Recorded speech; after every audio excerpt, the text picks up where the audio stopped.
Hi, Craig. Warning, this episode contains Australians. Some content may be alarming to some listeners, including jokes about homophobia, jokes about racism, jokes about sexual content, and a lot of swearing. Please note, these jokes are made by queer people, people of colour, and people who have known those people for over a decade. Actual hate will not be tolerated. Also, warning for graphic descriptions of violence, but this is a D&D campaign, so you probably knew that. Not sponsored by Queensland Government Australia, terms and conditions may apply.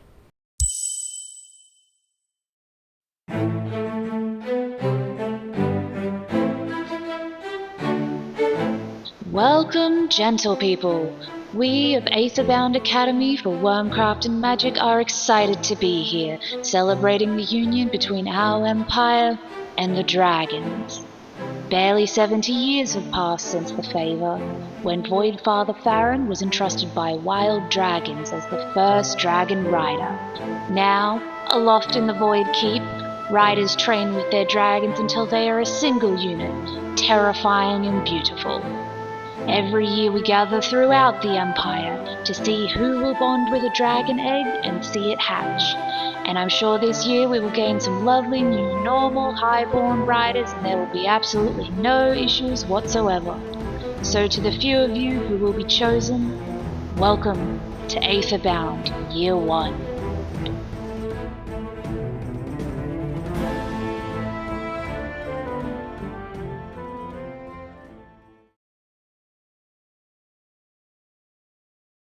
Whoa, hey, that's a little harsh. I love everyone's Hi, statuses. Craig. Hi, Craig. Hi, Craig. This is my first status. Up Craig. Let me get my... The backbone of this campaign. The Tyler smiling friends of this campaign. No, he isn't. He's not. And that's a deep cut. He's the Yeah, Ellen. He's the Ellen of the watching Smiling Friends. Imagine watching Smiling Friends. I mean, what? No. Guys, your statuses are really boring. My first status. Wait, what? In voice What's up? chat, they've added some new status thing, and yours is literally my first status. It just says, yeah, What's you can that? add... Where is it? Right here, hang on. Oh, yes, yes. That's so boring, guys. What the fuck is this? Guys, I'm gaming! Mine's Can you change it? Oh. Yeah, you can just change it, like you press on it, and there's like a thing you can type in. Oh, sweet. There we go. You can change the emoji as well if you want to. No, I think swords is very accurate for killing. Oh wait, no, there's an emoji in it. Yes. Yep. Where's a gun? For his neutral special, he wields a fucking gun. Where is my actual gun? There it fucking is. Charlie, where's yours? Where's your gun? There we go. You only have access to that. You did not send it to me. Where's the egg? Let's put the egg in it. Yeah. The egg. I feel like you guys are not getting the fact that we literally have a stable. I'm gonna get a real egg. Could use right now. Egg. Yeah. Stable gun emote is now my status. That is true. You did draw that. I'm trying to change it to my status. Let me fucking change it. There we go. Jack stole my dragon. Fuck you, he stole your dragon. I love the status in front of this Nick's face. What did you make it? What the fuck are you guys talking about? Look at Charlie's status. I have status. My thing, Nick. You did? Oh, sweet. Oh, I did. Sorry, it's so long. It's hear me out. This is nothing compared to what some people gave me. You're chill. Is this the super of messages I sent you? I'm gonna say yours was the second longest. Oh, it was probably the other mine, one. wasn't it? Was the other one Jazz? It was mine, wasn't it? I thought it'd be me. I thought it'd be me. Yeah, it was Jack. I fucking knew it was Jack. What a I thought it was me. I'm pretty sure. Sorry, let me double check yours, Jess. I've been bested. I have no idea how much I yapped this guy. Game recognized game. Actually, no, I haven't seen Jazz's session. Okay, that's fine. I'm just gonna quickly give that a quick read. Okay. Yep. Look, I didn't want to out myself. No. This is chill. I'm sorry, I didn't see this. You did do the work. I will you're make fine. sure that this plays out right. This does fit in roughly with what I thought you might be wanting to do anyway. I sent the link instead of actually pasting it because I didn't want to out myself with how much I wrote. No. Jazz, this is nothing. This is less than Kate gave me. Oh, really? Yeah. Shit. Yeah. Okay. Cool. I was also just going to go look back at your notes because it's hard for me as DM to keep detailed notes throughout an entire session. I think you'll be fine with my session 10 notes. That's yes. really So good. We're just gonna shout out to Jazz here. Jazz, also my messages were during like I don't like write things down and then send them to Nick. I write them in my messages to Nick. Everything about Sable's lore is stored between our conversations. I do not write these down. Oh, yeah. No, I love that for you though. Oh no, I've got them saved in a Google Doc. Most of it.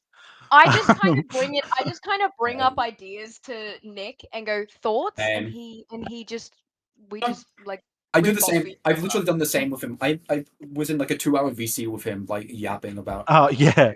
We spent ages chatting. It was good. I am too damn dyslexic for this. I'm Speaking trying... of dyslexic, Charlie, do you want me to help you with the thing finally since you're together? Yes. You're gonna be busy. I'm stuck between Empowered Skull and Quicken Spell. It's up to you. You won't be in any combat, so it's fine. Alright. I know. Yeah. Huey, once again, is the character's name Bitty or Bitey?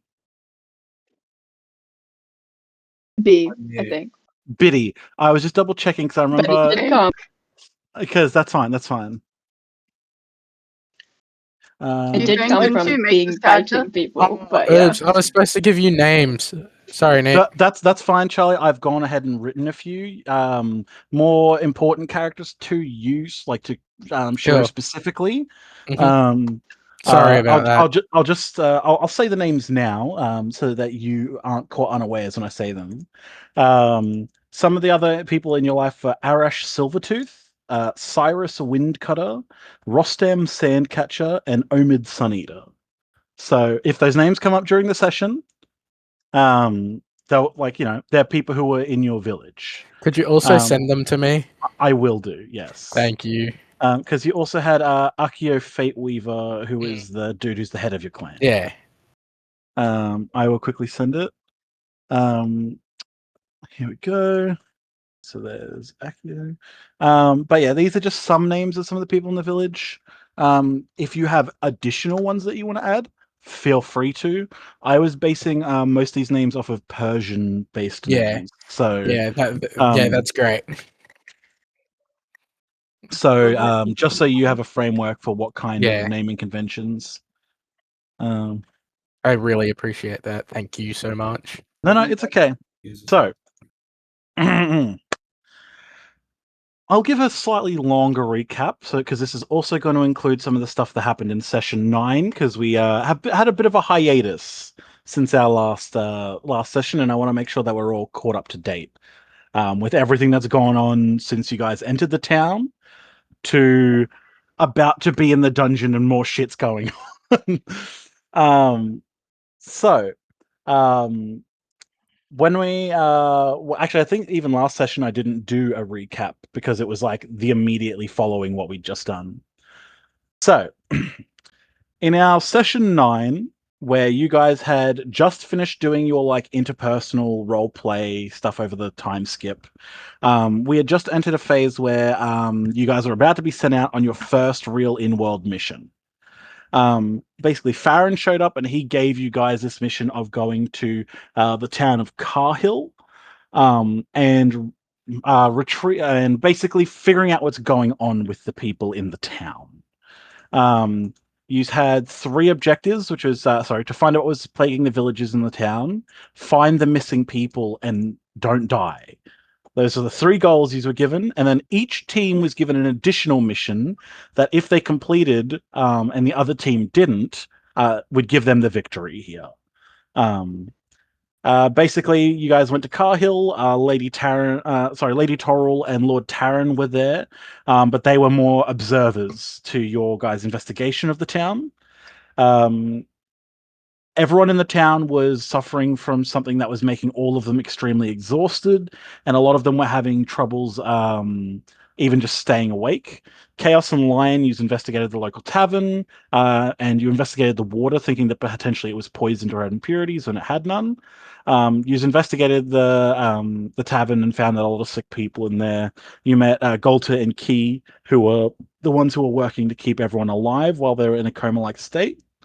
Isa and Sable, you spoke with Lady Torrell and the town's mayor Alaric, and you basically learnt about the illnesses beginning, um, and learnt about the kobolds who lived nearby, um, and you gathered some information about the missing townsfolk, predominantly being Abelina Darcy, Barnaby Payne, the human woman, Barnaby Payne, the Tabaxi man, Theldred Levane, the elven child, and Alistair Gelder, the old orc woman.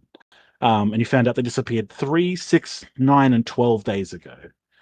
Mhm. He's also learnt that 20 days ago, sorry, no, actually, that was Isa and Shiro who did that.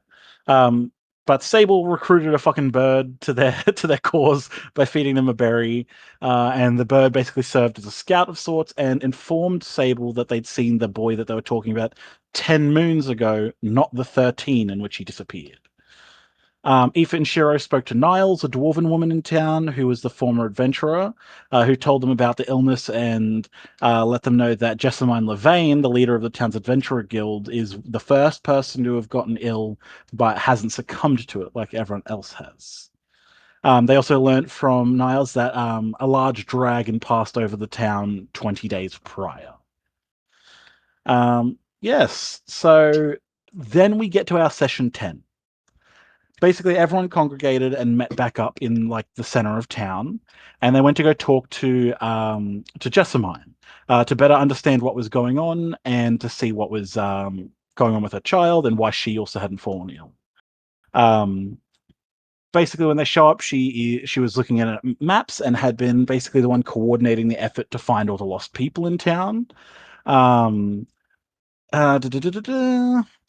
she felt guilty that she'd let her child wander off into the woods, and she's been really pushing herself. But other than like a normal level of exhaustion, she didn't really seem to be as badly affected as everyone else in town. Aoife tried to console her, but the dice failed, and it didn't end ideally. After that, you guys decided that instead of staying the night in the village, you would head towards the dungeon to deal with the issue as quickly as possible. You didn't have a whole lot of information, but you did know that there was something. When you headed there, you went with Lady Torrell and Lord Taryn. They basically directed you there. They set up camp, and before the use could get fully set up for your dungeon delving, Constance, one of Aoife's cousins, arrived and had to take Lord Taryn and Lady Torrell away to go deal with a rogue rider that was affecting a town in the north. Lord Taryn did explain that, hey, this is a real mission. You guys might get hurt, but we know the kobolds. We know they're not like super bad. This isn't like a pre-set up thing super, but like, try not to kill these kobolds. They're nice enough, which immediately got disregarded when you guys entered. I don't know what you mean about that. Yes. But you guys headed towards the dungeon, and when you entered, there were booby traps everywhere. Immediately, a fireball consumed like 3 of you. You dodged them. Isidore was leading the charge through and finding a lot of the tripwires, the moving pressure plates, stuff like that. Everyone had a huge effort and knocked down the first, like the open door that was the closed door that was barricaded, and immediately entered a room and got ambushed by a bunch of kobolds.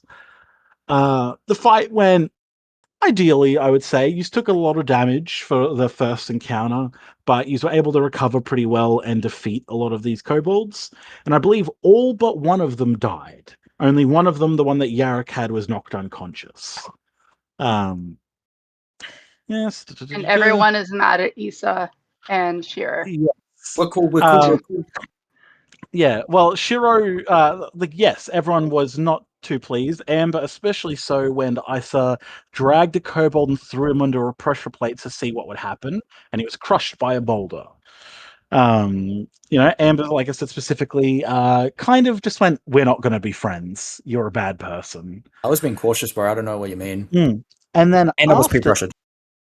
And after that, as you're all preparing to move your way further through the dungeon, all of you dropped to your knees, assailed by something in your mind, a voice speaking, the ringing in your ears. And then when it passed, nothing seemed to happen, except your dragons wouldn't wake up. So you all made baby Bjorns and put your dragons on and carried them around. And then the group split up. I forget who was in which group, so forgive me. But I do know that Aoife's group went south, where they encountered the missing orc woman, Elster Gelder, and through talking to her, it seemed like she was lost and disoriented.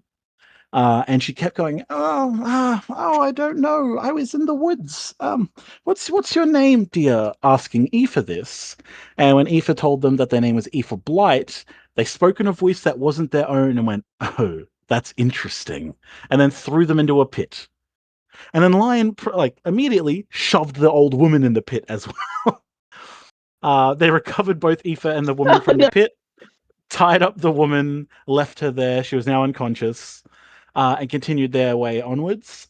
They saw that in a room there was some kind of large monster with tentacles that they're like, "We're not fucking with," and continued on their way until they eventually encountered the Tabaxi man, who seemed to be in what was the kobold's nest, and his name was Barnaby Payne. And he was confronted by Aoife and Isidore. But they were able to kind of approach him, and there didn't seem to be anything wrong. Very suspicious because the last person they'd found had attacked them. But then Barnaby joined them as they began to head their way back up north. Now, the group that had gone north prior, when the groups had split apart, I believe was Shiro in that group. Was he? Yes.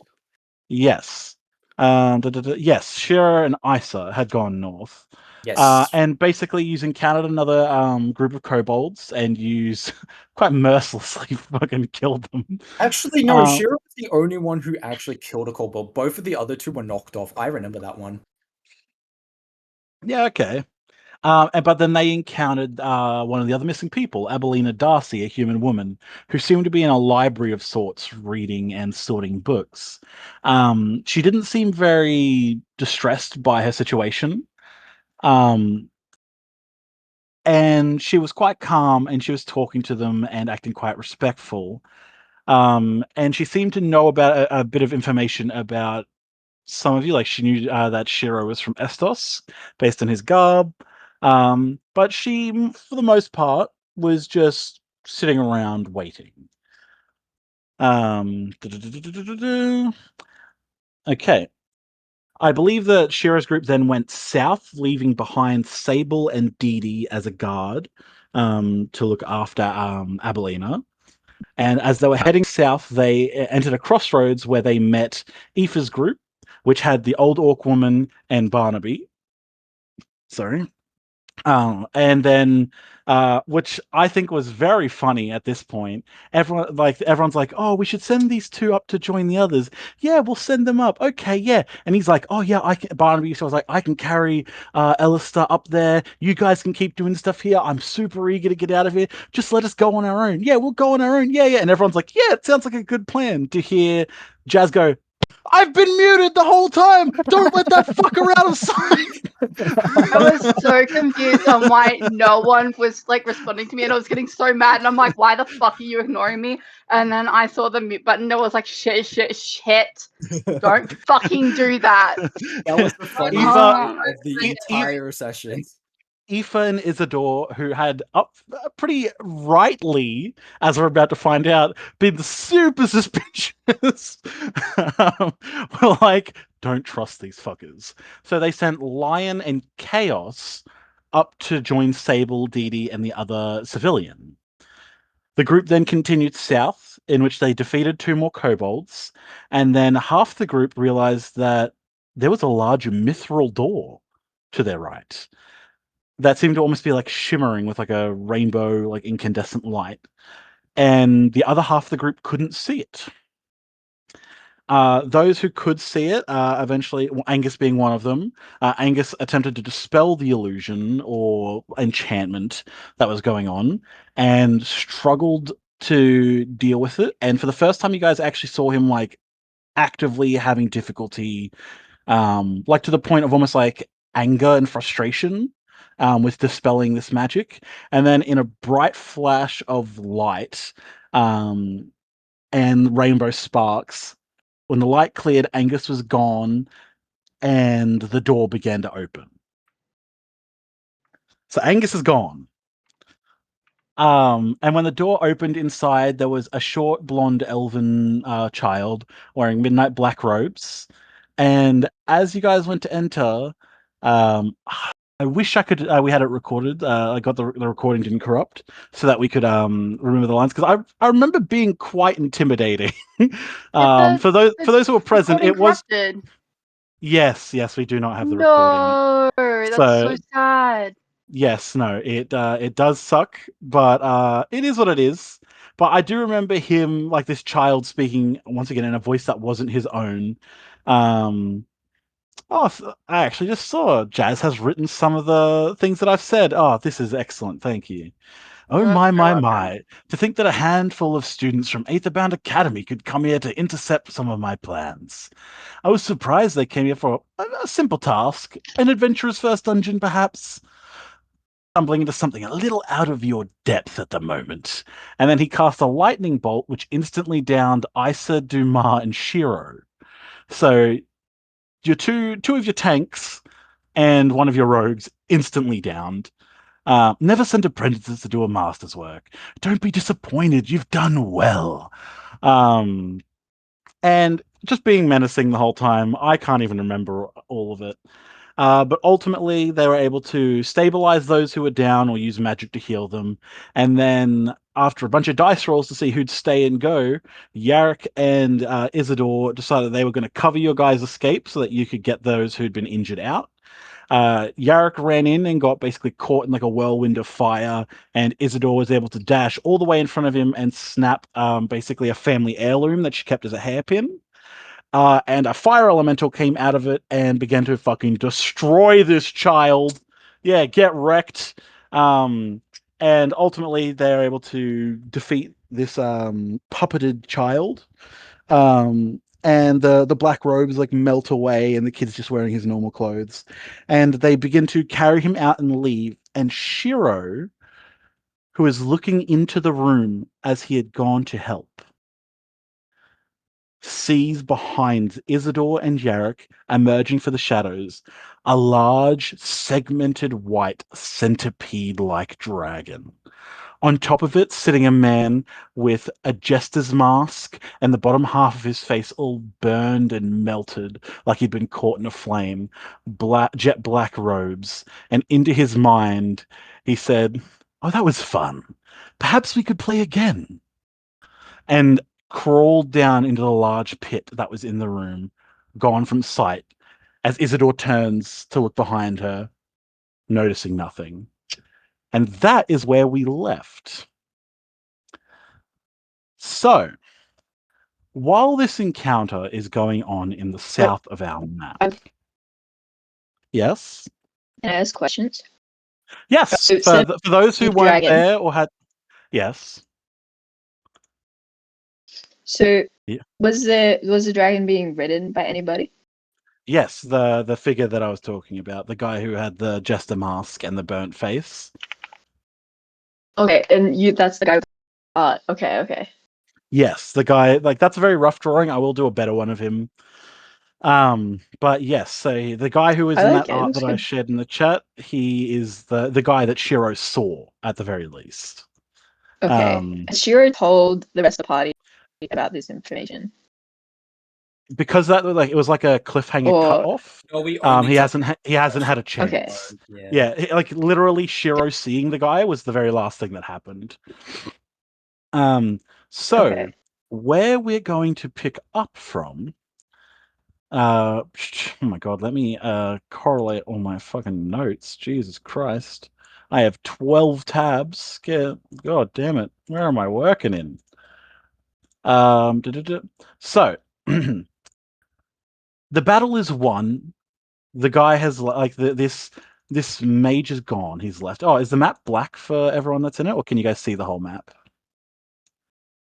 I think I can't see the whole map. All I can see There's is like a black part. just the room and the hallway. Okay. Oh no. So Like room 17, 16. Yeah, that's fine. I was just double checking if I had blacked out the whole map. So I'm just lighting up some of these areas. Oh, okay. Okay. Us, bro. Why am my character in the void, bro? Huh. So, as this battle to the south, in the lower part of the map, for those who weren't here, room 17 is where the boss battle happened. Like room 16 is where Angus disappeared. And yeah, sure, this giant pit, the big well-looking thing, is where the dragon disappeared to.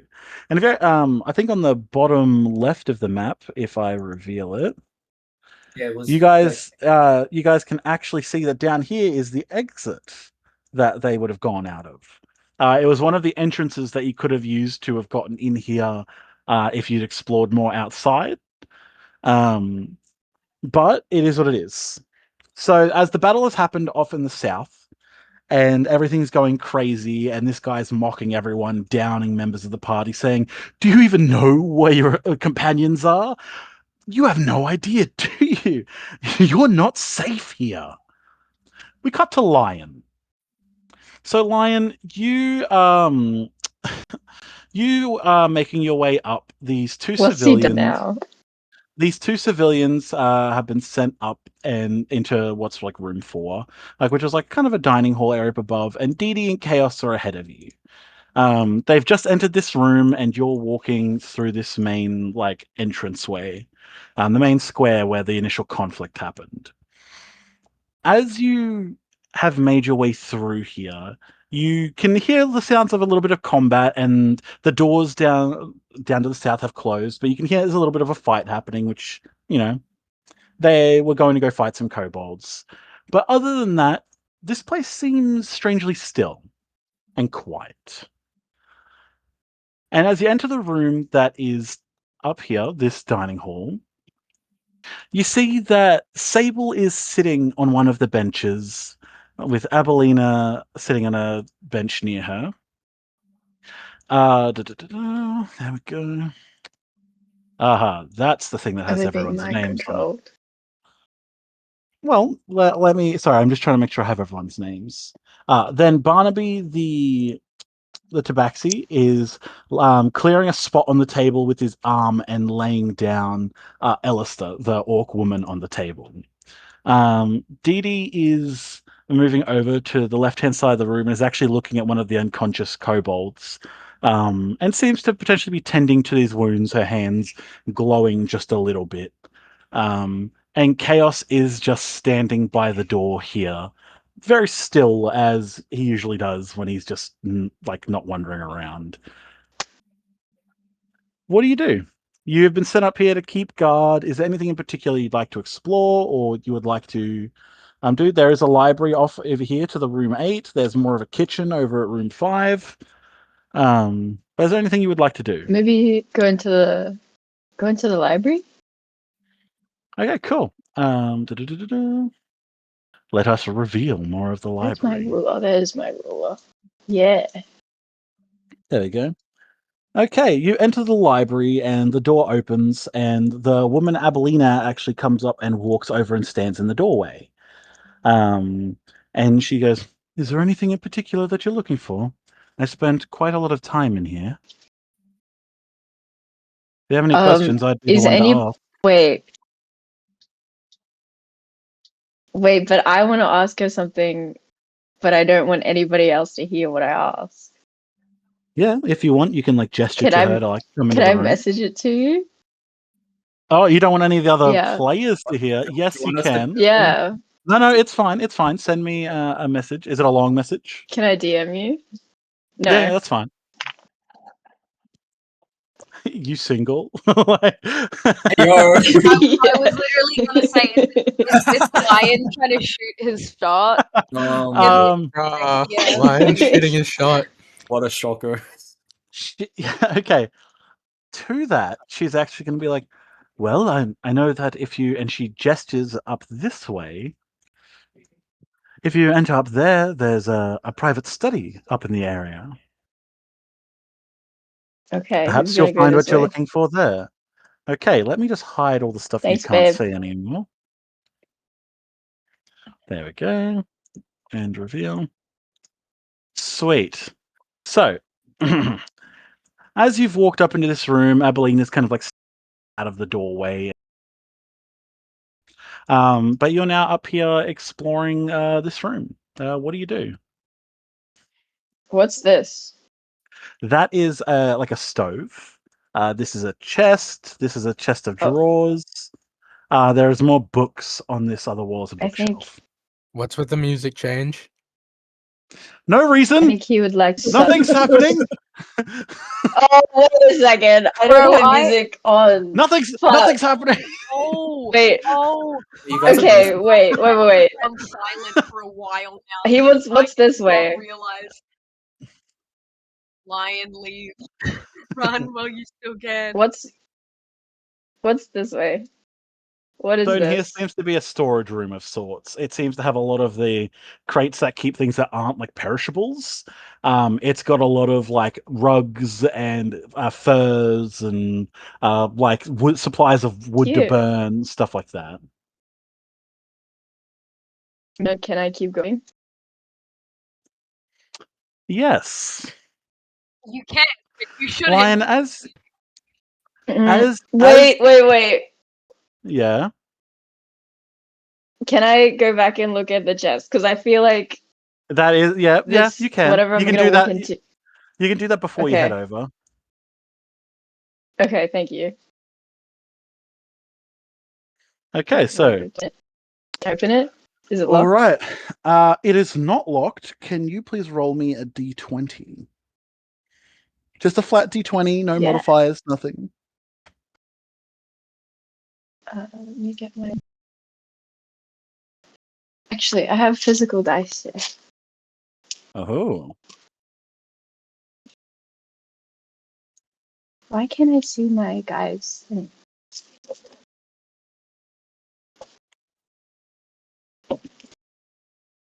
I got a 19. Okay. Inside this box, there doesn't really seem to be anything of value, but something does catch your eye. You're not sure if it's just from the fact that you were in a monastery your whole life and were around things of great value, but while it wouldn't have initially, like in your everyday life, if you've been in the monastery, this would have been a dime a dozen, you know? What you see here is a diamond worth 25,000 gold pieces. Holy fuck. So, damn, bro. So, what's the cat? Oh, well, maybe we'll get to that eventually. So Wait, you can add can I a message you diamond another worth. question? Yeah, if you want. Okay. I just want to make sure I remember. And sorry, it's worth 5,000 gold pieces. My apologies. Okay. Oh no. That's a different No, house no, in no. Skyrim, though. This isn't what you It's were. not? No, this isn't the thing. It was above game. We could intuit Okay. that the stuff that happened last session, the fact that there was this other dragon rider here, perhaps what was in the chest is gone. I do like that you were searching for it. Okay. But I don't want you to feel like you're having to waste Yeah. a bunch of time looking for it. Cool. Okay, So okay, are you going to sweet, just no worries. continue through on this way? Over to, yep. Cool. As you move your way through and open the door and walk across the corridor, you notice there's a kind of a gap in the floor where you could almost like slink down into what seems like a fissure that's opened up. And as you were considering whether to do that, you hear the sound of someone choking. And when you look back down this corridor, you see Chaos has Dee Dee picked up by the throat and slams her into the floor, breaking the stone underneath her. What the fuck? And then throwing her 10 feet this way. Sable has also stood. Chaos isn't. And Sable has also stood and is approaching. Their staff that they used to walk raised up, the tip of it beginning to glow, almost like a little charm that's on it is beginning to glow. And these three other figures, the orc woman has been untied and is beginning to and is making her way over. Barnaby is here and Abelina is here, and they all seem to have picked up the weapons that the kobolds had been using. Dee Dee already looks like she's a little bit bruised, and she turns and looks at you and goes, "We need to get out of here!" Roll for initiative. Okay. Go. Which number dice is that? A d20 plus your dexterity. Nick, what the fuck? Dexterity? I am. Yes. I'm just get flamed by Jazz here. It's in the chat. All right, so you got a 15. I'm just writing down what the turn order is so I don't forget it. Mm-hmm. Sweet. So it's going to be a chaos, then And lion. can lion ask Yeah. Can lion ask Dee Dee what the fuck happened?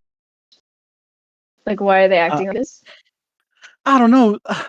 I was you walked off and then things got really quiet and I wasn't sure.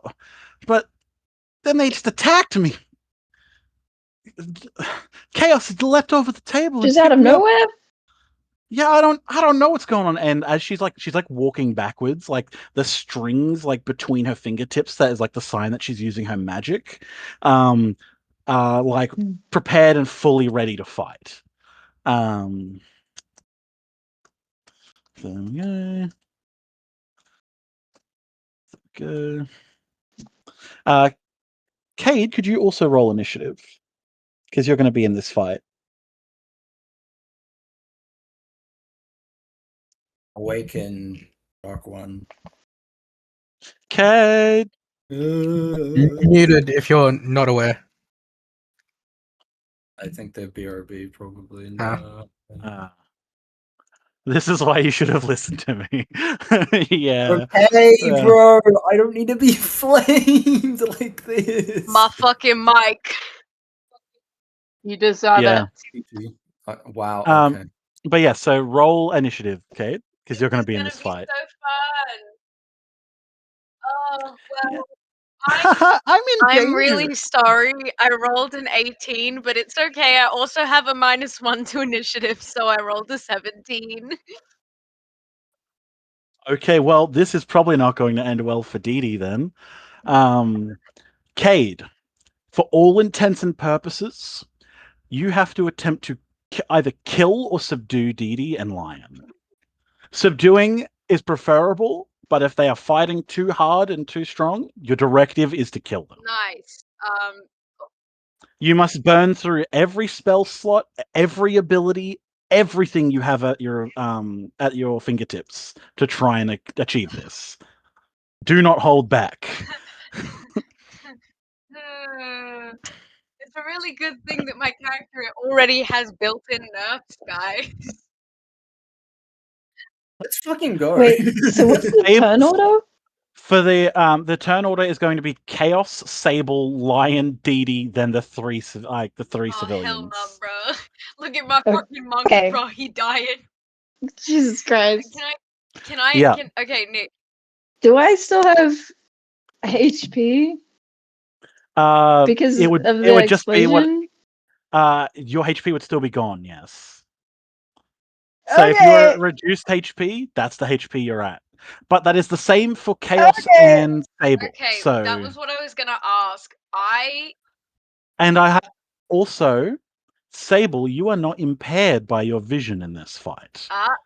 Treat this as though you could see perfectly fine. So I actually And don't lose any my nerf- my -1 to initiative, given that that's only because of my blindness. Then you would technically be roll a d20. You Roll are- another d20 for me. also, you can hit hard. Yeah. You are monk. I am monk now. I'm not gonna hit my friend. I rolled a 9, flat 9.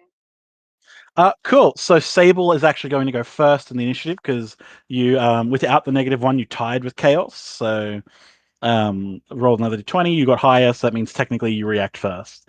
So begin combat. So I have a question. Did you read my message? I have got a lot of shit at the moment. I did not read your message. I was just saying that I don't think I ever took a long rest from after session like 8. No, you didn't. I didn't know. Just avoid using your highest level spells, like the new spells that you would have just added. I also didn't. I haven't leveled up Sable specifically because as I was leveling it up, I could not remember which ones were from pre-leveling up. So I'm saving the sanity that after this combat I'm actually leveling up. Yes, that's completely fine. Okay, good. So can I but can yes. long rest and I'll still keep the spell slot that like I've already used for like the berry and stuff that I used last session. Yes, you still lose that Yeah, stuff. okay. Cool. Yippee! Okay, I'm just going to remove the turn order thing. It is not doing well. But yes, so Sable, you're first. Haha! Isn't that great for you guys? Okay, cool. Who wants to see Sable wild shape? Hell yeah. Let's do it. Yay! Okay. Oh god. What do I get to turn into it at level 2? Where the fuck? Into any beast that has a challenge rating of 1/4 or lower that doesn't have flying or swimming. Yeah. Okay, so that kind of actually tells me nothing. Okay, so apologies. Basically, that is going to include you can turn into a boar, a snake, you can turn into a horse, an elk, a giant badger, a giant bat, a giant frog, a giant wolf spider, a panther, a wolf, stuff like that. And just tell me which you would like to turn into, and I will. I'm sorry to my fellow players. I'm sorry to you, my dear lion, and my dear Dee Dee, my dearest apologies. Okay. Yep. I want to turn into a. Oh shit! I can also turn into a crocodile. No, no. I'm gonna turn into a wolf. Mhm. Sable Yeah. turns. Okay. Cool. In the link I sent you, just click on wolf, and then you've got all the stats and your HP and your AC and stuff in that. If you fall to 0 HP as an animal, you just turn back into Sable at your current HP. Damn. So yes, wild shapings are insane. Yay! This is really great for you guys. I'm really sorry. I'm also not because I could have just picked a panther and I feel like that would have been even worse. But I'm trying. I'm trying here. Oh god. Wait, Yeah. is that an action? I've never actually played a druid, guys. Look at your wild shape thing. It'll have it on your sheet. Where the fuck is that on my sheet? Where the fuck does that say on my sheet? Use your action. Okay, action. Cool. So, So you have turned into it, so you cannot take an attack action, but you can still move and run up to them. okay. Oh, thank fuck. And, Dee Dee is really the closest to me. I'm going straight to Dee Dee. Yep. She I'm sorry. I'm sorry, Didi. No, that's fine. Cool. She's like So you are right there next she's to like Didi. a squeaky toy now. If there's nothing else you can do on your I turn, it is now I do not Chaos's think there's turn. anything else I can do on my turn at the moment. So yeah. Mm-hmm. Cool. Actually, it is now Bubby's Oh. turn. Sable, as you turn into this wolf creature thing, you're not sure why, but as actually, Lion, you probably noticed this as this is happening. Notekis has woken up. He has been asleep, coiled up, or like very Oh drowsy yeah, for a lot of this dungeon since the mind light thing. blast. Yeah. But he is woken up. It's like the battle here has fully awoken him, and as you're looking down as Sable morphs into this wolf, you see that Bubby pounces on Sable and begins to try and tackle this wolf to the ground. So the dragons are awake, but okay. So the Yes. dragons aren't being mind controlled. Save your No. Okay, so Kate, I'm Okay. assuming that a 21 hits. Oh no, definitely not. No, yes, absolutely. How the fuck is my Yeah. dragon rolling so high? Sweet. He is going to do. Bubby is going to do 7 about piercing damage to you. It just like Jesus Christ! because Bubby is one of the larger dragons at this point. As you've turned into a wolf, you're very much bigger than him. But he manages to bigger than them. He manages to jump up and grab like the scruff of your neck and kind of like pull and slam your head into the ground as his like teeth sink in. And then he jumps back, looking wary and like cautious. But it's very clear, Lion, from your point of view, like Bubby just attacked Sable. Brother, Cool. I raised so well. It is now. It is now Chaos's turn. Chaos is going to stalk forward, walking towards Didi, and is going to pull out their crescent cleaver, and they're going to bring it up, and they're going to attempt to slash at Didi as she is being Oh, holy fuck. Yeah. So that 24 definitely hits. Oh my god. And Didi is going to take 7 damage. Holy fuck. Okay, she is not doing well. Nick realizing in real time that even the like child versions of our dragons are low-key demons. Yeah. But yeah, so Chaos just like steps up, just fully like not talking or anything, just straight to business, just brings it up and immediately slashes. And it like Didi had those like strings in front of her, and the blade just comes down and slashes her across the chest. Just like breaking the magic as she was like trying to cast a spell and just like knocking her back. Duck then, who is in Chaos's like plumage, is immediately going to jump and attack Chaos. There we go. And that does not hit because a 14 doesn't hit Chaos. Oh, no, it does. Holy shit, Chaos only has a 14 AC? Hell yeah. The other max would be 14. I was the one with the highest. I was like, how did 14 not hit? What the hell? There you go. So Chaos is going to take fucking negligible damage. There we go. Cool. It is now Lion's turn. Lion, you've just witnessed this. What are you going to do? It is your turn. Okay. So there's nothing in the immediate vicinity that it's because it's Didi's turn after mine, right? So is that right? Yes, it is. Okay. So, but if she runs away, she's gonna open up Get attacked. like opportunity by against both them. of them, like Chaos and Sable, right? Yes. But she's gonna. Okay. Is there like what are these things that are hanging out over here? Are they anything significant? Give me 1 second. I'm just writing a thing. Which things? Sorry. Like the things that are hanging out over here. These are just more supplies. This is like a sack, and this one over here I think has like flour in it. You're in the Okay, not storage helpful. area of the base. Okay. Can I take Notexus's turn first?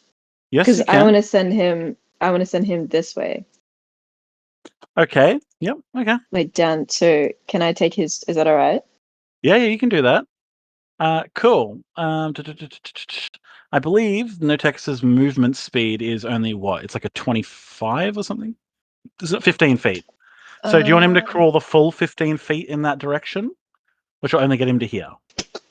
Oh, but that's not helpful. Mm-hmm. I want to find something that'll break the mind control. Mm-hmm. Yeah. How much movement does Lion have? Lion has like but like fuck off stupid amounts of movement. Okay, I'll just send Notexus into the crevice so he's safe. Yep. How deep into the crevice did you want him to go? Just like 5 feet or full 15? Do the 15, I think. Okay, so yeah, Notexus is going to look at you, but then he's going to like obey and crawl into like slither into this space. Okay. But yeah, so what does Lion do? So if I have 45, I can take like if I get to like here, are you gonna reveal? You know what? I'll just reveal this whole area to you. Oh, it's not gonna be helpful, is it? Okay, great. Yeah. I don't want to fight them. Oh, fuck my life. You might not want to fight them, but Dee Dee looks like she's surrounded by like what seems to be a very aggressive wolf. Chaos is just full attack mode. And you might not want to hurt us, but like we don't have control of it. We want to hurt you. Just reminding. Yeah. I literally don't have a choice but to try and basically incapacitate or kill you. Yeah. Lion, knock him out, and then make a run for it with DD best you can. The best option you got. Lion wants to. I can't like go in there and pick her up, right? You could, but then you would take the attacks of opportunity if you attempted to flee. And if I die, I die. Yeah.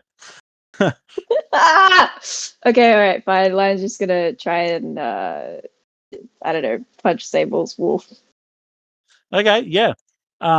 You sprint in, and yeah, if you'd like to make an attack, please roll your attack roll.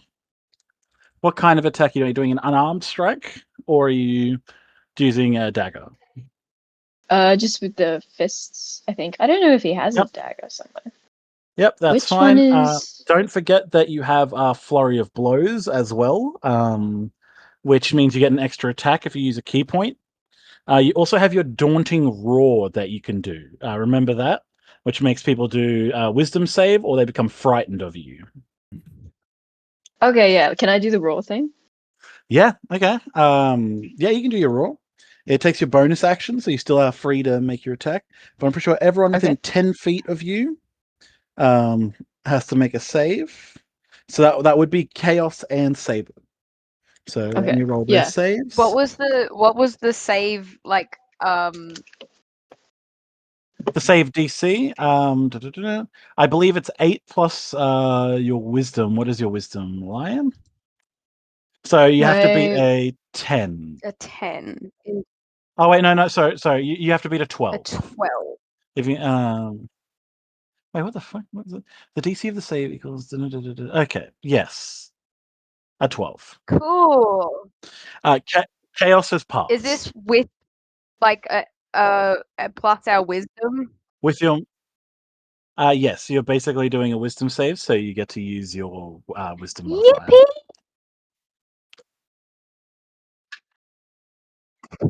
Mm-hmm. Good, I needed that. What did you roll? I rolled a 5, so.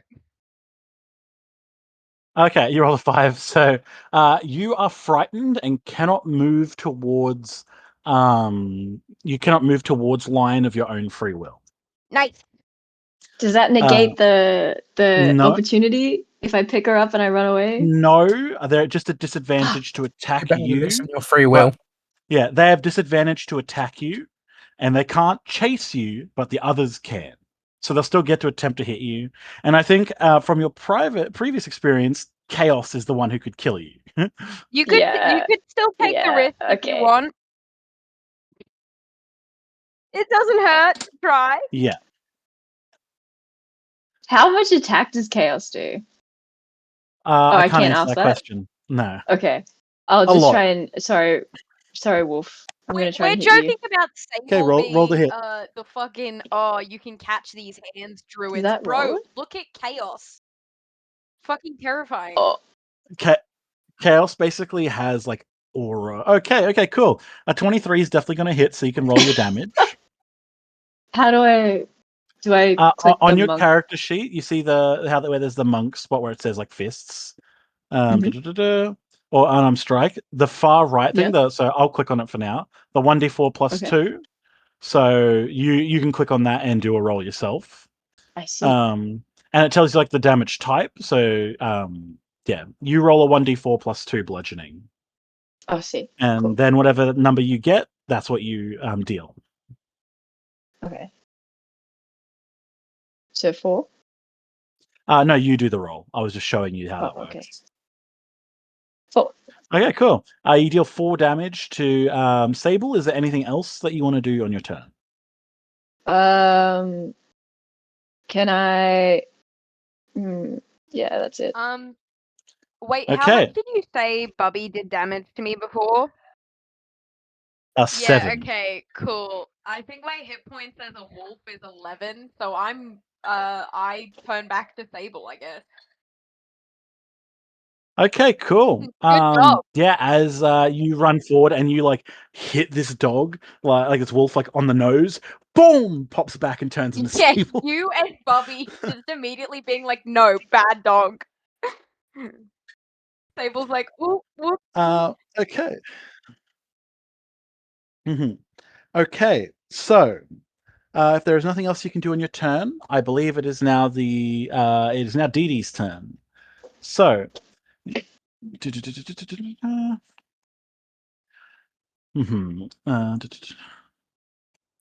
one second. Oh my god, come on. Load.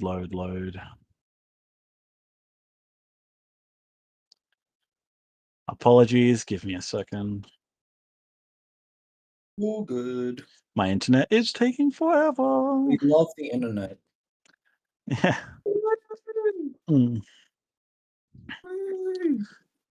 Okay.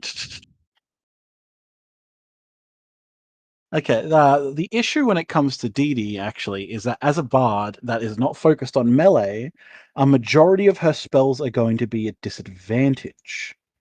I'm just looking at what ones she has. Okay. Because that's a general thing in D&D. If someone's within 5 feet of you and you need to cast a spell that isn't a melee spell, basically it deals damage to you. Like you're at disadvantage. But looking at it here, yes. Okay, so Lion, you're going to have to do this as well. But everyone within 15 feet of Dee Dee is going to have to make a Constitution saving throw or be pushed away from her. So literally everyone's doing con saves. But this does give her an opportunity, if it does push people away, to then flee. That's what we want. We want to run away. Yes, I just wanted to make sure. Okay, so Chaos has failed. Abilene has failed. Duck has passed. Bubby What has did you failed. say? Oh, no, never mind. It doesn't matter. I rolled a nat 20. Yeah, so you don't get pushed away, and you're going to still take half damage from it. Sable Sable who just came out of Wolfborn and is covered in blood, but is like just staring like, are you fucking kidding me? Yeah. Pushed back 10 feet. Push back 10 feet. Duck didn't. 10 feet. That one passed. Sable survived it. And Lion, what was your con save? It's in the a 10. 10. Yeah. Okay, so you also get pushed back 10 feet, and you are going to take. I'm going to roll some dice. If you pass, you only take half this. There we go. So you're going to take 12 damage. So Sable's taking 6. What? Everyone else is taking Everyone else is taking 12 Guys, damage. guys, I'm dead. So Bubby's down. Chaos is not down. Oh yeah, no kidding. Duck is not down. This civilian is down. This civilian is down. And this civilian is on one. No, he is down as well. Oh, thank God. So, Lion, I take it you're down? Yes. Okay, now it just becomes Nick and Cade playing D&D. So, Dee Dee has done this and has blasted a bunch of them away. And she basically is just going to step around to this side of Sable. And her dragon, Louvel, is going to attempt to attack Sable. Yay! Does a 14 hit? Actually, yeah, it actually does. No, it definitely Great. would. Yay. It definitely I was would. gonna say. No, I was gonna say actually, does, I got really confused because I looked at because I was fucking played yesterday and I Brother has higher IC than Claire's else. fucking set up for her thing, and then I was like, that is not where the hit point's meant to be. That's where the initiative's meant to be. Never mind. Okay, so Louvel's going to deal 3 piercing damage to you. Yay! Yippee! I love this game. Cool, and then that is going to be the end of her turn. Each of these NPCs, I will make them do death saves, just because it is actually within your goals to bring them back alive. So, okay. No, fuck me. Okay, so Abelina, yep. Okay, Abelina, Barnaby, and Orkwoman, fuck her, I don't know her name. Okay, nothing happens. They all do their saves. We are now back to the top of the initiative order. So I believe, Sable, it is your turn. Yay! Cool. I love that the one thing I was gonna do is wild shape and it didn't even fucking work. Can I use Thorn Whip? Yeah, Yippee! definitely. RIP to everyone else. I'm gonna use Thorn Whip straight on Dee Dee. And try and like when I pierce her, obviously I'm whipping at her, but can I flavor it as like I'm whipping at her, but trying to like get it wrapped around her as well, so I can hold her. Yeah. Okay. Well, if you want to do that, roll to hit to see if you hit. Doesn't even matter. I rolled a fucking 3. Why do I have such bad luck right now? Okay, so I'm gonna say Yay. no. That's a good thing. We don't want Dee Dee dead. Yeah. Well, you guys don't want him dead. I'm sure Cade gets some sasatisfaction trying to kill No, everyone else. I don't. I genuinely don't want to hurt you guys. I just also hate when I roll bad. So I'm like, no, that's absolutely fair. I understand that. Yeah, and now Bubby does a death saving throw. Okay. All right. Cool. So the next in the order is Chaos. Chaos is going to step forward and walk past Duck, who is going to take an opportunity attack and misses. No. 5, 10, 15, 20, 25. And Chaos is going to come here and is going to reach forward to attempt to grab Dee Dee and then like lines up her blade to like drive it into Dee Dee. Line up his blade to drive it into Dee Dee's chest. Oh no. And he has advantage on this attack. Oh, no. And he got a 19, so that means he's going to hit. God. Oh no. Ooh, you rolled minimum damage, but that leaves Dee Dee on 1 HP. Jesus Christ. Oh. Dragon knocked him out. Cool, but it now does make it Duck's turn.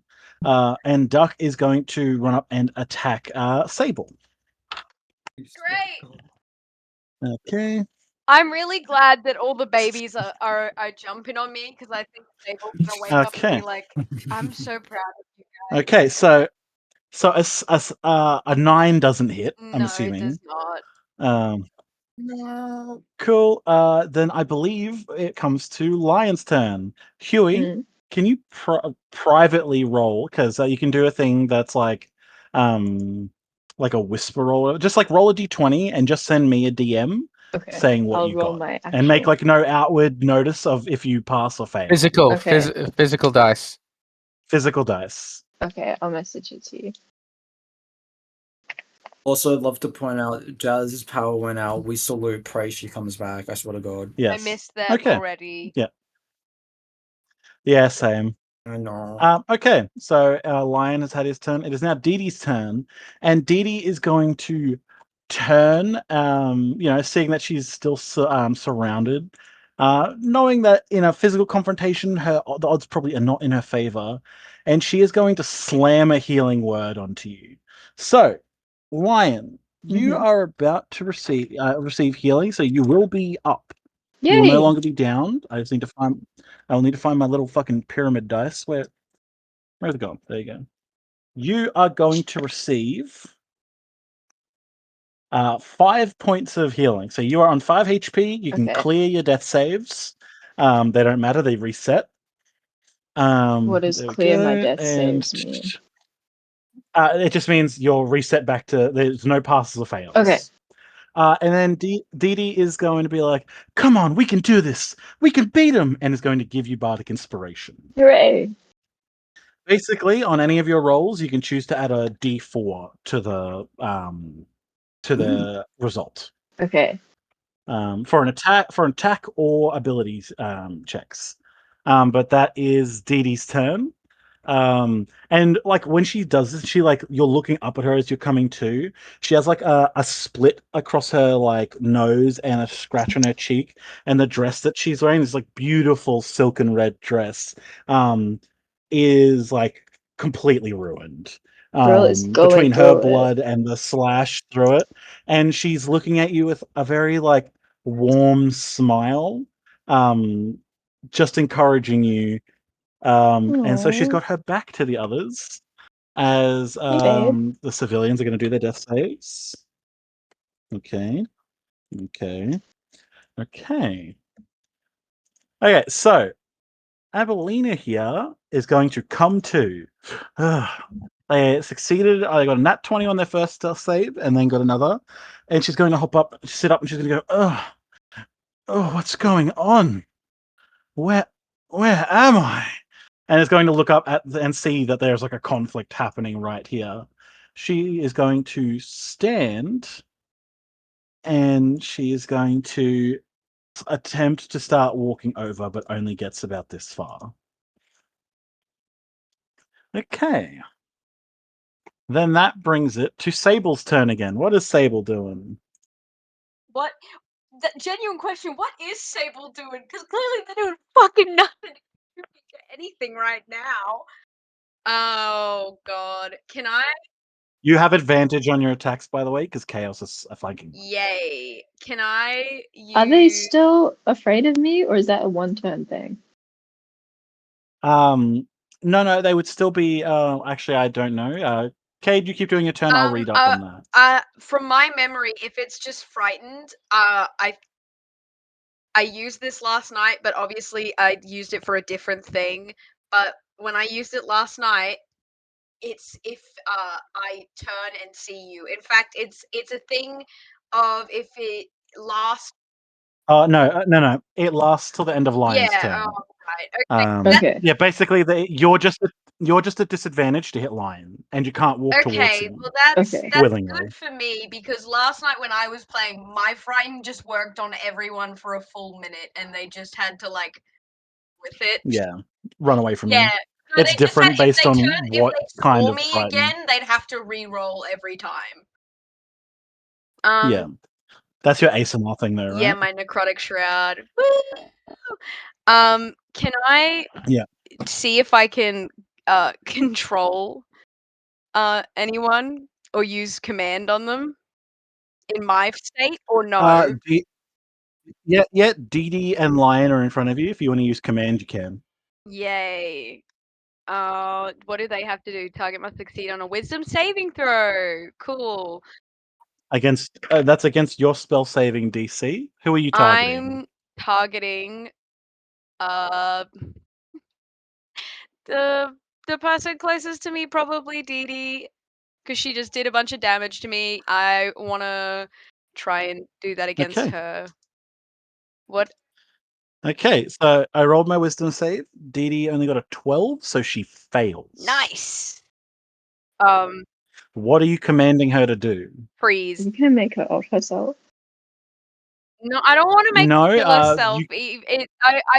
I'm only gonna make her. You can't command someone to do that. Oh. So I'm pretty sure that it's a one-word command, and it can't hurt the creature. So some examples are like grovel, which is fall prone until the end of its turn. Flee, which makes them move away. Drop, which means they drop their weapons. Approach, which means they come towards you. Okay. Or halt, so they can't move and they can take no actions on their turn. Yeah. So I meant that over freeze. I guess. No, it's okay. I was just I didn't realize. I was looking at it because I wasn't sure if I just freeze said it because I would honestly work. couldn't remember what the other Yeah. word for it was. But yeah, I'm just trying to make her stop. My first instruction is to not kill you guys, but kill you if I have to. So I'm just stopping her antics. Yeah, okay. This works.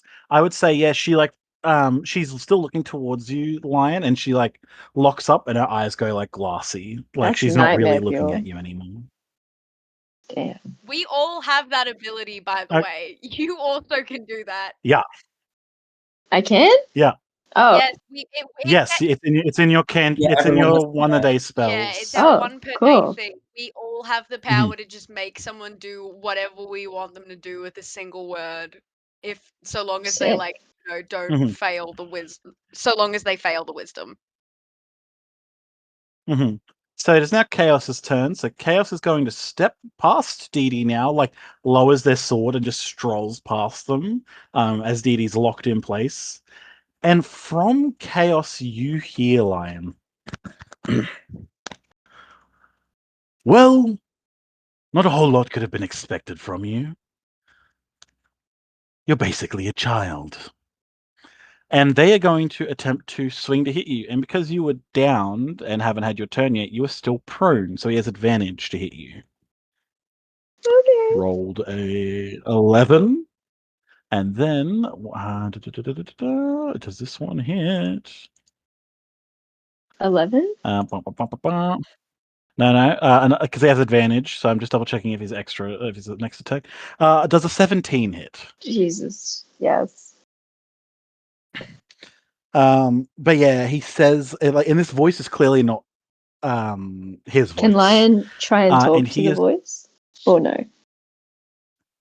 Well, you better talk fast. He's stabbing you. If you would like to have a quick thing to say, then yes, and then he's still going to hurt you. Lion wants to ask, "Who are you?" And then he gets stabbed. Nothing that should concern you for now. Bam. I'm and being Chaos stabbed. is going He's to a stab bit you. concerned. Yeah. Yeah, and you are going to be stabbed for 5 damage. Wow. That's ironic. Does that put you back down? Do you remember how many hit points you gave me 5 minutes ago? Yeah, yes. Well, no, I've got so much shit going on at Bro's the a moment. little overstimulated, okay? Yeah. And I'm thinking about your guys' turns as well. So are you down? Yes. You fade into unconsciousness. Dee Dee locked, stands still, unable to move. The last thing that you actually see is Chaos walk up behind her and hit her in the back of the head with his fist. And with like a sickening thud, she falls forward unconscious onto the floor. And darkness. As time passes, presumably another 20 seconds or so, you're vaguely aware of yourself being dragged along the floor. Can you give me a death saving throw, please, Huey? That's just the 20 again? Yeah. Do I message it to you again? Yes, please. can I scooch Notekis along this pathway as well? Yeah, Notekis is making an escape. Is this just outside area? Or is there actually something I'll in reveal here? it to you, actually.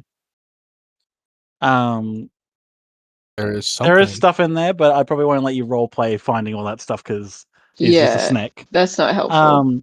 Snake. I want in the little bit of like you're concussed kind of like state as you're like fading in and out, you can see that Sable is like binding up Bubby, but Bubby doesn't seem to be bleeding anymore. And Chaos seems to be holding Duck by the neck and slams Duck into the floor, and Duck grows still. Jesus. Oh, hell no.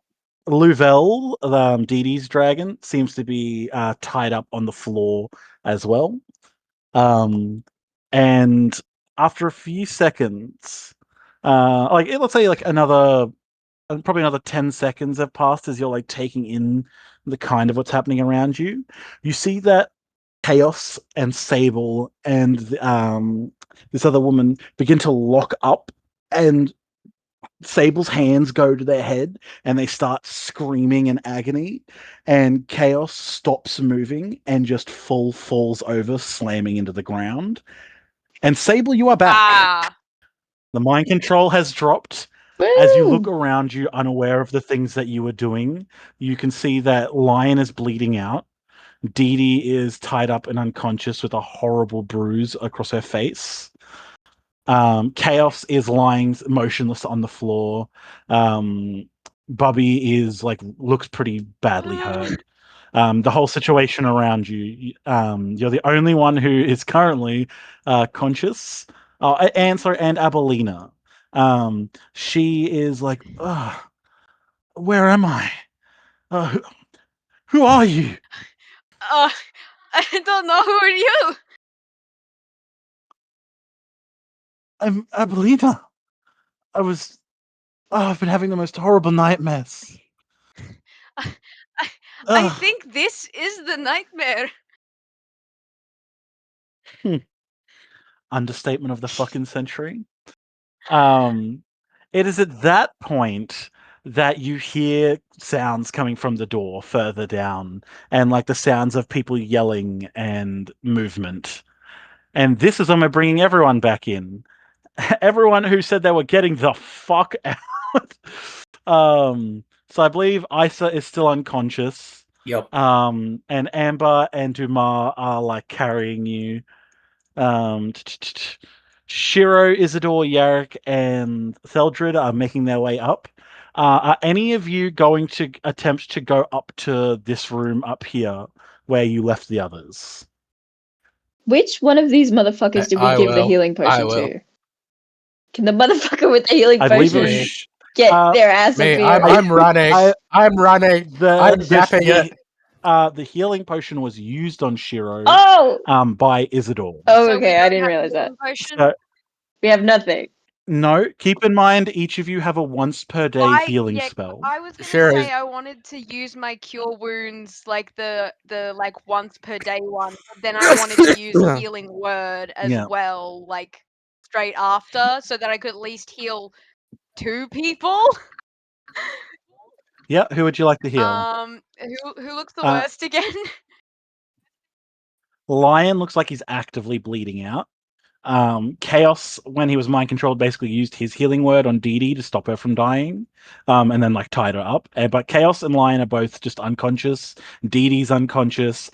Duck is unconscious and like bleeding, like out of their like mouth and nose, and eyes actually. And Bubby is stable but still unconscious. So it is up to you. I will say there are still death saves being done. Bestie, please. So, oh god, I guess I should go try and get the fucking medicine checks. Oh, thank you, Maddie. Yeah. I'll do red X's on the ones that don't seem stable. So it's Lion, Chaos, and Duck that you kind of have to choose Lion, between. Chaos, and Duck. Oh god. And you've only got 2 Can I? heals. Well, wait, and the others are coming though, right? Like, if I heal 2 of them, I could be like, guys, please, somebody. Yes. Yeah, like I said, you can hear commotion coming from in there, like people yelling, and like you can hear like you can probably hear Amber going, "We need to get the fuck out of here." Oh God. Yeah, okay. I think if Lion looks like he's actively bleeding out and Duck is also actively bleeding out, I think Sable's gonna go for them. I think Sable also thinks that if anything happens to Duck, Chaos will never forgive them. Would should I roll initiative for Shiro because of No, death it's okay. saving throws? Okay. It's okay. It's more narratively. So, Yeah. Sable, you get to choose the 2 people you heal. Then I'm going to roll some more death saves.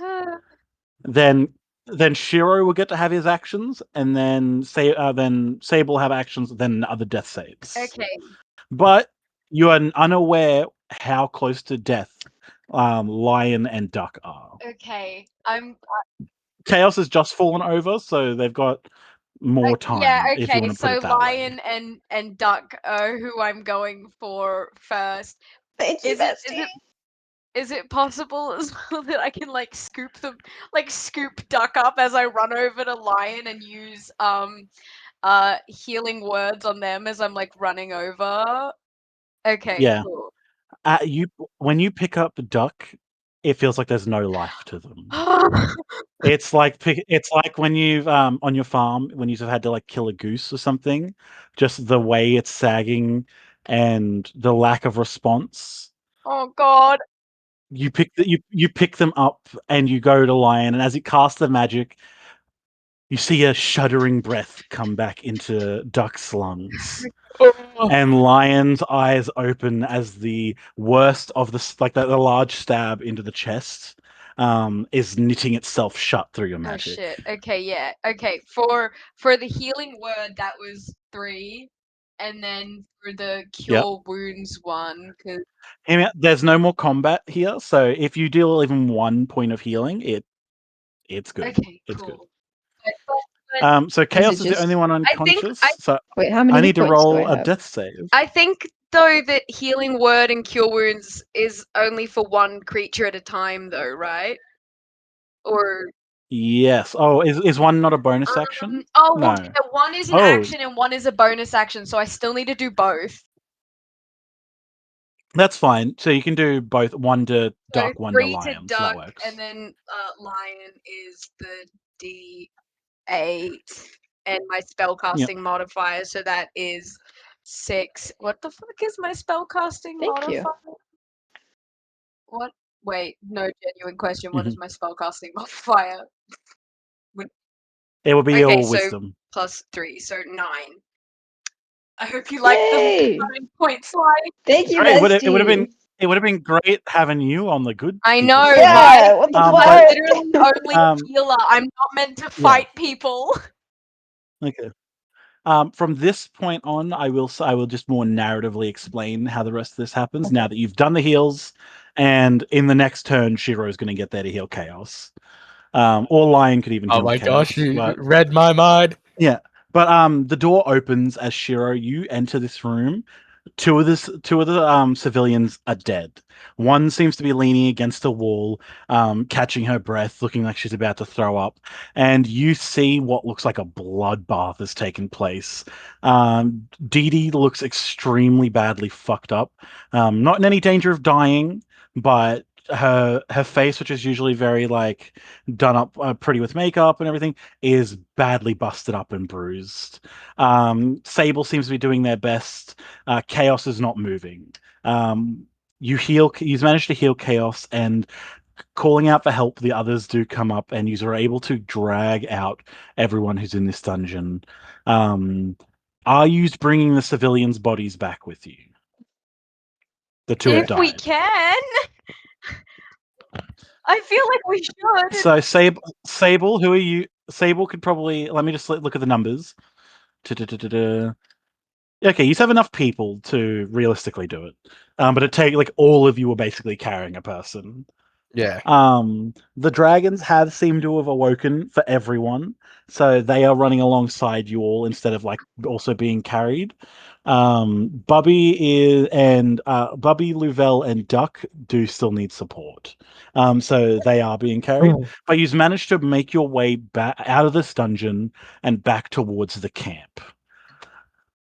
When you arrive back to the camp, you're able to recoup. You're able to finally take a moment to rest. And it is then, as the fire is started and people have all been stabilized, that you can finally rest. No resting for sure. The next day is a blur. Wait, was that a long rest? Well, then, yes. Okay, do I click the long rest button? Yeah. Yeah. Thank you. Okay, sorry. Continue. Mm-hmm. Just before dawn the next day, the sound of wings can be heard. Lord Taryn lands in the field next to you and approaches the camp, a look of cheer and contentment on his face. He seems to have a large burn on the side of his face, like almost like soot.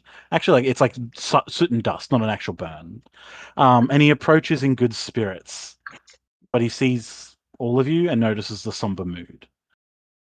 And looking around, he notices that there is one of you who is not present. Angus has been lost on this adventure, and we are unsure what has occurred. For all of you, it is, like I said, it's a blur. You get back to the castle. You are debriefed. You told that the people in the town still seem to be exhausted, but people are waking up and is getting better. The support that is being given is going to help this town get back on its feet, and the work that you have done was instrumental in that. Your time in this dungeon and the kobolds you encountered seem to be under the effect of some sort of mind control. So you aren't being held accountable for any deaths that occurred. It was seen as self-defense. The 2 civilians who died were given proper burials. Abelina was able to return to town. Let me. Sorry, I'm just making sure I'm on the right page. Oh, where's all that gone? Whatever. Abelina was returned to town and reunited with her husband. But you asked what happened. What occurred in this dungeon? And Shiro, have you told anyone about what and who you saw? No, not if anyone's. Mm-hmm. No. Okay. When questioned, do you tell anyone about it? Yes. Well. Okay. So all of you are unaware of what happened truly in that dungeon. It does seem like there was some kind of mental domination, and that's the story you've been told. Shiro, when you are debriefed, you tell them of what you saw. The man with the jester mask, the burnt face, and the midnight black robes on a centipede-like dragon. This is met with some concerned looks, but otherwise they thank you for your thorough description and let you be on your way. A week passes, and each of you have been informed that you will be allowed to leave for the mid-year break. You'll have a month to do what you will in your own time, and then you're expected to either return directly to the keep or to a location where a rider can collect you and return you to the keep. So, we can turn off the combat music for now. For now. There was combat music going on? Yeah, there's yeah. Oh, damn. I literally said what was with the music change. Well, that was like 30 minutes ago. I didn't know it was on still. Yeah, it was still going. Okay. Oh my god, sorry, I'm just trying to figure out this. Didi killed the civilians, right? Charlie said that. Yeah. Okay. Well, Didi down, and then they just died because of saving throws. Okay. Yes. Okay, I kind of forgot when they died, so I was really scared that they died like before Lion came around the corner, and we just didn't know if one of us just like turned around and just like bashed their brains in. No. But also, has Dee Dee Mhm. fucking told us that she, like, those of us that don't have any memory of what happened, that they died from like, you know, concussion, so that we don't think we killed them? Dee Dee would have, if you'd asked what has happening, Dee Dee would have told. No, I'll say at camp, Dee Dee would have explained that you guys seem to lose control of yourselves. So all of you are aware of that fact, which is probably what also led to the assumption that this was something to do with mind control or like some kind of mental domination. Is there any other questions you guys have about the dungeon itself before I move on?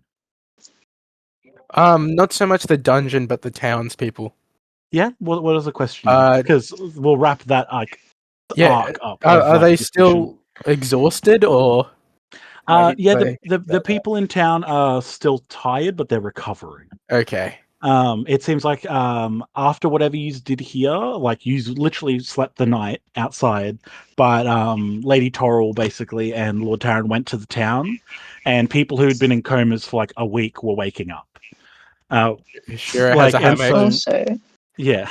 So while people are still tired, it seems like they're on the mend. That whatever was going on here was what was negatively affecting. I have a question. Yes. Yeah. Did any of the teams find their thing that we were meant to do? I'm pretty sure. I completely forgot what we were actually looking for. No, I know. You can reveal now if That's you. why I was looking in the chest. We were looking for because we were meant to find a chest thing, and then I did find a chest thing, but it wasn't the right chest. It was a chest. Oh, that's right. Yeah, we were looking for a chest. Wait, you guys were as well. Both it was the teams same were sent thing. I think it was the teams same were thing. sent to look for the same Sneaky. objective. So you have what the objective thing was looking for. Just hold on to. They were looking for the chest. I told Huey did ask, is it because the user were told it would be very obvious when you found the thing. I thought it was the diamond. Yeah. As much as they have a thing of value, the thing that was placed here was actually something personal of Farron's that was put here as like a. You guys are being sent on a mission here. You're going to collect it and bring it back to him. Right. But yes, no one found the item. I'll say the dungeon, you hear that it gets cleared out and that there were still a few kobolds left alive in this place. And the kobold nest and the monster that was actually in here, an Otagu, which is like a big trash-eating telepathic monster with like multiple limbs that wisely used avoided fighting. But they're basically able to resettle these the two remaining kobolds. Sorry, there were unconscious ones. So the 6 remaining kobolds and their nest to another location, and they're also looking after them. Oh, yay! But for the most part, you guys successfully retrieved the bodies, or the living, or the alive or dead. You retrieved the civilians who are missing. You successfully helped the townspeople, even if you don't 100% understand what was going on. You get a partial fail on the "don't die" section. Can I ask? Because you have returned without a team member. Can I ask a question? Or well, I may or may not have 2 questions. Yeah. When That's Angus fine. went poof, his dragon did as well, right? Yes, Prospero is also gone. Oh. Okay. And my second question, and this is because we were meant to roleplay Sable and Bernice like backtracking if Bernice came in. Yes. I guess she didn't. I did make the decision that Bernice didn't, because yous were going to be in a combat. Initially, that yous weren't going to be in a combat, but then I'm like, hey, it'll be better if Bernice isn't there. 2, I was gonna say Bernice would have 100% been like, Sable, don't be silly, dear. Of course I'm coming in with you. They said there's traps. I need to be your eyes in there. And the moment that the first fireball exploded out at the entrance, Sable looked at you and went, I'll see you back at camp, dear. I think and then just and walked it back off. I could just imagine the little waddle. Yeah. yeah. She's just like she beat looks up. at the fireball, looks at you, and goes, "You're on Yeah, your no, own." Sable would have been like, I really don't think you should come down with me. They both like do like The brunt of that and force. then What do you mean, Issa bro? and Yeah. like the person Yeah. like looking at like an explosion and then slowly turning back at the same time. They do that, and then she goes, "I'll see you back at camp." But also, Yes, don't bring your 4 HP dog into a dungeon where the traps deal like 8 okay, damage but like minimum. I'm just imagining Bernice's POV of Sable coming back to camp with Bobby after that and dead bodies and Yeah. her being like, maybe I should have gone down there. The group that went south. So this is like Aoife and Shiro and Isa. When do you tell the others that Angus is gone? Is it on I the way feel back to like- camp? Is it like while you're leaving the dungeon? Is it back at camp? I feel like they would notice that Angus is Yeah. gone. In the chaos of everything that's going on, you know, there's a difference between Angus is missing and Angus is dead. Yeah, maybe. Okay. Maybe when we go How back to about camp. this? When we get back to camp, Sable is going to ask you if you haven't said anything anyways. So if you don't want to say it beforehand, Yeah. Sable is going to make you. Yeah. Because they like So what do you tell them? And like we won't role play it out, but whatever you tell them here is also kind of what you're telling the superiors when they ask what happened to him. Tell them about what?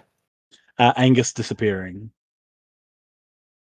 That only a few of us could see this door, and Angus tried to open it. Like Angus it is was gone. like tried really hard and then just poofed. Mm-hmm. Okay. Yeah. Okay. Do you give a full recount of everything you've learned in the town and the dungeon to like Farron and like your teachers and stuff? Is there anything you're omitting at all?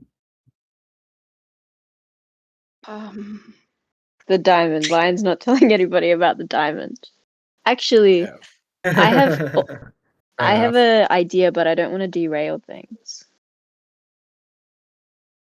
Is it related to the dungeon and stuff for now? Or can what's Lion up? tell Farron or tell somebody that he found the object for Farron, even though he didn't? Yeah. To get an okay, audience with Farron. If that would have, I was about to say, if that, okay, this will be the last thing we do, and then we're moving into like the next section. I will add, if no one else has got anything pressing. But yeah, you say I recovered the item. That like night, once you've returned to the castle, basically you appear in the teleporting circle that's in Farron's workshop. And everyone's kind of led away, and Farron walks towards you.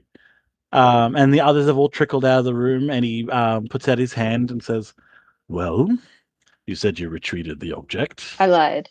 I want to know what you're going to do to get Angus back. My goat! One of your students is missing. What are you going to do about it? Come with me. And he walks over to the far wall, like the you got the front door, like the door that you got turned into a mouse. Directly straight ahead, when you enter through the door, is the teleportation circle. So he's taking you off to like the far right of the room, and you see there he pulls back a cloth off of like a glass ball, and he's like, "This is used for scrying. I've already made multiple attempts to see if we can peer where young Master Angus is," and he like waves his hand in front of the orb, and it begins to glow, and all you see is like static and like the dark, like black, but like with a slight flickering, like a texture. It's basically static. And he's like, "This could mean one of two things. Either he's being shielded from us and we cannot see him, or he is dead." My intuition tells me that there is something greater at play here. Okay. Well, if you can't tell me how you're going to find but him, I have nothing to back tell up. me this instead. Why did they take him? What is it about Angus that is different from the rest of us riders?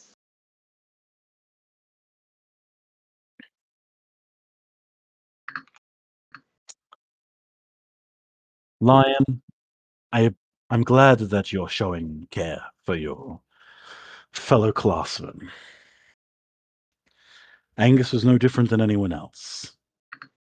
He was just a boy with an incredible intellect and I don't potential. believe you. You're keeping tabs on all of us. Why? Oh, and why wouldn't I be? I'm your headmaster. It is a requirement of the job. Seems sus, but okay. I will say a thing that has been explained to you explicitly is that scrying doesn't work in the castle, and Farron literally just scryed in front of you. Yeah, okay. So that is something that just straight up you would have be able to notice without like a roll or anything, because you were told that like not long ago. Okay. So straight up you have seen that he's been able to scry in the castle. And he puts a cloth back over the orb, and he's like, he's one of our riders, one of our perspectives. I believe that actually he could have been part of the Skyward Order one day.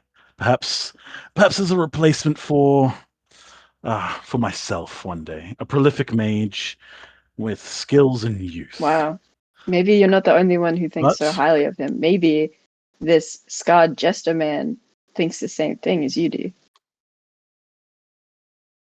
You do not know about. You don't know that. Said that. You don't know I about. thought Shiro said that he told. No, Shiro didn't tell anyone. No, Shiro has only told like the pirates. Not us. Okay, never mind. Sorry. So Farron does know. I'm saying it's 100% reasonable for you to be like maybe someone else thought so, and that's why they lured us there. And he's gonna say it was an exercise that was set up quite a while ago.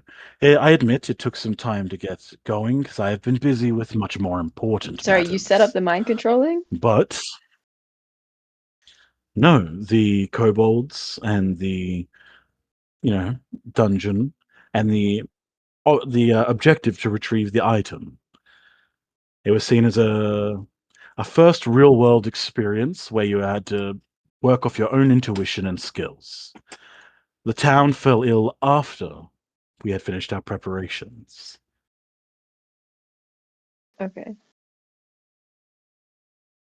And what do you plan to do moving forward, young Master Lion? Find my friend. Then I hope we can work together on that. Yeah, me too. Now, if you don't mind, and he begins to like walk towards the entrance to his workshop and gestures for you to like walk in front of him, like to leave. Okay, Lion will retreat. Mm-hmm. And he closes the door behind you as you leave. Mm-hmm. So, a week later, there is a vigil that is set to happen for Angus. It is happening in the chapel of the castle, and each of you have been invited as his peers and cohort. Is anyone choosing to not go?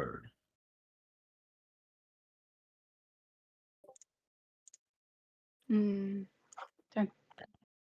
gonna say that probably no one's not going.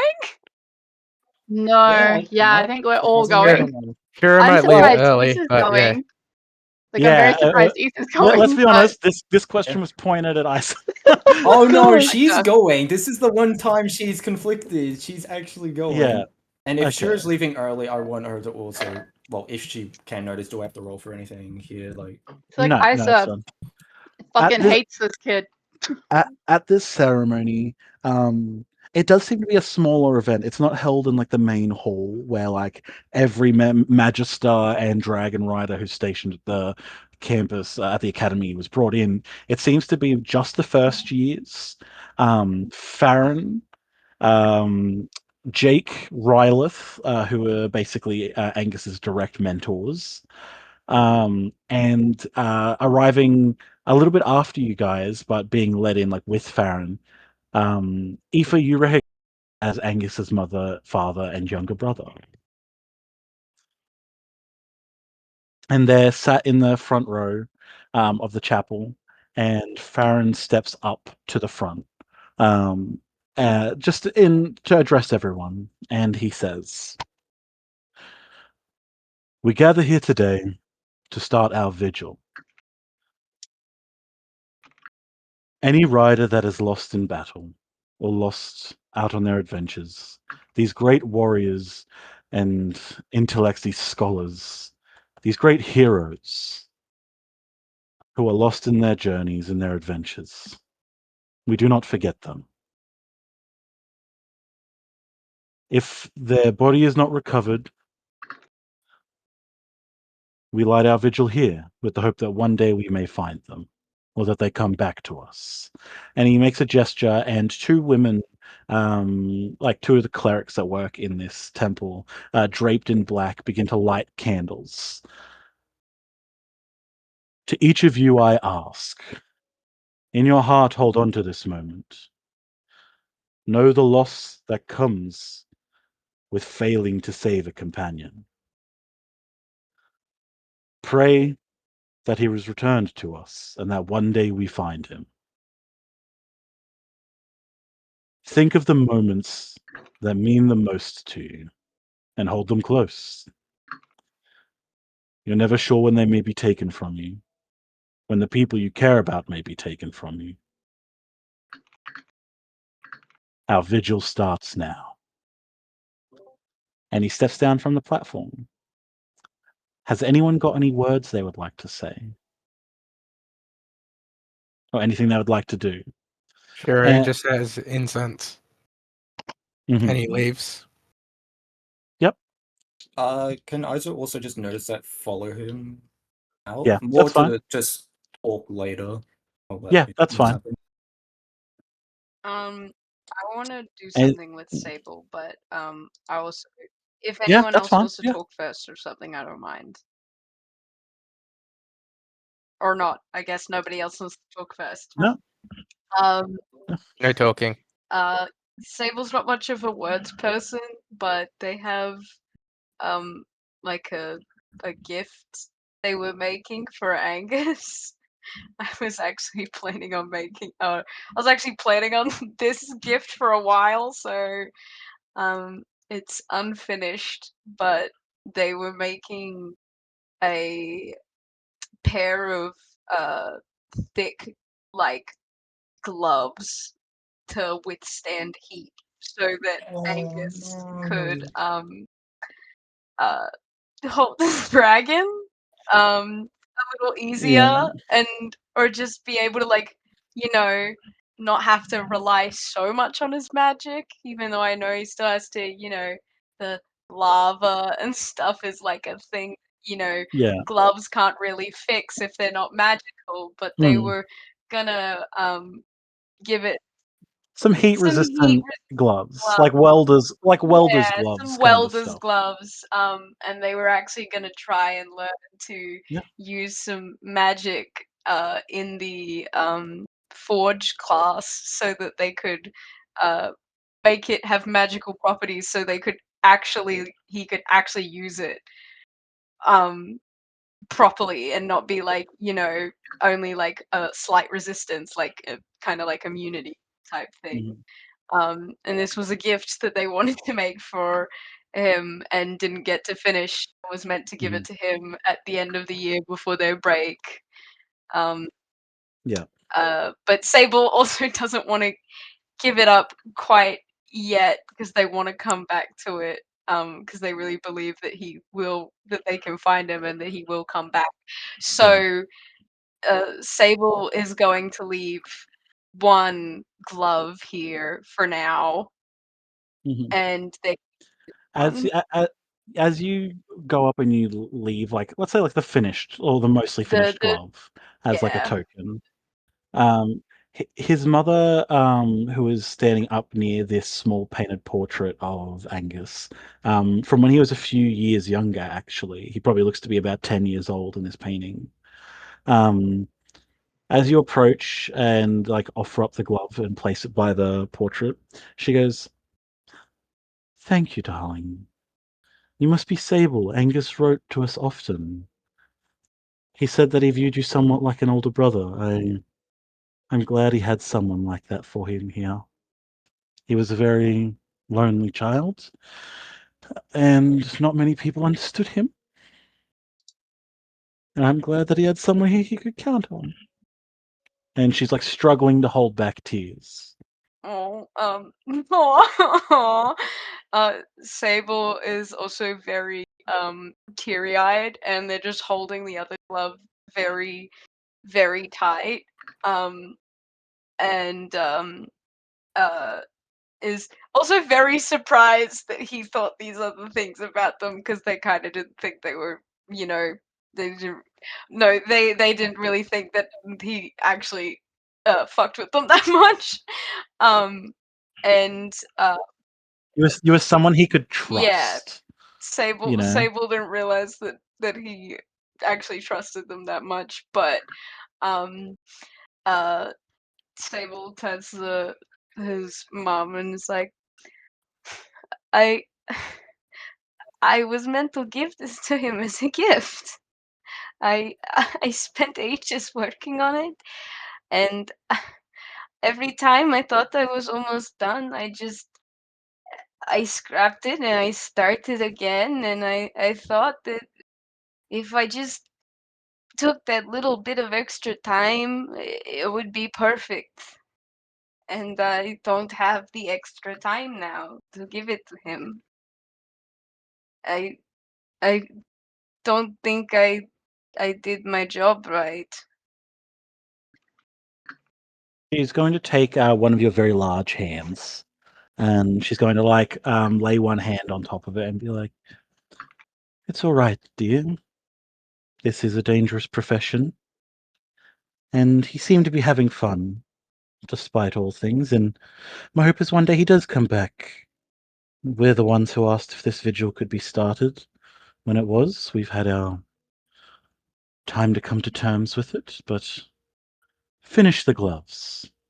Maybe they can be a gift if he returns someday Um, from beyond. Sable does look like nods a bit, but they actually, like, as she was saying this, like, oh, it comes with the job, and like, he was having fun. They don't look as sad as they were before. They actually look like angry for a bit, and they kind of like looking at her hands, and is like, oh, he shouldn't have had to be here in the first place. That I don't. He would have been in the academy. He was primed to be one of the magisters here. It was going to happen after his next namesake day. He, It's part of the reason he was allowed to participate in the dragon ceremony at all. He was much more advanced than his peers. they shouldn't have let him at all. It's children shouldn't have to No? go to war for this place. I didn't think that when I came here it would be like this.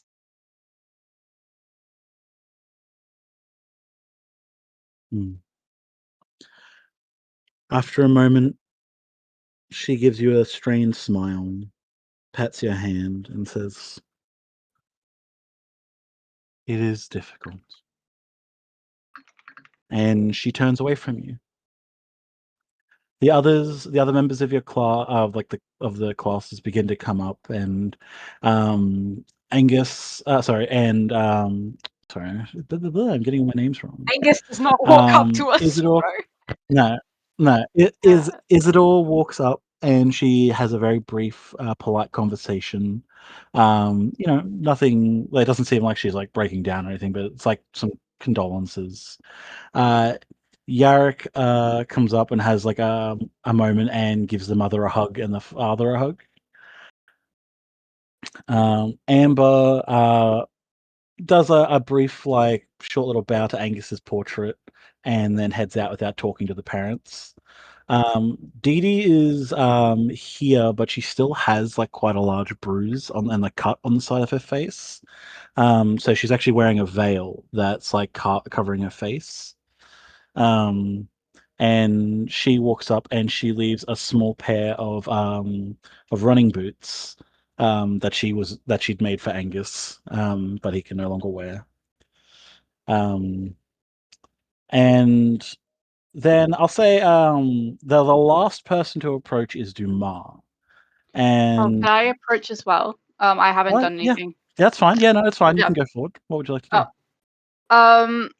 So Aoife has like known Angus from like for a bit from the gatherings at the Black Manor, and they just like walk up to his portrait and just kind of stares at it for a second. You've known Angus for a bit over 2 years. Yeah. So, if I remember correctly. Yes. And like shared the sorcery classes with him. And they sort of awkwardly stand there in front of the portrait. Looks over at the parents for a second and then just kind of looks back. And they're fumbling with this daffodil in their hand. It's slightly charred because it was in their hand with the cuff. But they thought it was kind of ironic. And they're like, "Hi. You were slightly annoying and overly confident, though I can't criticize on that one. But you were a good kid, an incredible sorcerer, way better than I am." And they look down at their arm and size. "I know you're not dead. There's something we're missing here." And Eva places the daffodil on his grave, and it's like slightly wilted and charred. "You're stubborn and pretentious and way smarter and stronger than you should be for." Can't remember how old he is. Eva can't remember. Yes. For a kid. So. Okay. And I think they walk over to Angus's parents because Eva would know them. And says hi and sort of like fidgets and says that they're sorry for this.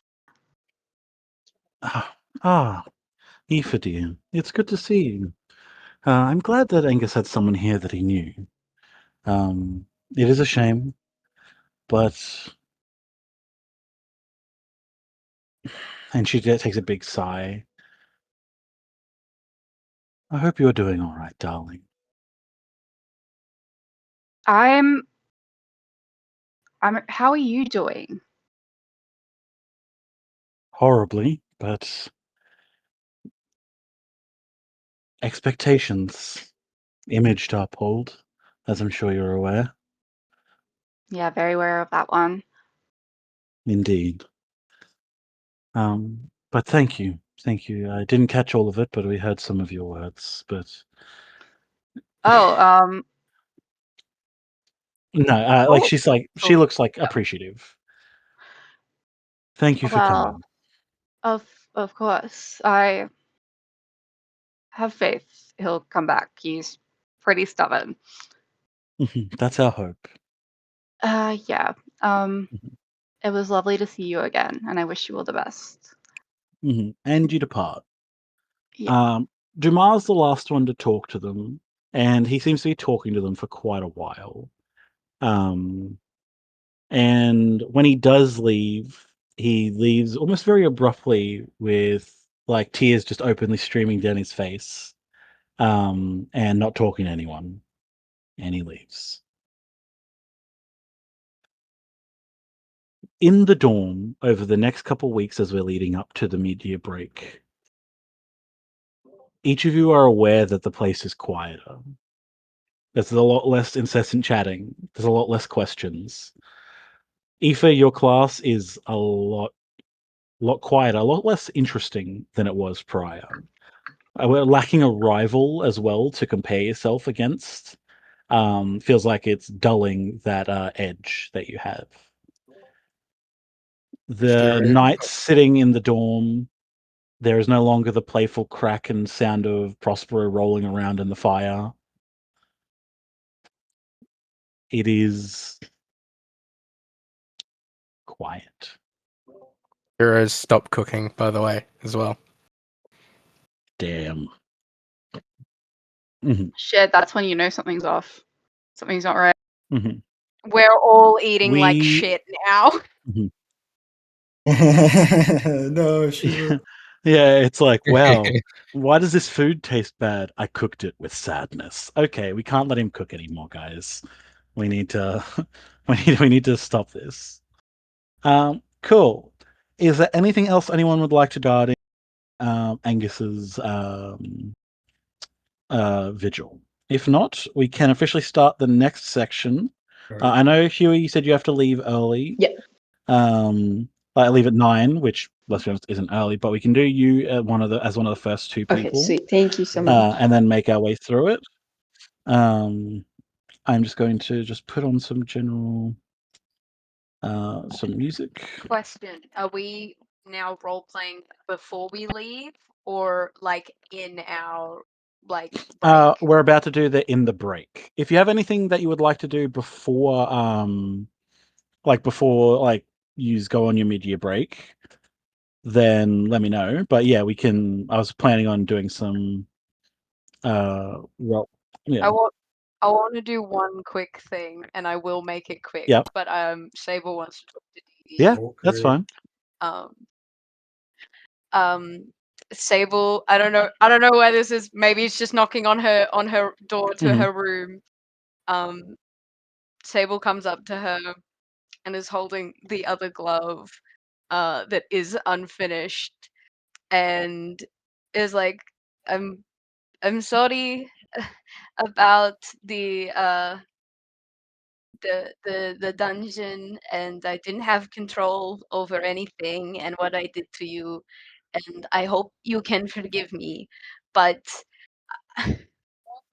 I want to finish this, and I think you would be a better help, and I hope that if you'll accept helping me with this and some other things that I foolishly did not finish, it will be atonement for the way I treated you when I did not have control over myself.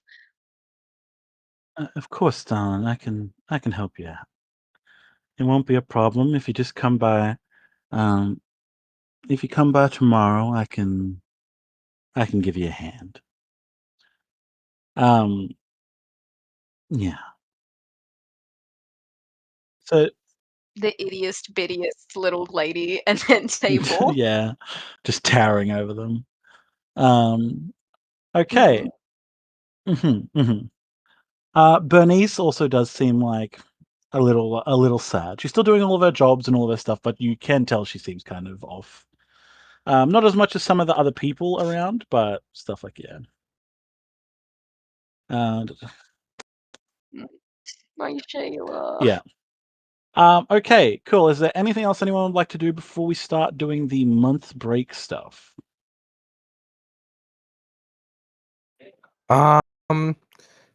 Is there any way to get to the top, like the very top of the castle, to do sit on so the would roof? require you to do the same climb that Lion did with Dumas and Angus. Right. But is there a window Yeah, closer in to the halfway? Spire, which is like the big tower where Farron's lab and all that stuff is. That would be a spot that you could go to, yeah. And this is windows to the outside. Keep in mind, a lot of the outside of like the view that you'll be able to see is just nearby mountainsides, and it always seems kind of like dusk just because of the thick cloud cover. Yeah. But yeah, you can find like an appropriately high window or something to go sit in. It's nothing. Well, what are you doing? Yeah. Mm-hmm. Just looking. Okay, yeah, cool. Reminiscing. Mm-hmm. Okay, yeah, okay, cool. So, the mid-year break has officially started. Each of you are given the chance to go on your own ways and do your own stuff. And as was explained earlier in session, basically you have a month to return. Go do anything you want. You can. I know that some of you even might want to leave the country, which you are allowed to, as long as you return by the date you need to return to by, or else they will come and get you. So do with that what you will. But if we want to, who would like to go first?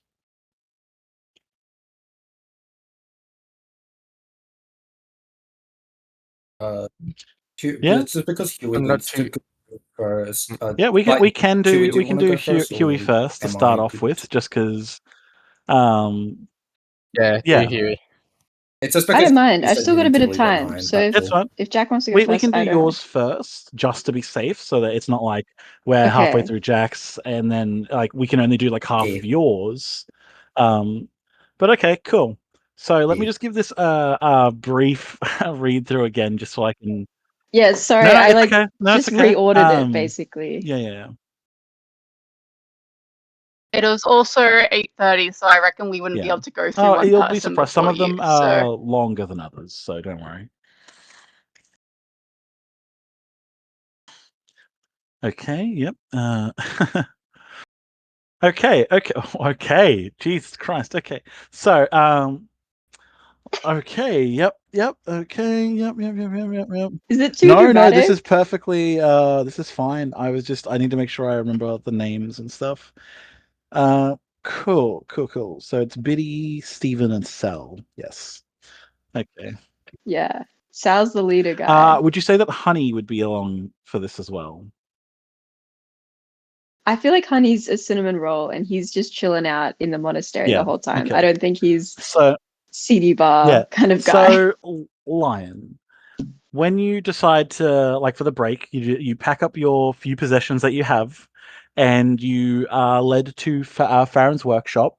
And on the teleportation circle, you stand and zoom, before you even register what's happening, not a flash of light, nothing. Suddenly, you're standing in Darnmore. It's in the castle at Darnmore, one of the lower outer rings. But you're able to be escorted out through the front gates, and able to freely walk around the city. It doesn't take you long, probably an hour or two, to make your way to the monastery. It is now autumn, so all the trees have stopped bearing their fruit and are starting to drop their leaves. But the monastery is just there, where it has always been, right on the beach side with some bros playing beach volleyball. As you've made your way here, you managed to find Sal and Stephen pretty easily, the head monks, for lack of a better term, at this monastery.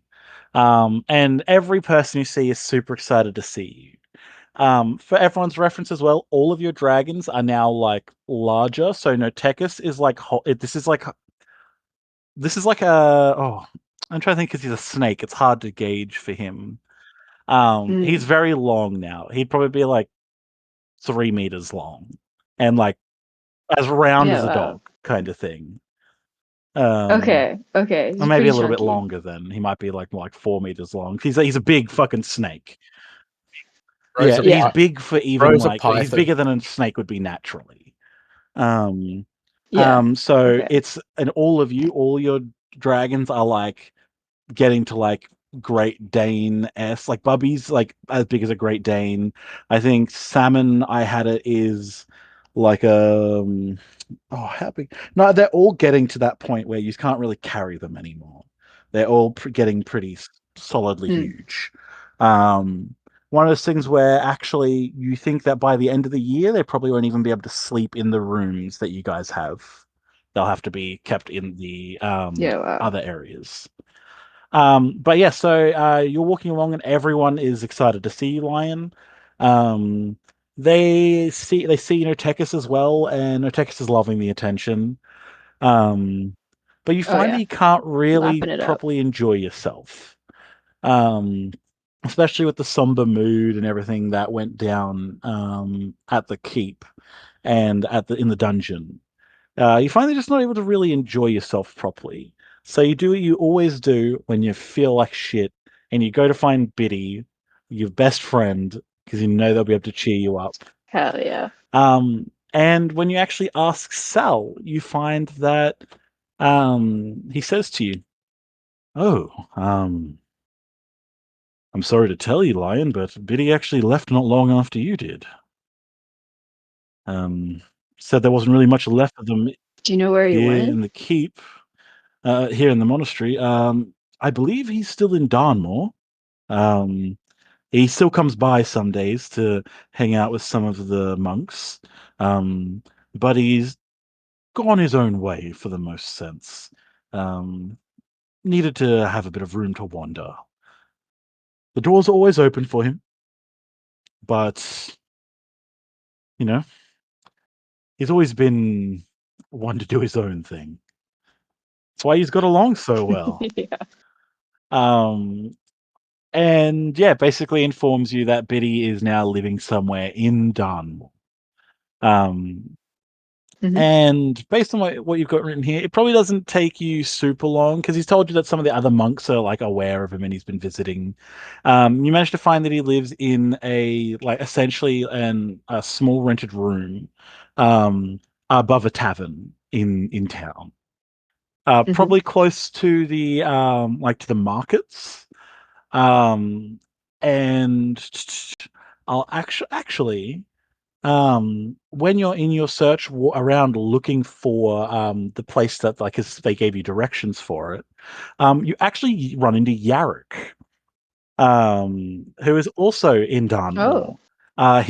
The reason you're able to spot him is his dragon is walking alongside of him, and you guys are the subject of attention. When people see you, they are like stopping and looking at you.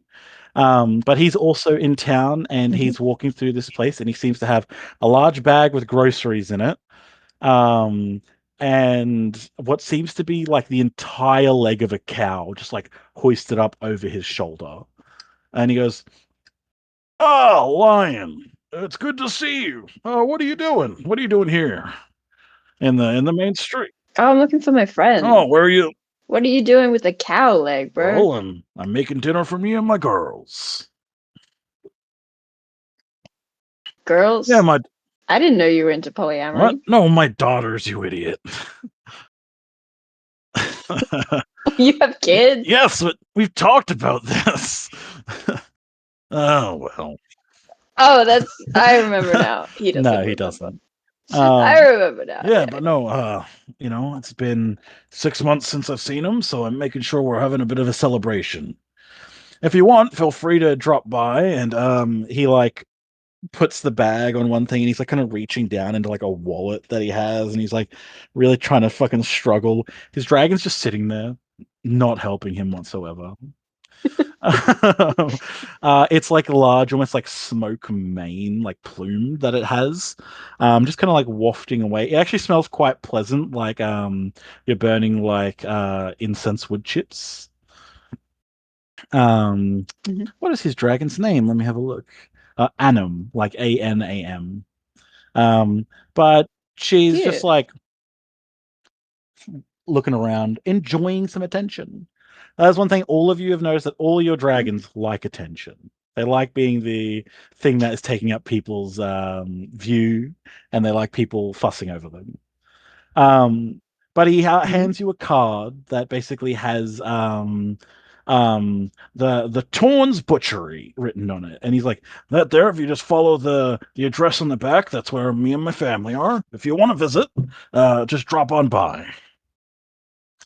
And he gives you a little nod and then continues on his way. Not long after you've seen him, you are able to find the tavern. And it probably takes about 10 seconds of you standing at the front, where jumping from the 3rd story, Bitsy's diving at you out on the street. Biddy is diving out of a window, just pouncing on you in the fucking street. Oh my god, Lion! Oh my god, fuck! It's good to see you. What are you doing here? You are like splayed out on the ground. You were not expecting to get crash tackled from the sky. Yeah, and he like scoops you up in his arms and like gives you this huge hug, and he's like lifting you up off the ground, even though he's got like a smaller frame than you. And he's just like still holding on to you, going, "Oh my god, it's amazing! Why didn't you write more letters to me? I had to go back to the monastery." And he like finally puts you down. I had to keep going back to the monastery just to find the letters. I didn't know where you were living, bro. What? Okay. I didn't know you left. Okay, that's not my fault. You should have known. If you didn't ask. Come on. I didn't know to ask. Come inside. Anyway, come inside. Check out my dragon, dude. He looks very adorable. Hello, little Notechis. Notechis is like hell yeah, and I'd say that Biddy probably can't pick up Notechis, based on how big he is. Notechis doesn't like that. Notechis doesn't like that he's not being picked up. So he crawls. Oh, he's just a little guy. He curls up on you, and this is like carrying like a solid 60, 70 kilos. But he looks much more content now that he's just draped over you as much as possible. And Biddy leads you into the up the stairways and up the staircase into their rented room at the top. And the room seems pretty sparse, very bachelor coded, where there's like a mattress on the floor. There's no. There's because accurate. there are like fridges and stuff. So there's a fridge and like a single wood stove in the corner, and then the rest of the room just like has fucking like gym equipment. Other than that, there's like nothing else in this space. There's not even like a bathroom here. So yeah, he uses like the tavern's like washrooms and stuff because but yeah, very much living that like bachelor, like on his own life. Brother washes himself in the sink. Very much so. But yes, so Biddy's gonna ask you, so how have you been? What's your studies been like? Are you glad for the break, or are you itching to go back?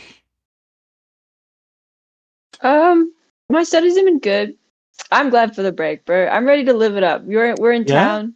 When have we ever been in town with nothing to do except have fun? Literally as often as we could have been. Well, oh wait, no, that was just me. You were too scared to come out. Come on, I know. Look, I don't want to disappoint. Yeah, okay. Well, look, that's why I left. I'm not scared now. That's why I left. The main Sal point. can't Let's tell me what to do if I don't live there. So, let's go have a night on the town. And and Biddy does hard cut to 3 weeks later. It's like in hard cut to just like beat music, like you guys are clubbing and it flashes to like 3 weeks later, and you're both like, bro, and he's like, bro, oh god, I think I'm gonna die.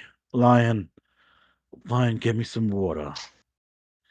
Get me some. His eyes are closed. Lion like tries to stand up and he like falls on his face. Oh my god. Those water nymphs, definitely, that was some hard shit they gave us. Whoa. His eyes are still closed. Like, when he's not talking, it just straight up looks like he's asleep. He's barely breathing. I can't do this anymore, bro. What? No, I can't don't do this tell me anymore. you're tapping out early. Come on. Come on. It's been 3 weeks. What do you mean we're not early? even halfway done yet.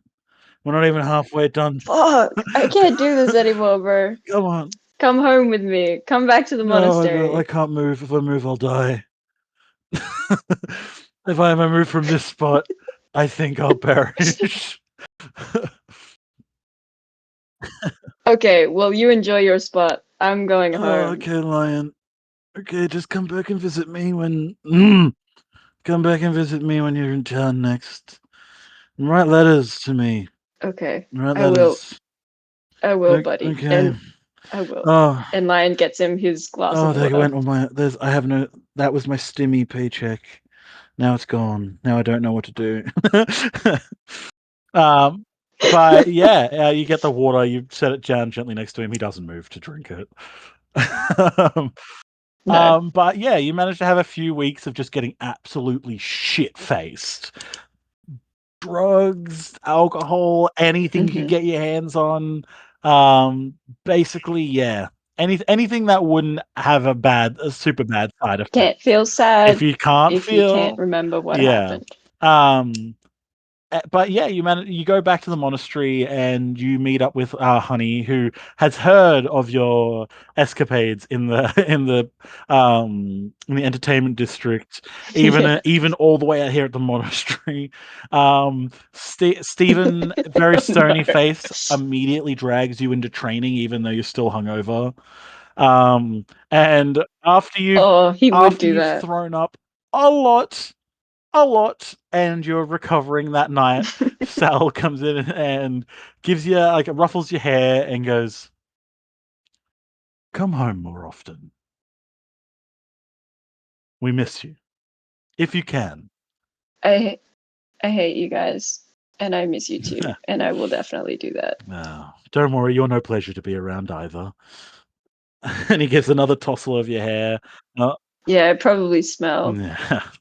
And I was washing in Biddy's sink for 3 weeks. that boy needs to get the control of himself. No judgment. He's very much someone who looks like he's judging very hard, but he's like eyes are closed and he's trying to be like inner peace, inner peace, inner peace. It's all right, but he's like it's okay. They're always welcome here, and if they want to come home, they're always available, and we support their decision to move on with their life and do other things. Oh my god, like very much like. He's trying so hard to be understanding on Biddy's decision, even if He's doing so he doesn't well. agree with it. And He's doing so well. and this is why Sal is kind of like the father figure of the monks. Well, everyone else is bros. He's basically the dad. Aww. But The yeah, dad bro. the next week you manage to spend with the monks, and it's a lot more of just getting in touch with the routine and order that was very boring to you when you were here. But I'll leave it up to you whether it is comforting to Lion or a reminder of why they left. He's I think for sure it's comforting. Yeah. that routine of here's your chores, here's what you do. We do our meditation from here to here. Very much finding your center again. Biddy does come by. I think he's excited to get back. I think Biddy does come by on the last day to give you a proper farewell. And all the bro monks basically give you a huge hug and a huge send off again. And they can't wait to see you next time. And you return to the castle and step on the teleportation circle, and you're back at the keep. So that is what Lion got up to. Lion's basically boiled down to I'm gonna go get so fucking wasted. Yeah, Jack, that jump right there, that's basically what happened. I figured I found the perfect kid. Cool. So would anyone like to go next? Jack, would you like to go? Well, okay. Okay, cool. A lot it's just a lot of talking. So yeah. Before she also goes to do her own thing, she also did want to somewhat talk to Shiro after, I don't know, some whispers of knowing Shiro did know a few more things about the whole mission from earlier. So did want her I think talk to Shiro in you private. can tell that something's off with Shiro. You wouldn't know that he knows secret shit about the mission. But yeah, that's fine. We can do that. That's like part of the preamble for it. Just before. Oh no, that's what all I was saying continue. is that it's part of like the preamble for Jack's stuff. So yeah, you're sitting at a high window, Shiro, if I remember correctly. Yeah. Yeah. No, Charlie, if you got something to say it. I thought this was like before he it gets to the is window. up to Jack. Would Isa follow him immediately, or would you mean, try and find him later? I think that sounds cinematic, and I would love to animate that. So yes, she'll follow him up to the window. Thank you. Oh, if he knows that you're following him, he's going to book it. Can both of you give me acrobatics, and we'll see if you can beat Shiro's roll, you keep up with him, because. Or at least you don't lose entire sight of him because he is a tabaxi. Or actually, no, now that I think about it, with all his bonus action dashing bullshit, you would lose sight of him immediately. I think you could move 60 feet and he could theoretically move 120. So it's just one of those things. He's literally moving double your speed. But I will say that later on that night or the next day, you would be able to find Shiro. So it's just you can't talk to him in that moment, but he has his moment of silent reflection. But you do get a chance to talk to him. What do you talk to him about?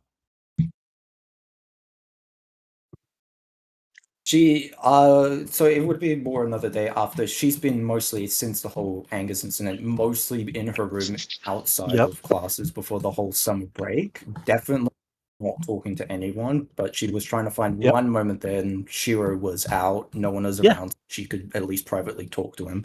So she'll probably just come up and try get his attention by just tapping on his shoulder or something. No, this is fine. Like you managed to find Shiro, and you're like, hey, we need to talk. What do you say?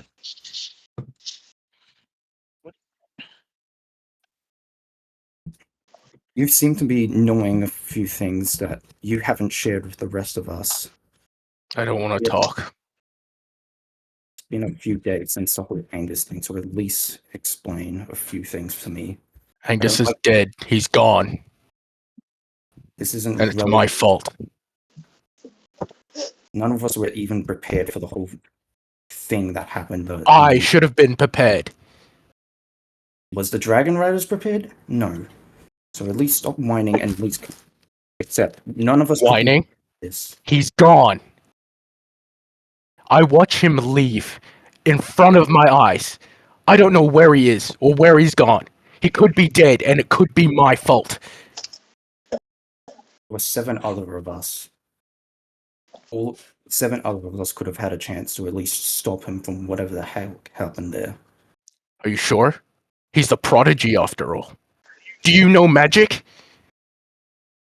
I've been taught magic. Maybe not on You've been taught magic. You've been taught magic. Well, why don't you open the door then? Unlike him, my magic didn't even work, hasn't even unlocked for years. So I had no chance of helping. Sorry. I'm getting too ahead of myself. What do you want to know? I don't know what, but I've heard some rumors around, mostly from the people who were still awake, that you saw something after the whole conflict there. What was it exactly? I know you told the higher-ups, and I want to at least know, just so we can be prepared for anything in the future. So we don't have an incident like that again. You'd want that, right? You're right. In some regard. I won't let it happen again. But all I saw was what I assume to be a rogue rider with a weird mask and a burnt face with a centipede-like dragon. The word mask did, makes her shudder a little bit, but after hearing the whole centipede dragon, she reclaims herself. I see. So a whole rider did all of this? I guess that makes sense with the trying to get into the Cobalt Slayer. I guess the mind control was a precaution at that point. I see we're dealing with something we couldn't have stopped. Not naturally. If that's all you wanted to know, I'll take my leave. That is enough. I apologize for my interruption, Shiro. She'll head back to her room, close the door, so forth. The description that Shiro gave you, a man with a burnt face, and the black robes that the child was wearing. This is the man from your dream. At least based on the description he's given, the one that you saw, like the days leading up to the adventure in the delve in the dungeon. This is something that you saw, someone who was aware of your presence and then basically made you wake up from it. Just so we can call back to that. Cool. Yeah. Oh, I do. I remember that. I know that part. Okay. With the first 6 months of your studies coming to a close, and the sting of defeat at the hand of the rider still apparent in your mind, Isa, you've been dedicating yourself to personal training, knowing that you're falling short of his expectations of you. You have also not received a single letter since your sentence to serve at the Void Keep began 6 months ago. As you return to the dorm after a long and difficult solo training day, you see that the others are preparing for their mid-year holidays. And as you walk ahead to your room, with a burst of flame, a letter appears on the counter, with simply Isa Anuka written on its front in a scratchy cursive handwriting that you recognize well. Opening the letter, the words, "We need to talk." That is all that is written on the note within. Finally, you have been contacted. For the first time in the year since you left, he has reached out. She is still surprised this person has reached out, giving a shock when she holds the letter, but hopefully praying no one saw her one moment of like insecurity that she's shown emotion that hides it. Bye, Huey! Thank you so much for today. Bye. Have fun. But yeah, I want to do some rolls. And I'm gonna see. Of course. Okay. This is just to see because the it's like everyone's kind of milling around doing their own shit. So it's I'm just doing some rolls to see if anyone manages to catch a glimpse of this look. Interesting. Okay, so I'm very interested to know the moment of shock, and as you look up, you lock eyes with Isidore, who is looking straight at you. Oh my god. Yeah. It's of course it's her. And it seems almost like that movement of like your head moving up and then like locking eyes and kind of half turning gains the attention of Amber, who, when they see the look on your face, their eyebrows furrow a little bit, and they look towards Isidore, and then they just ignore you. But yeah, so Amber and Isidore are the two that noticed. Everyone else seems to be busy enough doing their own stuff or have already departed. Cool. We cut forward to you. You've left the keep. You arrive in Hadal. This is where Rose hatched and critically changed the scope of your mission. You can only hope that he understands and is pleased with the progress you've made so far. Southeast from the city, not far from a garrison fortress, you wait. And after an hour in the snow, you notice that Rose has lifted her head and freezes as you hear the sound of footfalls crunching through the snow. And then he is before you. Zenith has come. My, how far you have come in 6 months. From a humble bodyguard using the caravans to move throughout the Empire, to one of the esteemed pupils at the Void Keep. What, nothing to say? And here you were sending letter after letter, waiting for someone to respond. You're too clingy. You need to grow and move beyond such reliance on others, as I've taught you. How goes our mission to infiltrate their ranks? Of course. Luck has been on my side, just showing Rose there, a little shuddered by Zenith's whole presence. No other major steps forward, no connections. Just some talk with the students, that's all. Our first mission did happen, but some delays were in there. Thinking it was a normal mission, it seemed very peaceful. There was a road rider there. Interesting. What is the potential of the other students? What are their strengths? What are their weaknesses? Tell me what you know. Not enough mingling, but there is only a few that seem more warrior-like. I would say similar to fighting style of me, Master. He looks at you and he doesn't seem... He's not like crazy angry, but he doesn't seem particularly pleased with the answers that you've been giving him. And he says, "It seems like perhaps you have forgotten your purpose here. I understand the frustration and disgust of having to rely on the people in that God's forsaken place. Spread chaos and unease amongst the others. Weaken Farron's hold on them and play to their fears. Things are developing, and your fortuitous selection at the egg ceremony has provided us with an opportunity we would have otherwise missed. Here." He hands you a sheet filled with runes in a language you don't recognize, sigils and circle markings covering the backside. I need you to place these markings around the campus, in as many places as you can, without drawing attention to you or these marks. This is of the utmost importance. If you succeed in turning any recruits against the Empire, that is also a benefit to us.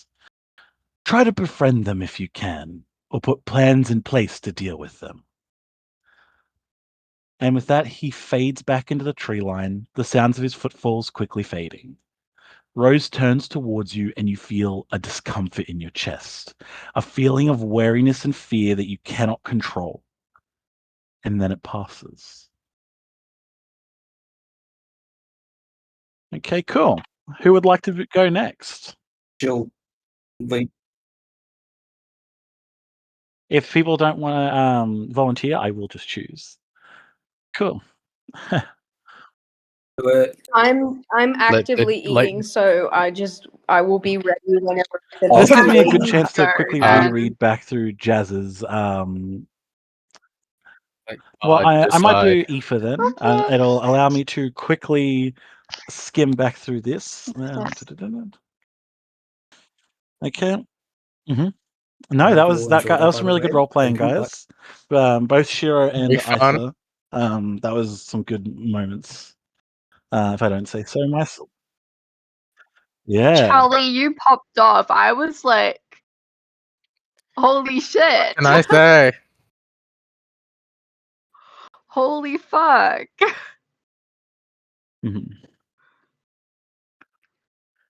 And Jazz, I'm just reading this. Would you just like me to read this out as it is? Is there very many moments where you would like me to role play back and forth with you, or are you fine? Because I'm reading through this and this seems to be fine. Yeah, honestly, do whatever you want. I left it open because I didn't know if I was supposed to write more or that like you wanted to because you Yeah, I don't okay. really mind. So Okay.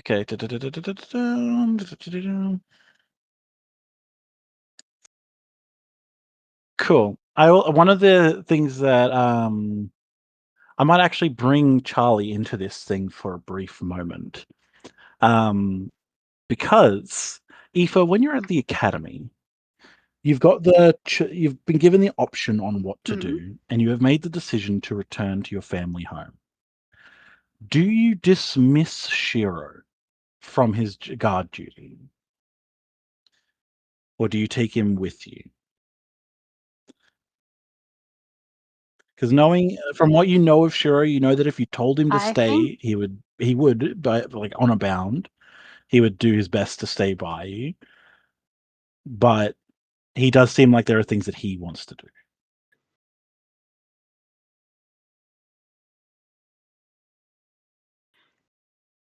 Shiro.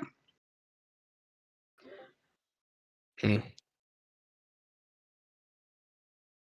should go home. I release you. You don't have to. You don't have to guard me anymore. With that, At least for this break. With that, he bows. Sweet. And takes his leave. So,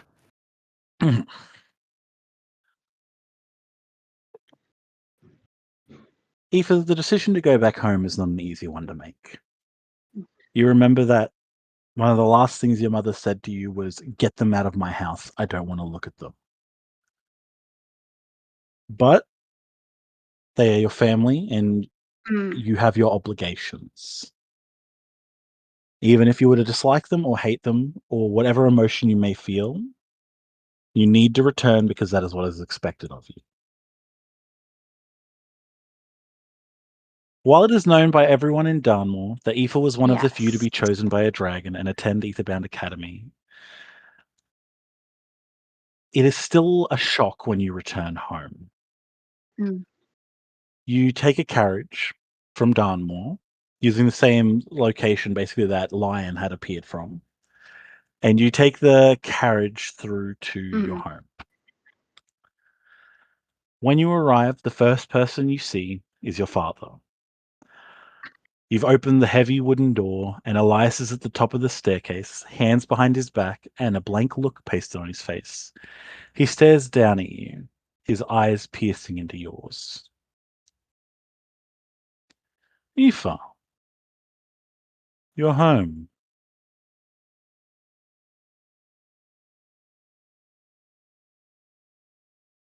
Hi, father. It's great to see you. He looks down at the egg dragon and looks at it for a little moment and looks towards you, gives a very short, curt nod, and turns and walks away towards his study without another word said. Unsure of if your mother is home or out on another adventure with Lysander, she is often away on business. You carefully creep around the house, carefully trying to avoid her or your siblings at all costs. This was in vain, as due to being outside the academy, where outside magic was prohibited and could not enter it. Your mother could finally connect with you based on through the charm on your waist. Eventually, you tried to go find Amir and Eliren. Aoife knows that Amir probably wouldn't be happy about seeing a dragon, especially as she grew up working with their father training to be a hunter. Neither of them would probably be happy to see her with a dragon, but she hoped at least Eliren would be civil and take interest, or maybe either of them would know what to do with it. Aoife also couldn't find either of them. It was strange but wasn't completely unusual. Aoife spent a majority of their month-long break trying to figure out what to do with their egg dragon. She was still conflicted, but over the break she managed to bond with him a little. So I just need to quickly check what I decided his favorite foods and stuff were. There we go. Come on. There we go. Okay. So over the break, as you spend more time with Egg Dragon, you manage to learn some things about it. Things that, if you'd felt more confident in the dragon training classes, maybe you would have learned there. Such as the fact that Egg Dragon's favorite game is throw a fucking ball, I'm gonna chase it. Throw the ball, I'm chasing that shit. I'm gonna hunt it down. I'm gonna hunt down this thing that simulates a small animal and fucking eat it. And it becomes a common game that you play together. His favorite toy. Oh, sorry. Actually, just checking what the gender of the egg dragon is. Yes, his. His favorite toy, which you just find in your room one day, that it seems that perhaps one of the staff put in there, is a sausage dog plushie, long enough to curl around. Oh wait, no, sorry. This is the thing that you made, wasn't it? That Sable was going to make. Yes, yes. Kay, did Sable ever give that the egg thing, like the thing to hold the egg, to Aoife? Or no? We didn't role play it. No, we that's didn't fine. get to get up to it. I mean, we can retcon it if it's you'd fine. like. His favorite toy seems to be just like a plushie, like one of the. Let's say it's one of the few that you have hidden in your room. You come back to your private room, and there is fluff everywhere. He was standing in the center of it, looking up at you, looking really guilty.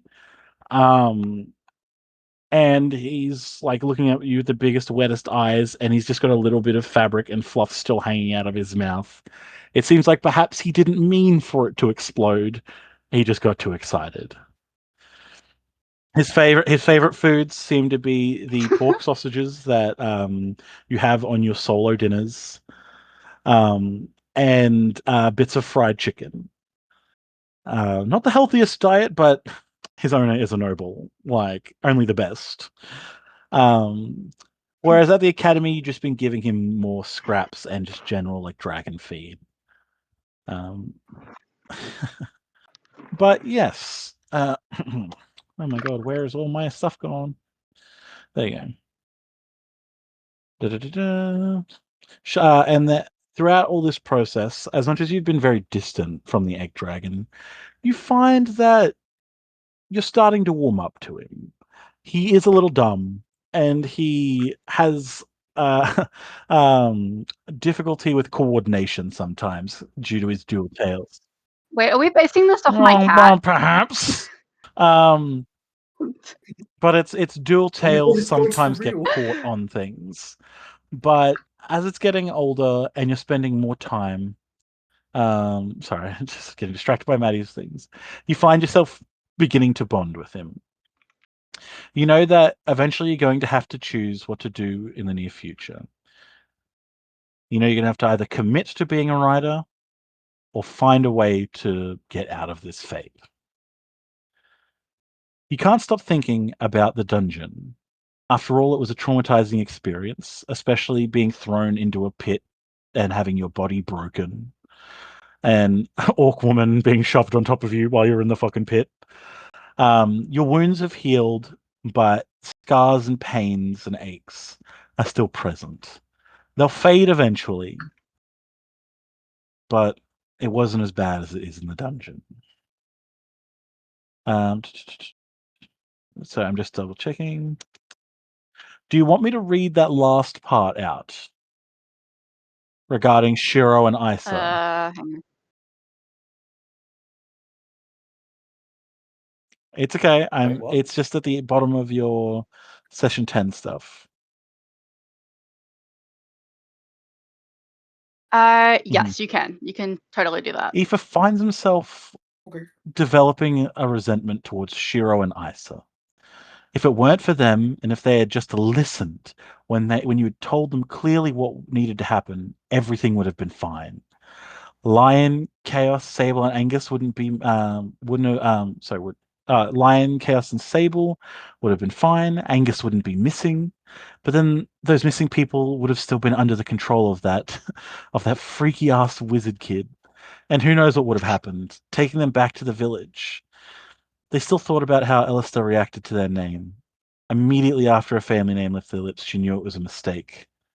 Now, this enemy knows who she is. And we cut away to the next person. So, yes. Cool. I am sorting through my shit. So I believe the only two left are Shiro and Sable. Yes. I will. Charlie, you I was want to gonna go say. before me? I was gonna really start with Shiro's just because he went last time, and we didn't get to, like, you know. Yeah, that's what I was thinking. Charlie, I will add your Charlie. I would rather you go As much as yours first. wasn't the longest written, Charlie, yours has the most shit happening. Yeah. Yeah, I thought not as because much. of you, because I I just thought went as no much. further, going, "This is gonna eat so much when I fucking write it." Yeah, no, yeah. I to be honest, I knew you were going to eat, and if not, I was going to be like, I'm going to. If he's not going to eat, I am going to freaking lose it. You have officially been dismissed from your role, at least for the break. Your honor no longer dictates that you must. Sorry, sorry. I will quickly read what Maddie's put in the chat because I see you might know. Sure, cool. Trying to, yeah. Anyway, you've been dismissed. You're no longer honor bound to follow them around, and which is well because you have your own plans. to return to Estos. You're going to be taking Salmon with you, and hopefully your journey doesn't take too long. As you have made your preparations, hopefully, and you and Salmon are sitting out in the sun, well, what little sun there is, allowing the cool air to pass by you, a moment of silent contemplation. You hear footsteps on the gravel outside. When you look up, you see that Farron is approaching. He's walking with his cane, and he stops next to you and takes a moment where he leans on his cane and comes to a rest beside you. Just looking forward. Well, Shira, I hear that you have plans to go to faraway places. Not important. Did you hear that? I give my consent, of course, and I approve. I think, yes. I'm glad you do. You know, Shiro, I'm quite pleased with the connection that you and Salmon have developed. And he reaches out and he gives Salmon a little scratch under the chin. You have grown close. I will admit this surprises me. I never would have imagined that I would have ever inducted not just one, but 3 of the Orionson's bloodline into my own ranks. To teach them my ways and knowledge, and provide them with what few are privy to, our greatest secrets. He closes his eyes and leans back against the cold stone. I have killed more people than many will ever meet over the course of their lives. I have done things and am privy to secrets that no other can understand, and I alone carry the weight of that regret and pain. Though it is a price I would pay again to protect the ones that I love and care for. And he gives you a pointed look. Your peers have their strengths and flaws.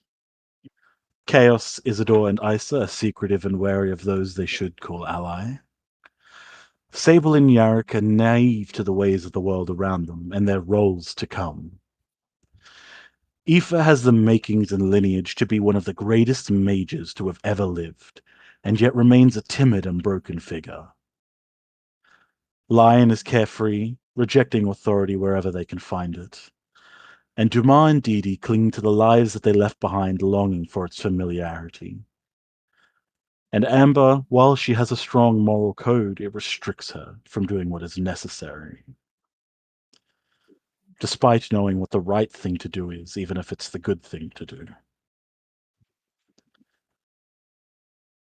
He opens his eyes and begins to stand.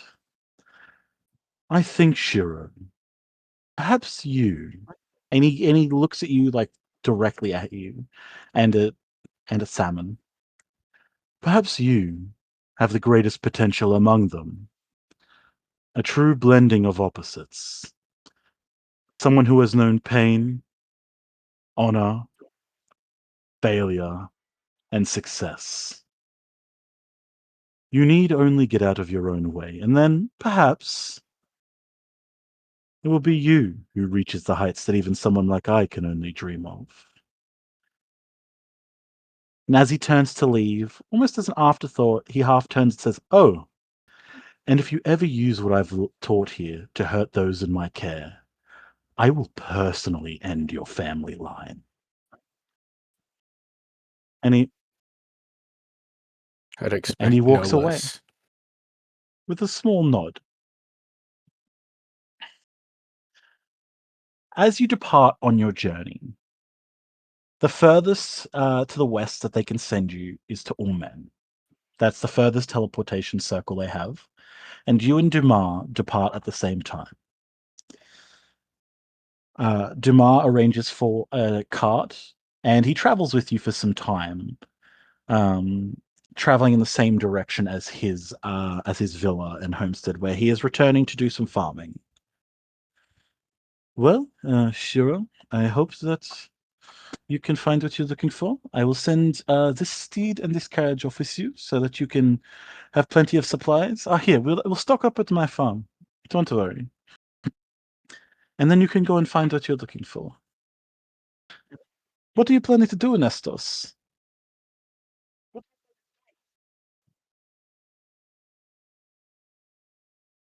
Look at some ruins.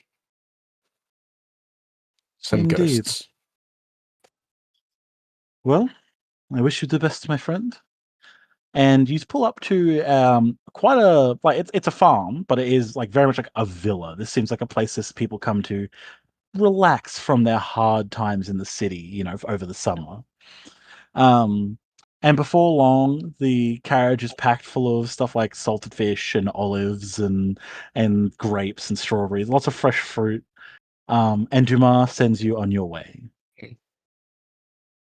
Yeah. Before he leaves, I hand him a bottle of what I can try to make of whiskey. Oh, that's very good. That's very funny. And he puts it in puts it into like a bag that he's got I guess he's like pack, and he gives you like a big form hug pat on your chest, pat on your back, and he goes, "Okay, I will see you in a month. If you need anything, just return here, and we will help you however we can. Good luck, my friend." And you continue on your way. As you make your way into Estos, the air grows drier, the sun more harsh, but the greenery stays. It's more dull, but it's learnt to survive in this more dangerous and inhospitable place. It takes you a week to get there, to return to what was once your home. When you're just over the hill, what are you thinking? Are you dreading the moment you see it? Are you eager to return? What are your thoughts?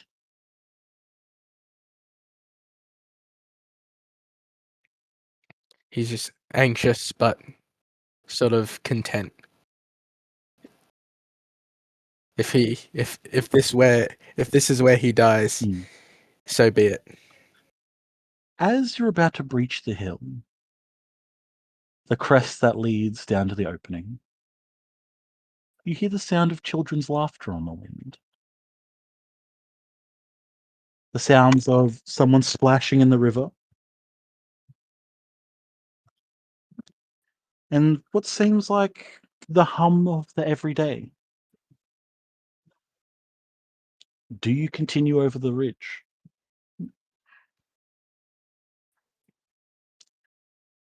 Yes. As you approach, the mist is thick here in this part of Estos. The cloud coverage always hangs low. It's one of the few reasons that people are able to actually farm here and supply for themselves.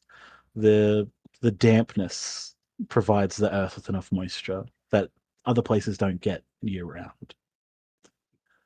So as you come over the crest and the fog begins to fade away, you see that there are lanterns lit at the gate.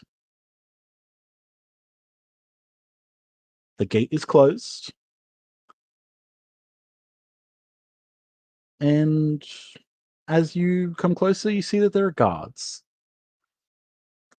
The general look of the village is essentially there are lots of basically tree trunks where they've like stripped them of the bark, covered them in oil, and then driven them into the ground, and that basically forms like a wall around the village, around like the village. But yeah, there seems to be people here. Yeah. You know for a fact that when you departed here, not what 2 years ago, this place is abandoned. This was a ruin.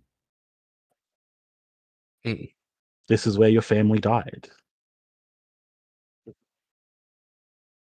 And as you approach, you hear, "Hail and well met. I must ask that you stop your carriage We're not permitting any visitors at this time. We don't need merchants.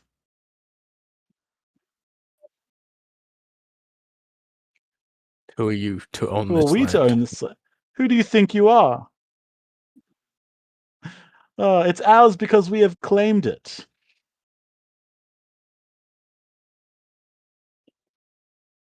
What gives you the It was right to abandoned. claim it? This is our home now. Why, are you one of its former residents?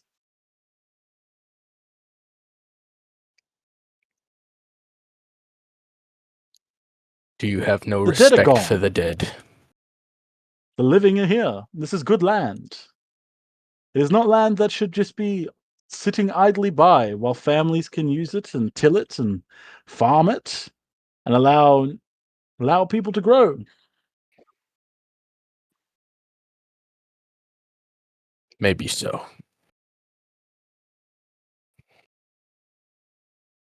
Just let me resupply and I'll be on my way.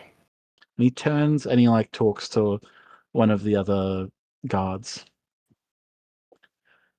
So, stranger, what is that you wear on your face?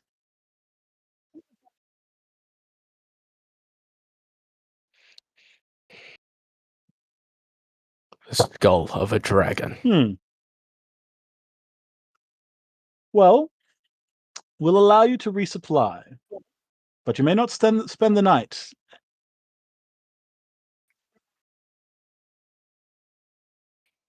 I'll say that Salmon is in the cart at this point. Like he's like lounging in it. It's like an open backed cart, with like a tarp covering over like the top, like so if like for travel, so you could like sleep in it and stuff. So they haven't seen Salmon yet. Yeah. But yeah, the gates begin to open and the fog swirls and you enter. You haven't been able to get a clear look of any of these people. But as you pass through the threshold and you look up, the lanterns are out. The guards are gone. And as you look around this place, there are no children. There are no homes here built. There is no lights. This is a ruin. A place for the dead.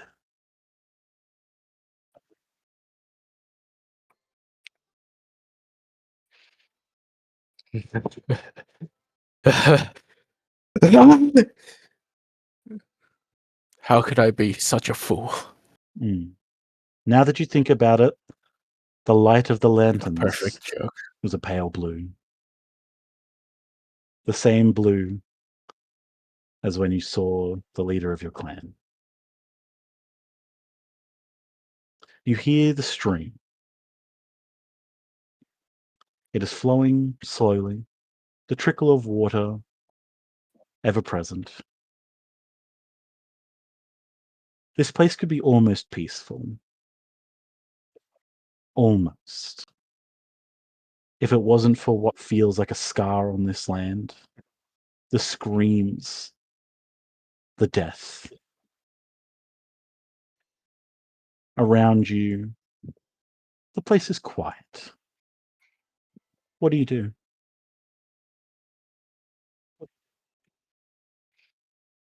I walk until I find Do you head a towards your spot. old house? And are you taking Salmon with you? Yeah. I'm taking Salmon with me. Salmon seems to like this moist air. He like gives a little shake, and a lot of the mucus that he usually has on him is not present. It seems like that perhaps this kind of dragon that Salmon is would prefer to live in like moist environments. A sick joke that a dragon that you have grown to care for would have been perfectly raised here. But no one's here. And as you make your way through town, it's just the sound of the river. There is no one here. You weren't expecting to see anyone here. And then a flash of movement and a flash of light. Flickered out before it was even before you even fully aware of it. Salmon slinks forth and slides into the river, having a swim disappearing under the water. You haven't had many opportunities for him to swim, but he seems quite proficient. You find a small spot, a clearing just before your home. The fog at its densest. You can barely see across the small courtyard that you've had here. All these homes made of wood. This wasn't a place that you spent your whole year. Often, very few people were left here as you were out on hunts and plying your trade, being monster hunters. But in the cold months, when the snows came and the river froze, he's returned. And now it's empty. There is no one here.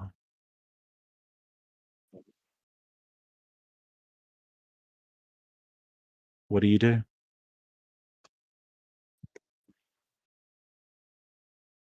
I just sit in the sereneness for a little while longer.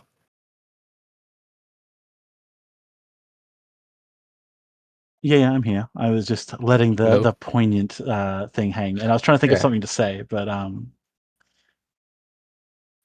yeah. Oh, the music I just turned died. it off. I turned it off because it's like it's quiet here. Yeah. There is no vibes. There is no music. And Shiro, you close your eyes. Since you donned your mask, no one outside of your clan has seen your face.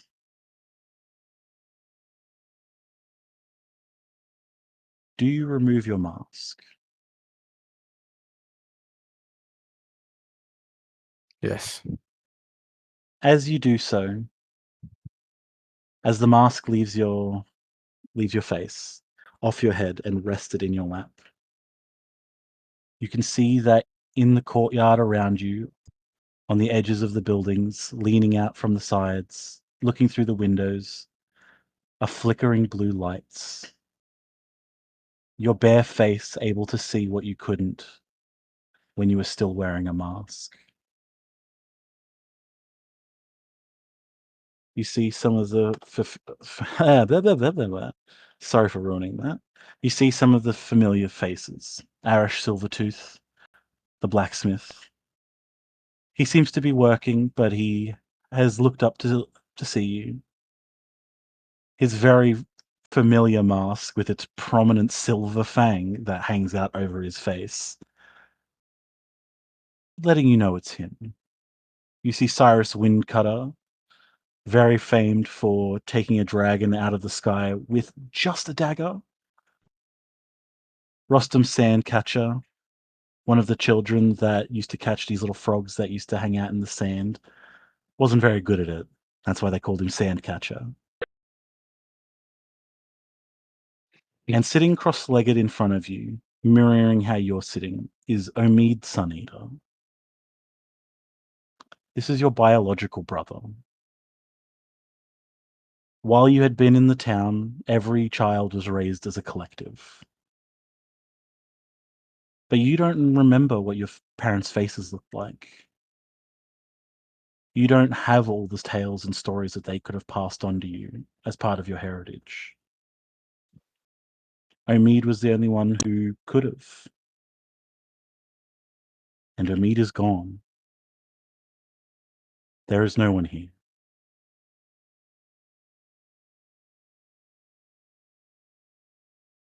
I wonder what it would have been like if it was him. If it was you instead of me. His mask was always plain. He never adorned it with any fancy skulls or trophies. It was a simple wooden mask. He knew he wasn't a hunter. He was one of the few who used to stay behind. After all the deaths out on the hunts, when the clan began to shrink, he took up arms. He wanted to provide. But he couldn't. When he returned from his hunts before you for the season, you were excited into him while out in the fields. You were on just to tell each other stories of your travels of when you returned. But when you returned alone and the village was gone, there was no one here. Those deaths hang thick in the air here. That moisture, that cloud coverage, that fog that made this place livable. You know from experience that if you stay here too much longer, it'll feel smothering. There's only so much you can take. Salmon has crawled forward and is looking at you. For the first time seeing your face bare. The scars on your face apparent. And he rests his head in your lap. And he whines a long, slow, sad whine. Tears falling from his eyes. As he weeps. And you hear a voice. You've been so alone. I'm sorry. I wish I'd known. And he looks up at you with those eyes and that voice you hear in your head. Salmon's voice.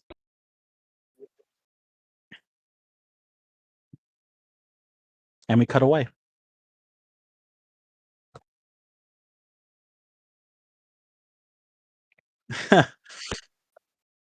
Yeah. Bro, you're bringing the others to tears, bro. You're bringing I me told to you tears. I fucking cooked. Being savage. I try. You can't do I tried that. to compose myself. What is wrong with you? He's already Well dead. done, He's Nick. already Nick, dead. we can't eat That was all his beautiful. food. Thank you, It's gonna Jazz. spoil. Click. Nick, we are not a small ship. I'm You glad need to that make this but there's fucking nobody here. food. I'm glad that but there's no one here. It's all perishable. It's I'm all glad. perishable.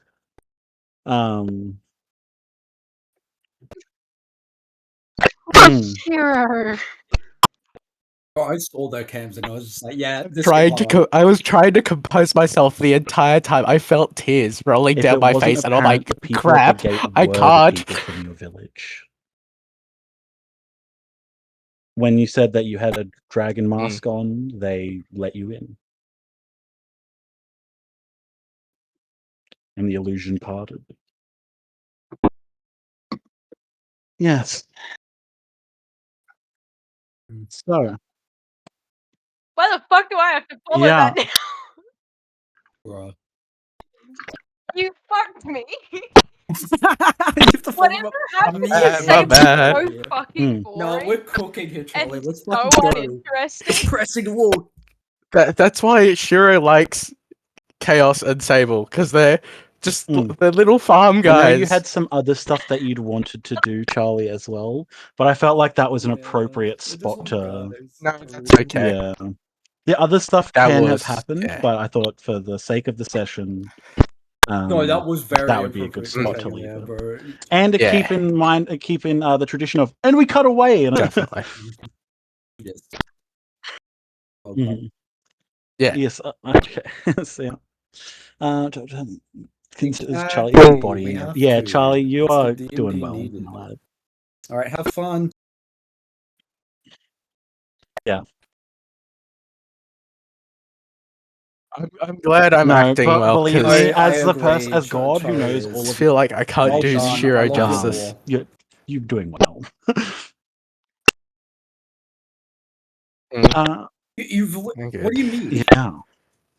I can finally be an actor. Cool. So we go to You're Sable. amazing. All right. Let's have something a little more lighthearted. Yes, Sable did do very well during the vigil. After that, people have been. no, it's okay, guys. I will take my L. That was There's also. absolute I think cinema. it's very. This was all simplified by Isa asking him about it, You have to be chopped to being and able to cooked. see the regret and anger that Shiro was holding over Angus Served being and missing, and then immediately going into this, it's like, yeah, Chekhov's Jack gunning. had no idea, but he literally just went like straight into a beautiful setup just for. You guys, Ali, I was trying to do Chekhov's gun. Yeah. And you Yeah. Mm. I was trying to give reference to Shiro feeling bad nobody's here. about all the That's children better, but there's nobody here. he saved in his village. Like, Oh yes, The people he lost. as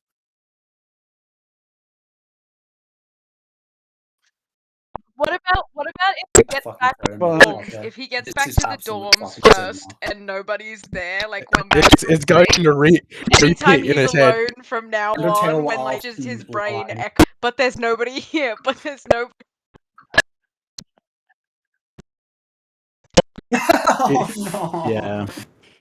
Okay, like I said, we'll It's go like to a that one slightly line more from Undertale. Exactly, subject. okay.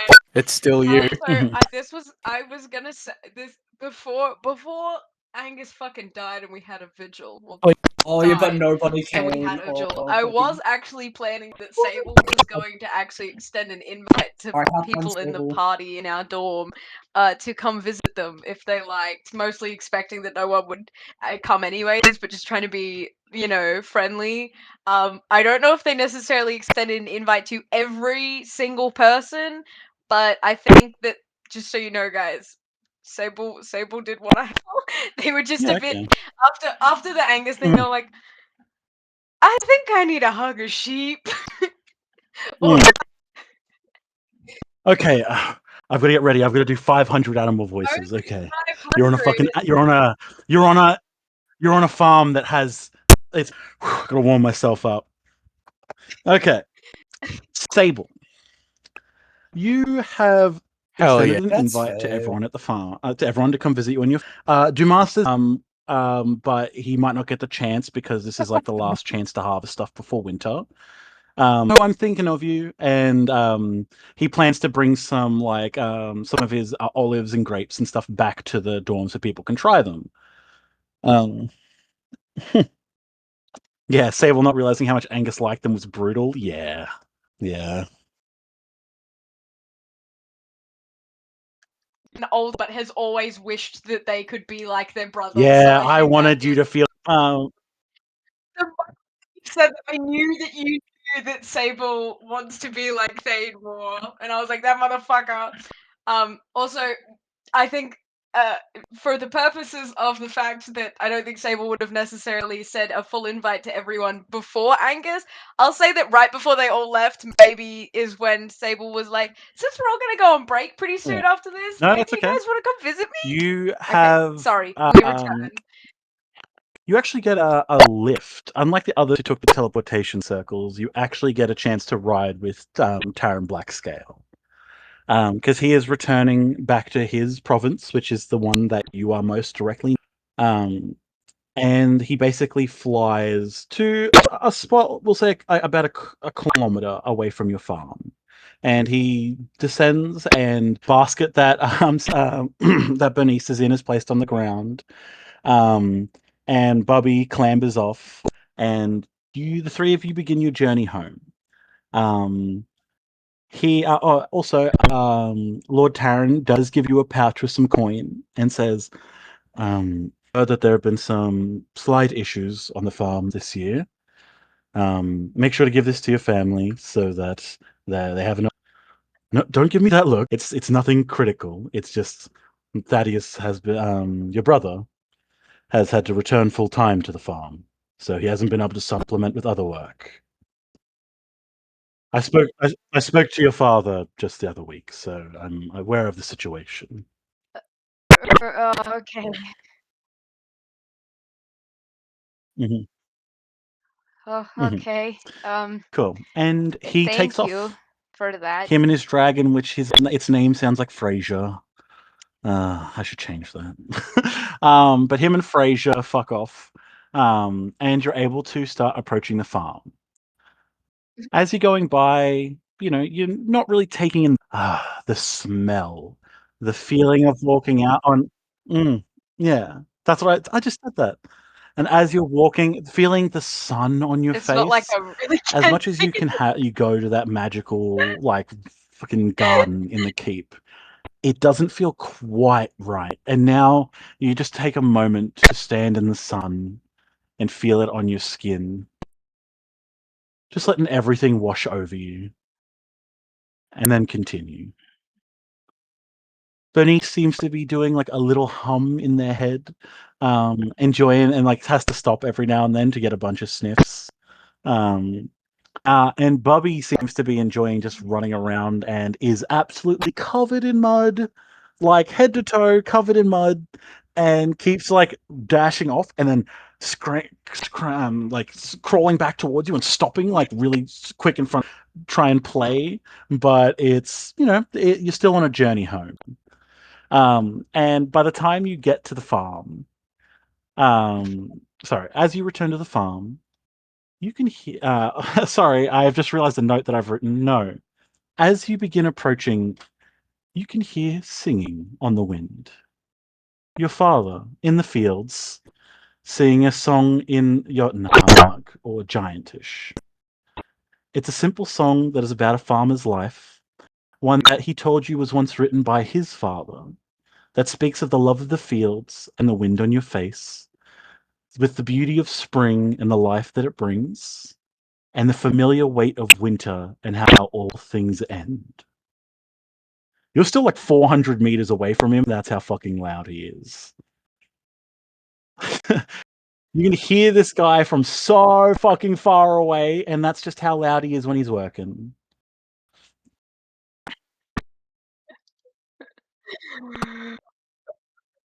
Yeah.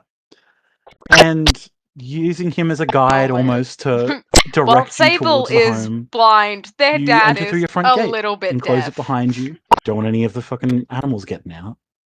And as you approach the home, even with your eyesight, you can see your mother. Her large hat with its colorful ribbons and colorful strips of fabric through it, each one a new piece that Thade has brought from one of his many adventures, from every job, from every place, fabric to add to the hat. Almost like a rainbow of color.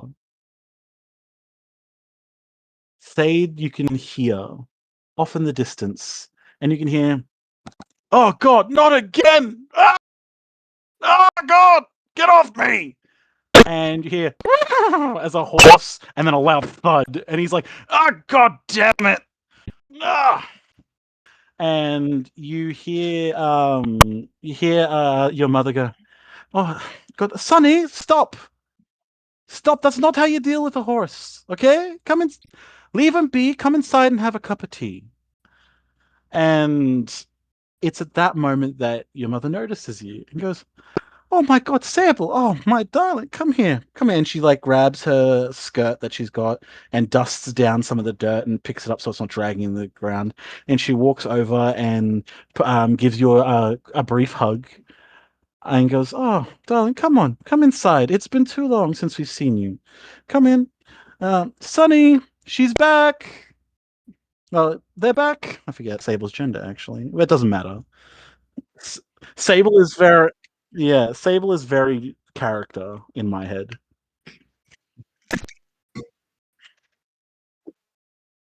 Yeah, yeah. They them Uh, it's been 50 years. How the Sable fuck would is I so remember? character that Like, I think um, growing up their but family yeah, also forgot their gender but before with Sable came out. They just were like, "Do we have a son or a daughter? What do we have?"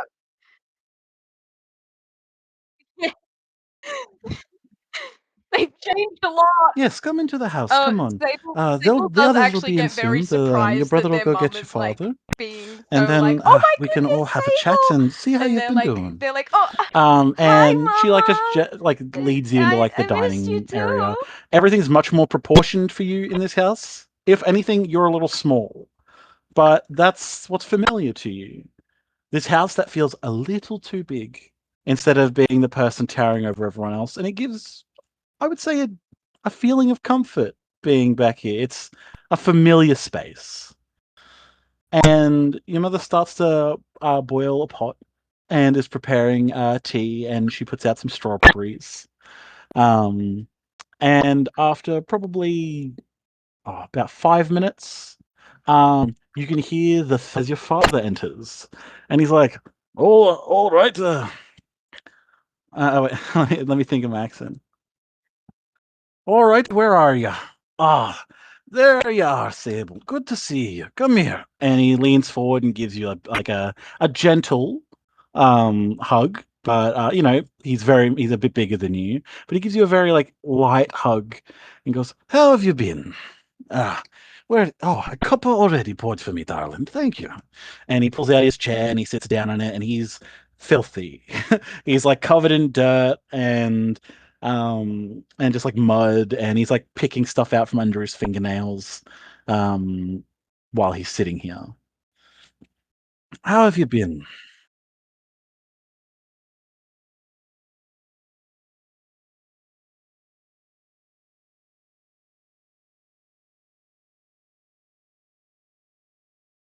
Who who tracked him? Well, I I was literally about to say, as your father sat down, tracked all this mud in, and Bubby's sitting there just It's looking straight at him, and he's been like, a lot, "Oh, by God's, but I'm what the good. hell is that?" By all Mostly things I've been holy, good. get Genuine that question. devil out of my Did house. Bubby get was Bubby allowed inside?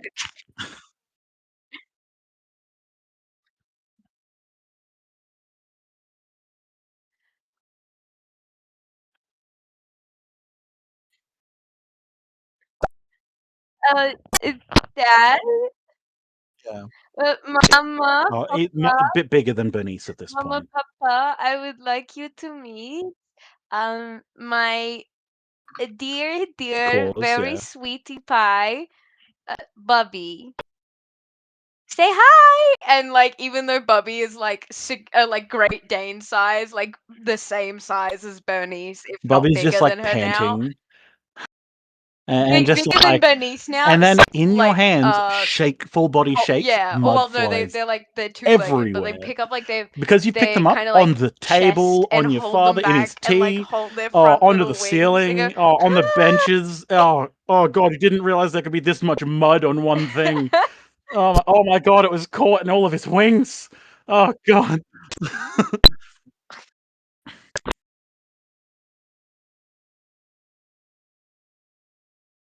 oh, Sable, could you, oh, Sable, my darling, could you oh, take it outside? I I'm, don't want to let. There's I'm enough mud sorry. outdoors. We don't Bobby need has it in the never seen house. mud before. This is very new for them. I'm sorry, Mama. Yeah, curled up like in their bed. That's like still in the same spot it was in.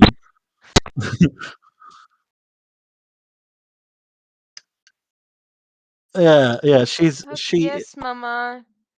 Yeah, Okay. she is perfect. Nothing can I fuck assume up that Bernice is perfect dog. inside as well, right? Um, but yeah, so you've been asked to take them outside, and as are you doing so? Are you Yeah, taking Bubby like outside? I just imagine like drops of mud going everywhere, but just still messing her. Like As you step into the a doorway and you're like perfect looking back in outline the room and step around her. forward, in front of you is Thade, your older brother, and he goes, Yeah.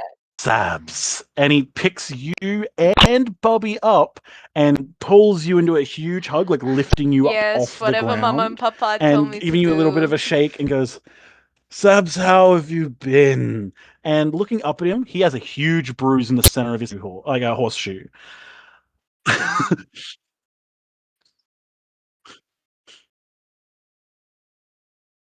Yes, something on my face. Yes.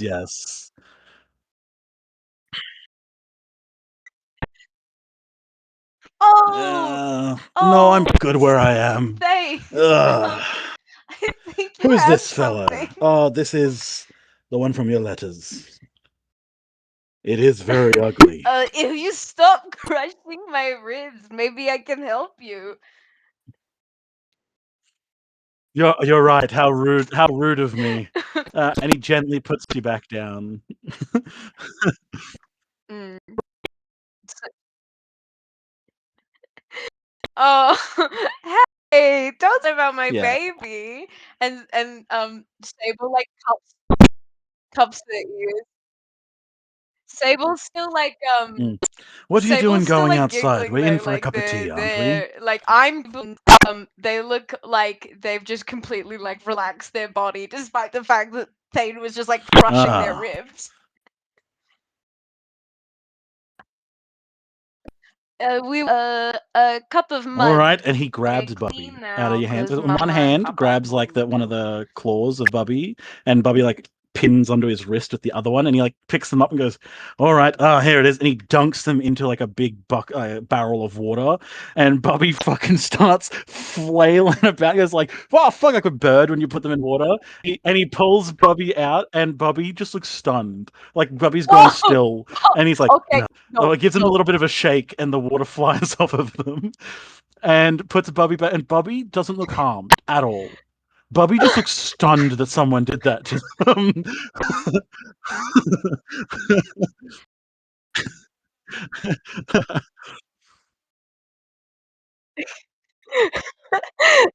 Okay, but what I'm actually doing in real life, head There we are, behind my head, clean. like looking in shock, is exactly what Sable is doing. Like, oh no, thank, thank you, but if you would do me a favor, not water dunk What, my this harmless thing? incredibly dangerous, machine Hey, killing, hey, this guy's baby. harmless. I really did This not little know thingo. which one of you was Yeah, going let's to go inside. Let's clean up. And he's gonna pull like a rag. Yeah, get the yeah. creature that He almost pulls down took a down cloth all he's my got over health his in a shoulder. That's a one little go dirty, in the but he like last walks combat. the ceiling. Thade is actually larger than both your mother and father. He's probably your dad, who's larger than your mother, probably comes to Thade's chin. So you would I Oh think yeah, actually be like what large. solar plexus height for him. Um,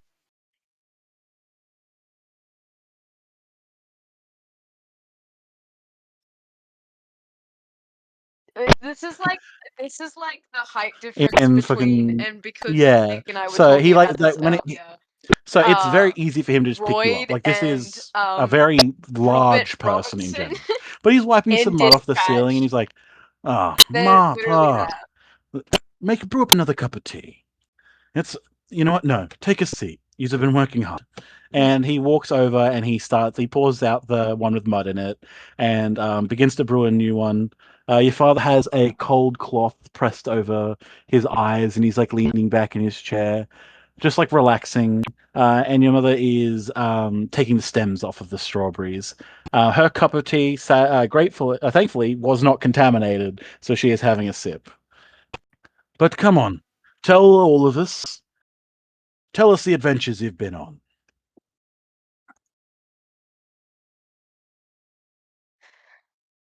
Yay.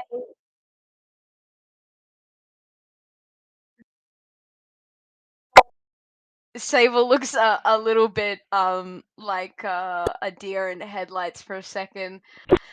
Um uh well, when I first got there, we met Yeah, but why don't you just start? Why don't you just start from the um beginning, darling? uh, If you can I do don't know that, which story to tell what you. we haven't heard much word from you. We I heard don't that know you've been where to okay, but start, but what have you been up to? What are the things that you've enjoyed about um being away?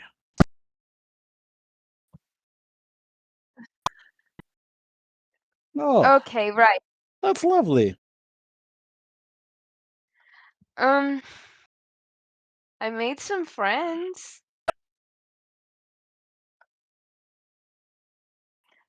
Yeah, there is another person I know named Chaos, and he is like me. We are druids. Um, I'm a better druid Oh. now. I have there is Thade like a is bird that I call, and I currently can like see he's just better, stirring an empty cup and just while kind of he's like looks thinking. as Like like, there's no does that tea or make anything in sense? it, and he's like, "So you got more in touch with your with like the nature magic and stuff." And he realizes he's stirring an empty cup, and he like turns and he picks up the teapot that's now done and like pours in some tea, adds like a little thing of sugar, and hands it to you. Yes.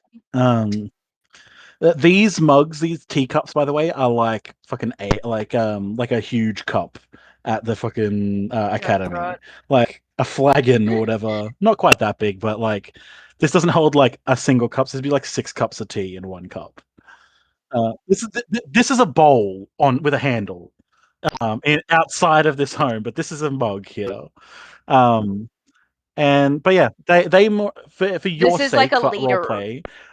What are the like? You can say you tell them Yeah. everything, but what are the key points that you bring up? Yeah. Um.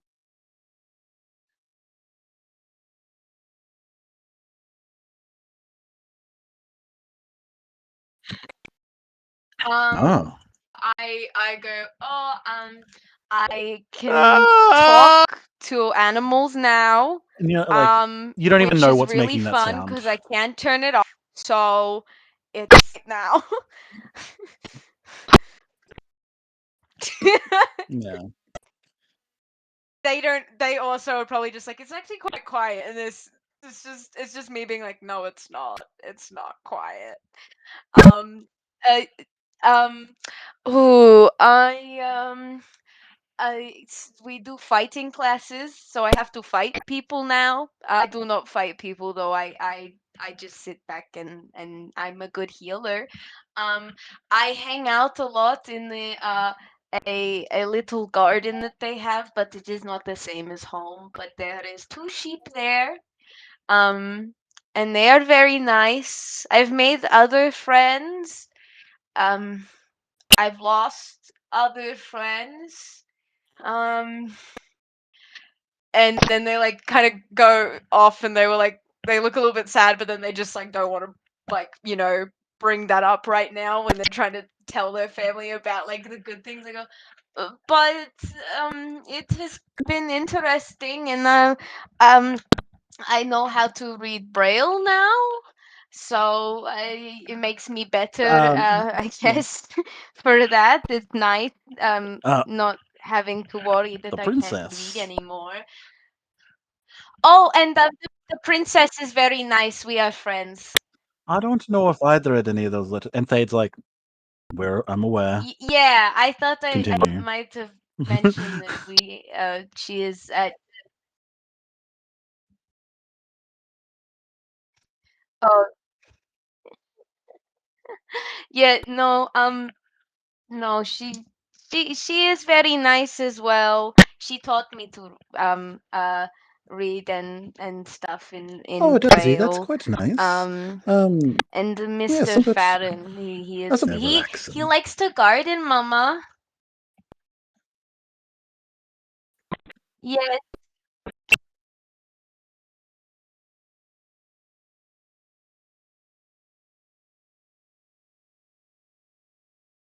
yes. I guess it comes with old age. I guess I don't know, but Well, it's been everyone harder is without you here. A good thing mostly that Thaddeus not stepped as up and scary as I was thought able to they would cover be. But a lot of your I chores. missed home. Um, It is very and cold but no, and it's good. very It's good to dark. have you home. Do you reckon will you be helping us with some of the work around here for a little while? How long have you got off? Yes, the characters don't know.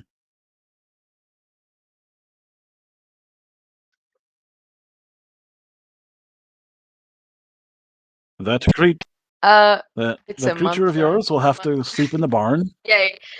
Uh, we Yeah. don't have any real space for I'll be it, here for but a month. as long as it I'm doesn't just here eat to help out any of while the I can. livestock, it should My be pet. good.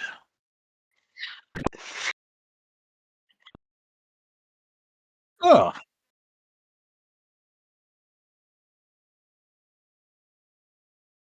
They're vegetarian, so they don't need to worry. But they like to Oh, what a play, good girl, so Bernice.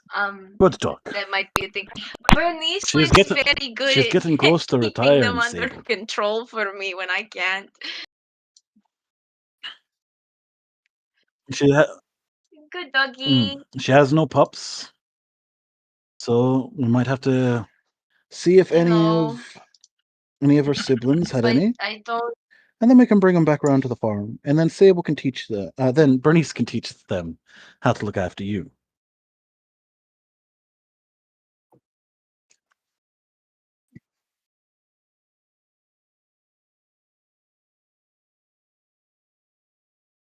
Okay. Sable looks they, they know that Bernice was gonna retire before their last trip, before they came here to the academy, but at least Yeah. when she retired, she was still gonna like be on the Mm-hmm. farm, just not Well, working with yeah, them. we'll So see. it's more sad for them if But they have to yes. go back without her now. Sorry. So over the month, sorry, I was just looking at a thing. Um, um, oh yeah. Over the time that you're there, you fall into a little bit of an of your old routine. Bubby is very welcome, and you have noticed that Bubby is starting to, over this time, clamber into trees and stuff, and has actually begun gliding around the space. Like they'll go to the edge of the farm or climb up the barn and starts to glide. And over the next 2 weeks or so, um, by the end of those 2 weeks, Bobby can actually fly. In their very first big take off, Thade grabs Bubby and throws them as high as he can into the air. A game that when you haven't been around, Bubby has been very much enjoying. But this is the first time you've witnessed this game, and he just takes off and flies off, and they take off and fly into the sky. And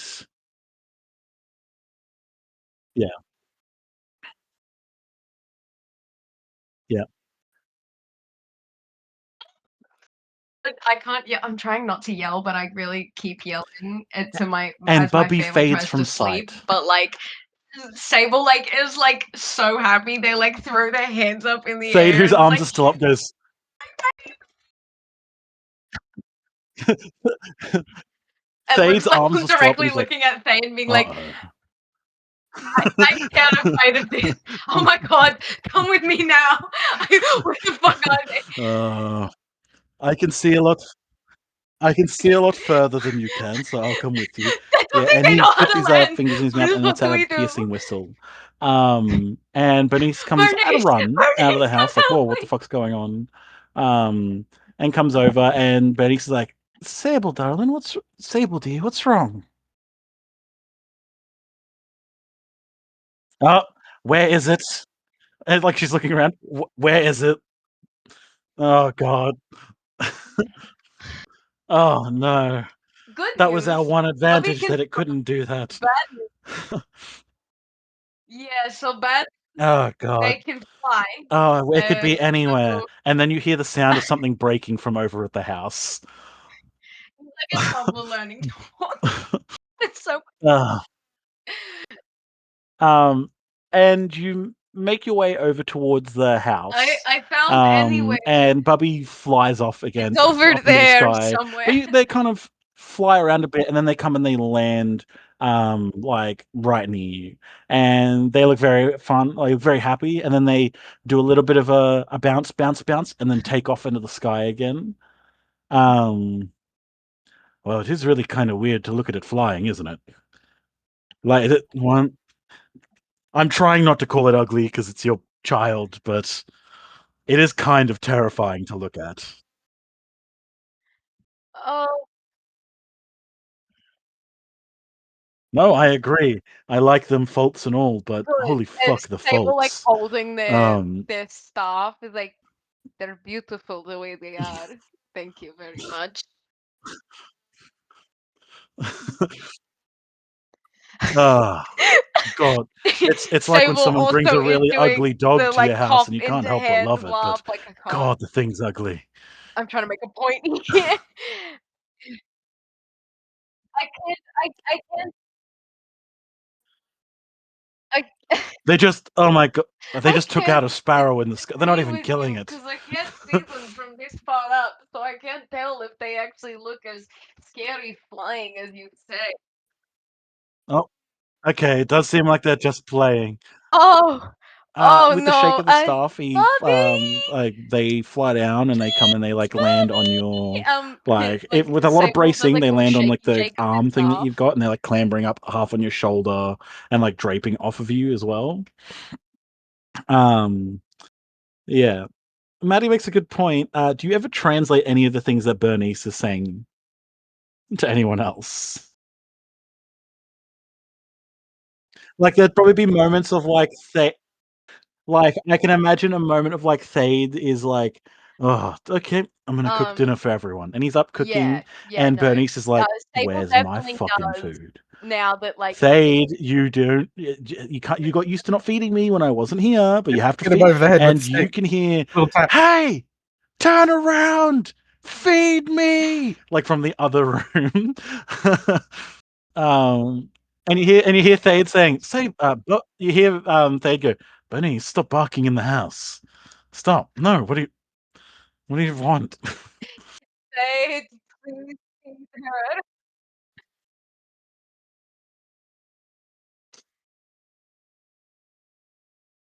Yeah, yeah, Thade, that's right. she's Stable. developed a lot more sass since Bernice being takes us at to the their keep. advantage all She the wants time. food. The different reactions you have around the farm. So some of the things that were happening, especially like when you first showed up. Thade is now fully in charge of looking after the horses and the sheep most days. Your father does some of that work, and on the other days, part of why Thade had a horseshoe-shaped bruise on his face is because he got kicked in the head by a fucking horse. Um, yeah, yeah, yeah. It fucking hurt him.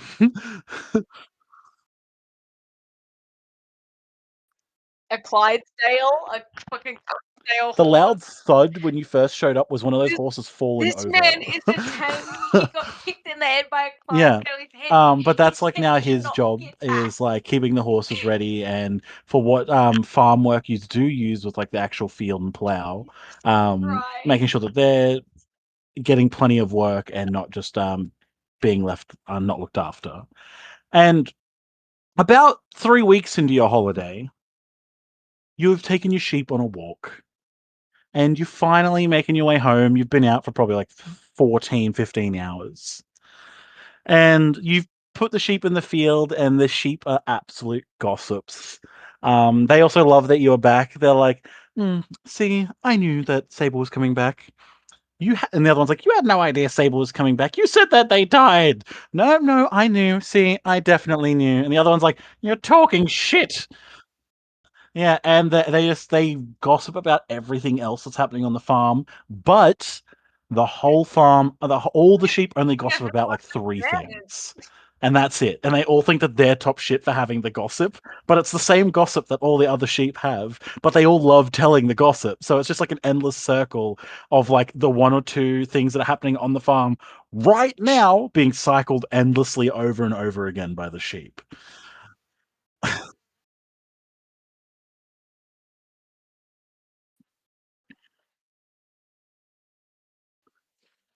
Just Sable going, damn, that's crazy, and just like rubbing their face like I am right now, just like Mm. that's As wow, you that put the is sheep in their field for the day and I've they're never heard grazing, of that you happening on the rotate them farm throughout the before. like every day I or every really other day. You appreciate move them to a new you field so telling they me that. can graze. As you're walking back to your house and you're making your way through like the garden, you hear, um, "Oh no, absolutely. Oh no, we don't mind having you here. It's fine. Where is Sable? They'd want to be here." And you hear a voice from inside going, It's fine. I don't mind waiting. They did invite us, so I don't mind sitting here. And as you step in, Isidore's sitting at your kitchen table.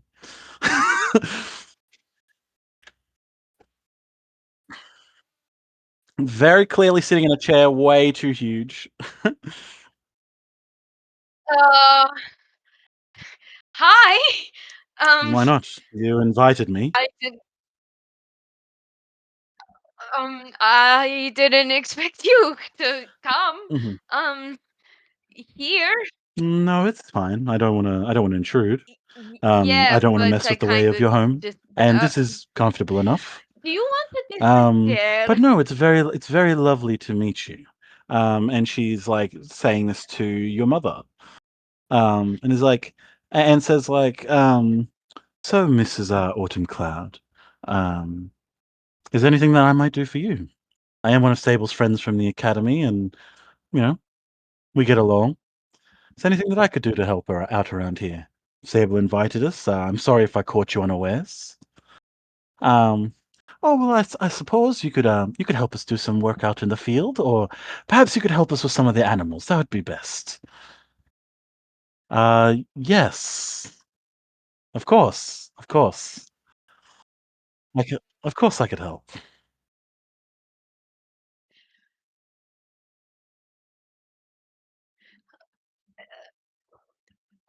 You Oh, that's fine. I've you already been can offered a tour of the farm. come with Um, me to take Yes, care of some of the sheep. Thaddeus, I he could said his show name you was. around the He said he farm was your while we older do brother. He said so. he's already going to give me a tour of the farm. But you're welcome to join us, of course. I came here to spend time um, here and to hang out with you, I suppose.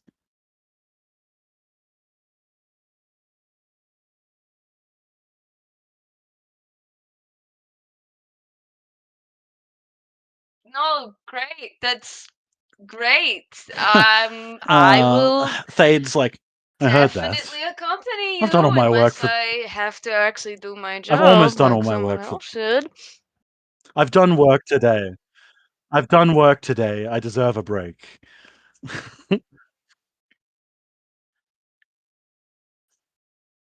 Almost isn't Oh yeah, finished. Sabs. And Isidore gives a little look.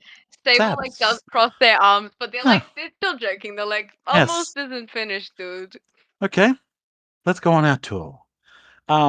When you've gotten closer to her, you've seen that she is not wearing all of her usual like It's a gold family nickname. thread and stuff that's all like tied into her hair. She's actually unbraided her hair, so her hair's actually out in like a small kind of fro kind of look.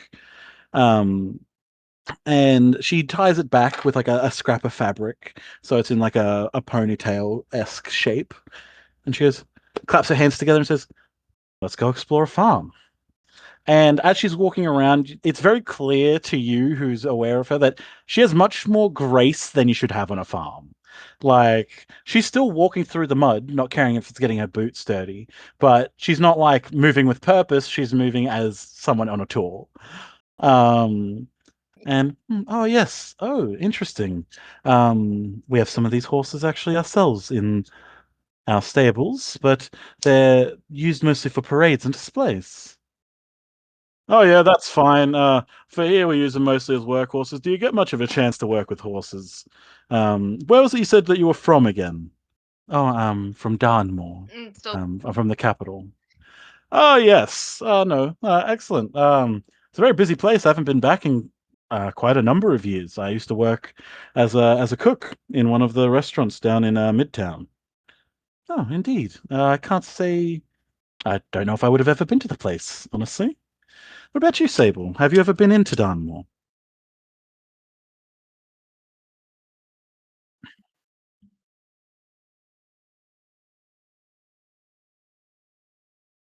Oh, you'll have to come visit. Like no, you can be I my have guest. Um, literally never left the aisle yes, until I went you're to the showing me keep. your home. It's only fair that I show you mine. Um, but yes, and she's just like walking around the Okay. farm. Thade's like, this is the barn where we keep all of our grain and hay and stuff. This is like all the sheep food and stuff. If you want to do some help around the farm over the next few days, like you can just, he's like, I can give you a hand over the next few days. If you follow me around, we can work on some stuff together. I can show you how to, care for the horses and the sheep and stuff. If you want.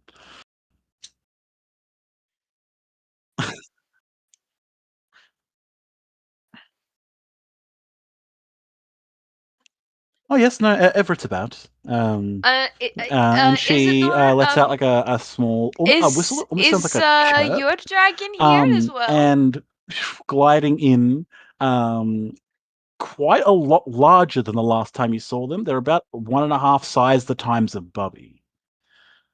So this dragon in the last 3 weeks has doubled in size, basically. Um, and it like lands with like a like thudding on the ground.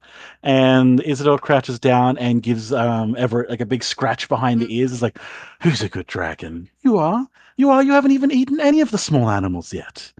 No. Excellent." And he's like getting lost in the scratch. He's like leaning into it, like, and she's like, of course. And Thade's like, "It's beautiful. Um, nice dragon. It's a very nice looking dragon." He looks at Bubby. In comparison, I guess. Each are beautiful in their own ways. Don't get me wrong. Warts and all, but fuck, he's aware. He's not. He's very pointedly not looking at you. Sable is death glaring him right now, but like not where Isidore can see. Yes, but yeah. Sorry, you go. No one has stink eye the way that this blind person has stink You eye. probably wouldn't have to bend down. But You could put out your hand and like Sable. pat the top of his head. No, I was gonna say Sable also bends down to greet Everett, and Mm. yay! Well, Mm. then Sable just does that, but does like to get a Mm. bit closer to like properly see He Everett's face to say hello You before give they him like like a are just pat on the chilling head, and and he like seems okay. But when you're trying pulls to like move Bubby a little bit over close to him, because this is the he only seems other dragon that's close a to little Everett's size, standoffish. so the only other Actually, dragon like he probably doesn't hang like out you with. being in his face. He doesn't like bite or move away properly, but he like turns his head away like a bit when you're trying to like be in his face. Um, and then Bubby tackles him. Everett full rolls on its Sorry, side. friend. And then leans back up again. Yeah. This happens to Sable, like putting out their hand to like do the thing that you do when to cats, like when you're trying to get them to like be comfortable with you, you put your hand out so that they can like inspect before Yeah, they like it's go, like it yeah, all right, you're sounds chill. And just like as they through like do two that to really try and like solid get like him to like be almost more like two chill, just like trees hitting each other, barreling like a knocks him crack and a over. thud, and they're like over, and Everett's just like lying on their back, and Bubby's like miming like biting at them, and then Everett gets up and does a big shake and like rubs up against Bubby, and they just kind of sit near each other for a bit, and actually, let me do a quick roll. And Everett, being the larger of the two, actually leans forward and starts licking Bubby, like cleaning them, almost like how cats do, and just like preening over them and stuff, and just generally lounging and just lying out in the sun. Oh, Hmm.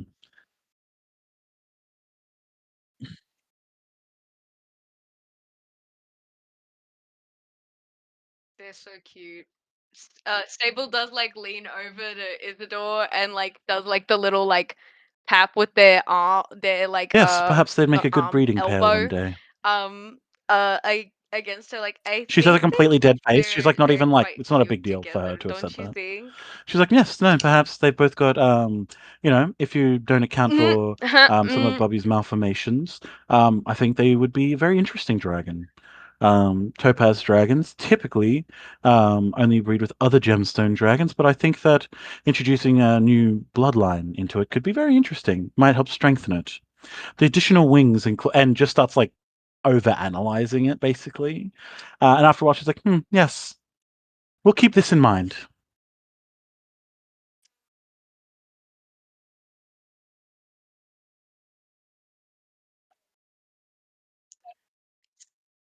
See, Sable went from being like gobsmacked to being like, "Oh, I'm interested that you like have so much to say about this topic," to then actually being like, no, that actually makes a lot of sense. Well, well, We that's what do the same royal. thing back here on the farm, just Well, not with that's what royals do with their giant children. fire So, you know, magic breathing lizards, and I just with guess it's not too different from Frank how and you Mirabelle keep over the there, and just strong amongst your animals, I suppose. And she says that with a little bit of a look, and oh, it's like, okay, onwards to the next. This is a lovely garden.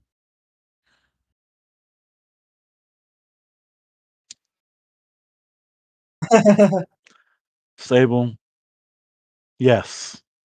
Yes, you're an just like idiot. looking at Thade like, did I miss? Did I like It's miss okay. something It's then? okay. I'll talk to you about it later. I'll give you some tips. So, when you're talking to a woman, uh, Oh, well, don't okay. you want my words of wisdom? Come, Sable. Oh my god. No, Sorry, Isidore, hold start up. off smooth. You We can't got just and distracted. he's walking up to you like, Just Sable, like come back. shoving their hand in his Okay, face. I guess we can talk Hi, about it with hi, Isidore as well. Isidore. Um, No, no. uh,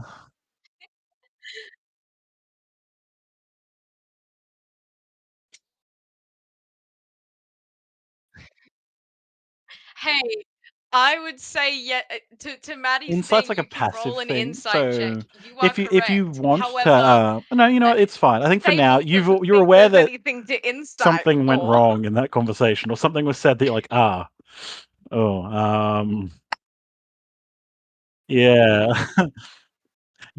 Sable can't think of anything they did specifically that would have like nothing. It's like Did I? there's nothing that Yeah. stands out to Oh, you as being like you said I something think I wildly misread inappropriate, or the situation. Thade said something wildly inappropriate that wasn't like some vague innuendo, or like something like that, like something actually harmful. So you're like probably nothing.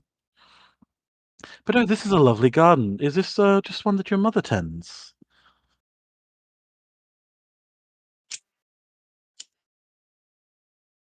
Good luck, Sable. Good luck. Oh, yeah, my mother does most of the gardening. This is Yes. just for us, though. We don't Yes. Bubby's like sell eating a any of whole this. This giant is just for pumpkin us. like We're right now. mostly Just like vegetarian, which is good for Bubby. I mean, look at them. they're munching it like the fucking watermelon out of Ice Age and the That was baby. my Like first thought, was that they have an entire like pumpkin like that they're trying to like eat um but yeah, so whole. Isidore gets the rest of the tour of the farm, meets the sheep, and the sheep are like, "Oh, Yeah, who's this yeah. person? Sable, who is this person?"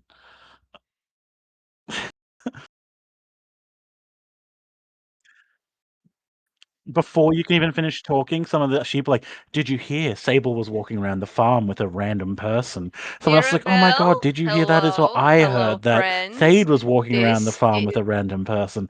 Oh my god, did you hear that Sable and Thade were walking around the farm with a person?" And they're like, "Oh my gosh."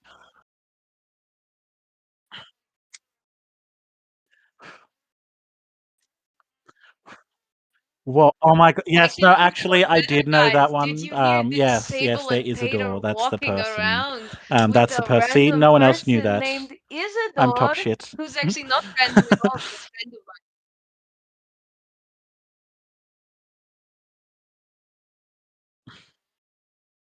I mine? I don't know what that Sable, is. Sable actually goes The and sheep, goes, the sheep. One of the sheep's like, "What's a princess?" And the other one's like, "See, "Actually, I knew they were a think you all should princess. I bow." knew And like that. Yes, just I trying to knew that they cheat. were that. Yes, that I knew that." And they're just like, they're just incessant.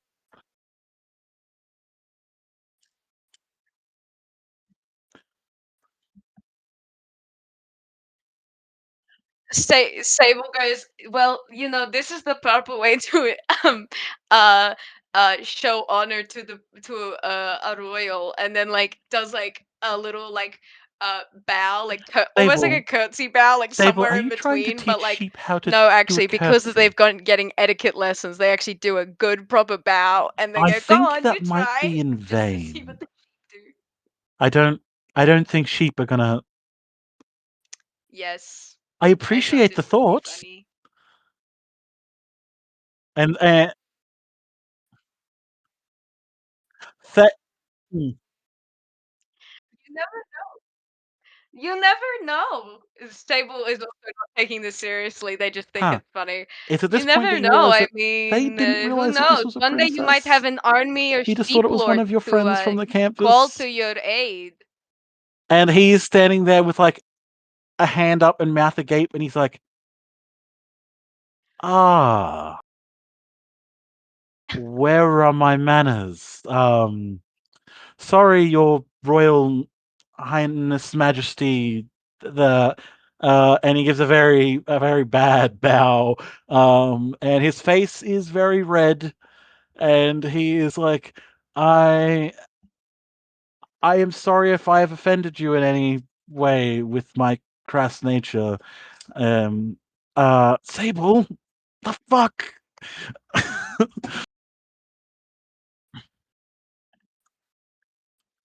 Yeah, yep, yep. I'm gonna go lie down. And he just goes and like, Hey, he's like, you made your I hope grave. you Now enjoyed the lie in tour of it. our family home. And he's just gonna go over and start hitting his head against a wall. Pull out salt. Use salt. Huh, yeah. He gets embarrassed easily. He seems like I someone who think doesn't that was more usually, but entertaining than trying I to caught get him off sheep guard. to That's my curtsy. fault.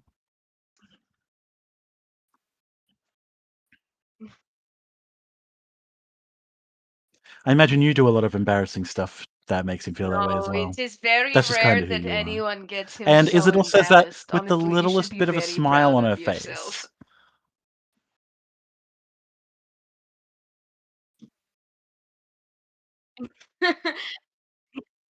Hmm.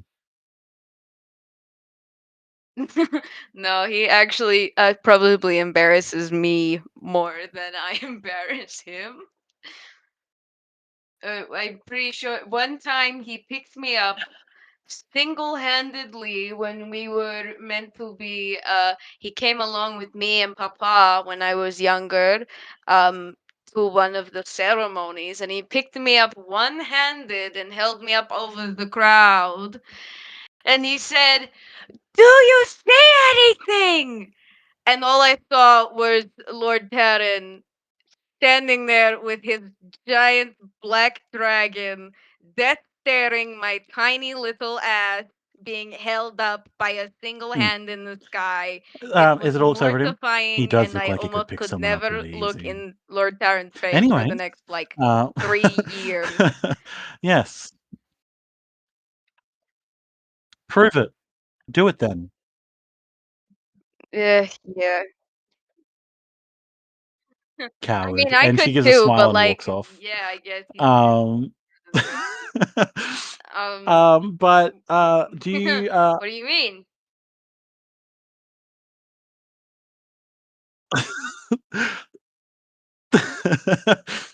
do you offer They will be Isidore like, to "What do you stay? And if you mean?" do, Like, where? looking around like they obviously don't. Because currently you and Bobby are sleeping in the barn. There is more space in the barn, but there's also a lot of Oh, animals, and it does kind of smell.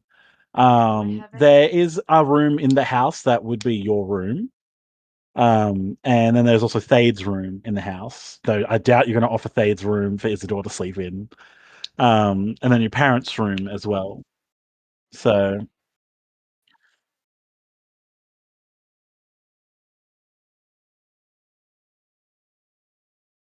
No. Fuck no. um, I will offer my room. Uh, I'm not. If you would like to stay, I'm not using my room right now. I've been staying in the barn with with Bobby because they're not allowed in the house. So you're welcome She to gives stay a short a short there. bow Just and is give me a like, second, I can clean "Thank it you for for the offer, you. Sable. I Because I haven't appreciate been it, in, but I'm more than sleeping in fine there in a sleeping in the while. barn." That's fine. Yes. Mm. Mm. Okay. Mm. I'll get some extra bedding for you. I guess it's just kind of like being at the dorms again, but It's not my hey, first and time being, it knee deep in probably pig shit to say. might smell a bit worse, Yeah. even though you've been sleeping with the She's dragon not someone who every night. curses very often, so this does stand down to you.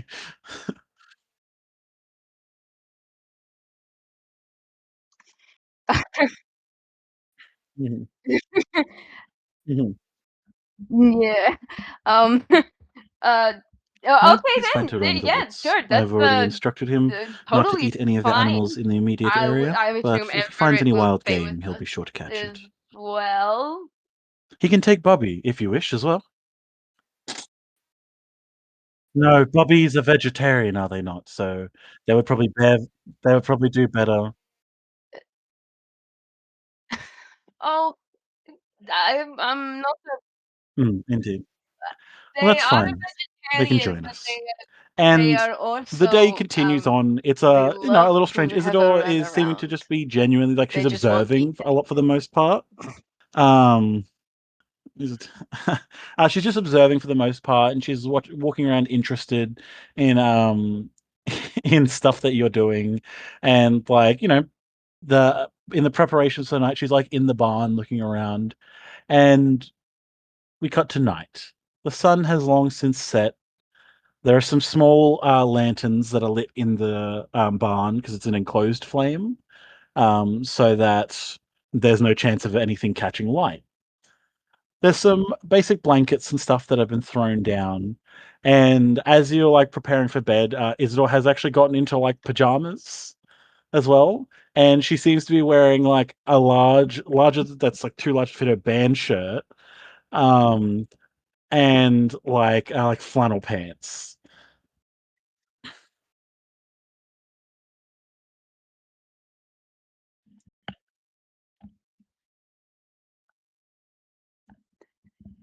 I was actually kind of expecting it to be, you know, that meme of like people being like, draw your ship like this, and there'll be like a bunch of different like iterations of pajamas, but like the one that's wearing like the silk pink gown and the one that's wearing like the Ebenezer Scrooge fit. And I was like, Sable is the Ebenezer Scrooge, absolutely. I was fully expecting her to be wearing like the nicest silk pajamas and be like, Yeah. Oh hey, my god. me in the barn in my nice No, no. princess pajamas. Uh, sorry, just Yes, Val that like one, Matt. no. You'll have to listen to the session, or I can give you a recap later. But yeah, you guys almost killed Doc and Bobby, so um, oh, okay, it's gone. Oh, yeah. Um, mhm. But as he's like preparing to like To take off rest, my it's been a hoodie. long day. You were I out wanted to for take off like my from hoodie. I was before very dawn, hot. working, I'm and then overheating. like worked all the way till like 4 or 5 in the afternoon, and then did the tour like just before dark. Well, in the last like hour or two of light. So it's like 8 or 9 o'clock, and Isidore is sitting very straight, and like upright, legs crossed, like on the like hay that you've laid down the blankets on, and she goes, "Sable." Yes, that is indeed my name. I was about to continue talking. Yes. No, no, it's fine. It's fine. I left too long of a pause. I understand. Isidore. What's it like for you being at the academy? Oh, wow. Mm.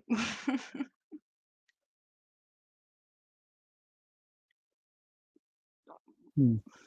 I don't know. I guess the same as most other people. that aren't nobles, of course. It's kind of weird and was a bit scary at first, and I didn't know what was gonna happen, but it's not as bad as I thought it Yes. would be, but I miss my home a lot. It's just like easy being here, but No, indeed I'm not. realizing easy isn't the same My as whole life is obligation. better sometimes. One thing after another, after another, after another, after another. The academy has its benefits, but it is another obligation. Indeed, part of the reason I came here was for another obligation.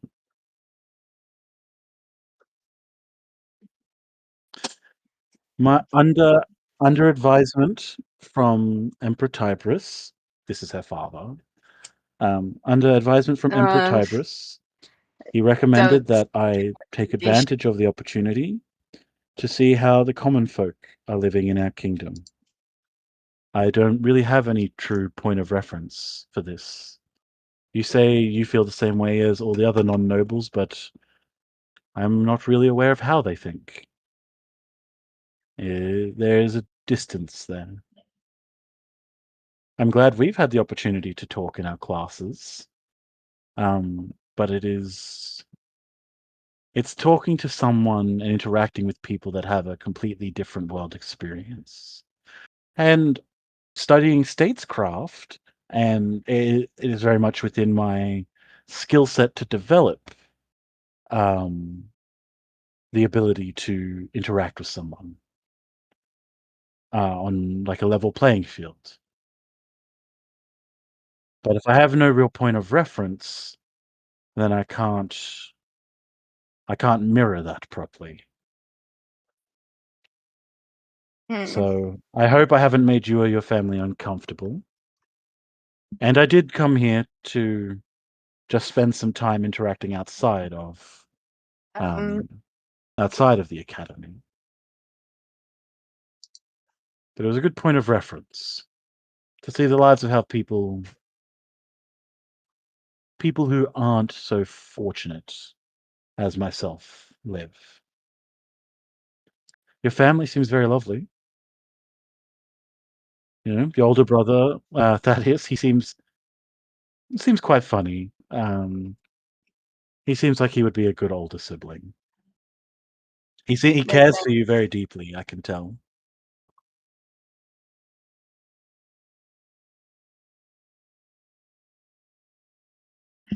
He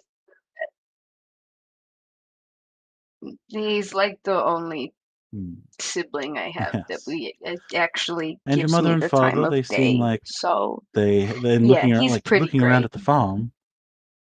There's a clear sign of dedication and time put in here.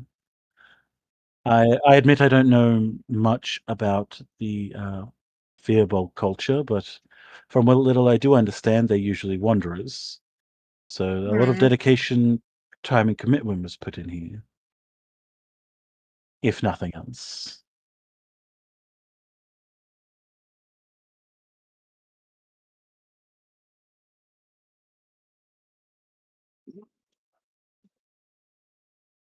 Yeah. I need to be honest with you. Until the Empire took over here, we did not do very well out here. I I don't think until I was like 20 or 30 years old we had any irrigation on the farm, and For frame of reference for or any Cade and the other people listening, public kind the of Empire took over the healthcare or Forcial Isles support, technically and about 50 years ago, but setting up I don't know, maybe infrastructure and I stuff does take a see. little while. But it is very clear, like when you were born, technically you were part of the Empire, but you only really saw the fruits of that during your life. Like it wasn't you were born and Yeah. everything was good. You saw how bad it was prior. Yeah. Yeah. If you don't mind me asking, Sable, how Yeah. old are you? It didn't get good until I had, like, the memories. Uh, well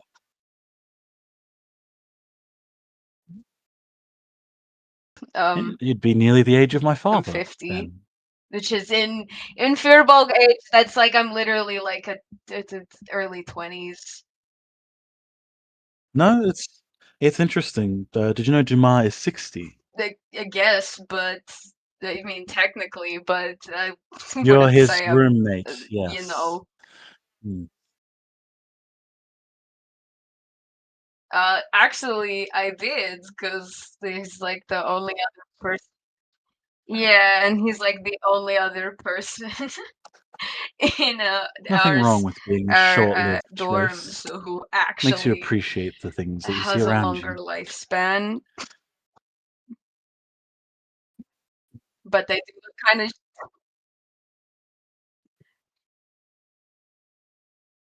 Yeah, Sable actually looked a little bit sad when they were like, "Oh, like oh, no, only other And after long-living sitting races," because for a little moment just in the my silence of that, bro, she goes, my bros, they're all gonna "How do you die in feel? my lifetime.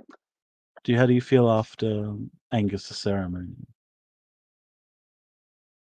I won't hide it. I didn't particularly care for him. He was over the top, annoying, loud, and impotent and rude, but I didn't wish any ill will for him. How are you doing?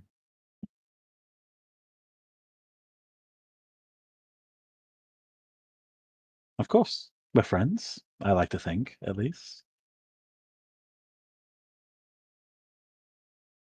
Can I ask you a question?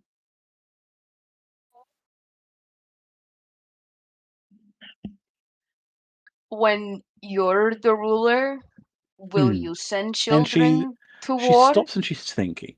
Like, it's clear to you that she's thinking deeply about what you've asked. She's not just giving you like a no, of course not. Like she's actually really mellowing on it and thinking about what you've asked her. I don't think that any ruler wants to be a ruler in a time of strife and war. I think it is a goal of a king or a queen or emperor, empress to rule over a peaceful kingdom that prospers and its peoples are happy. You say that this place has developed a lot since the Empire's influence. I'm grateful for that. I got a chance to meet you. Who knows what would have happened otherwise? But that did come from a time of conquest and expansionism. If our neighbors are abusing their populace, should I do nothing? No. If the peoples and other nations are happy, then you trade with them. Or if they threaten us, then you threaten war or impose sanctions. From what I understand of my father, he's a complex man. He doesn't support children being in war. There's a reason there is a limit to the age that you can start. Angus was an exception. You know it. You know how exceptional he was. In his technical skills, in his magical capabilities, I don't doubt that in an individual fight or in a conflict, he probably would have been better off than most of us. And we're fully grown.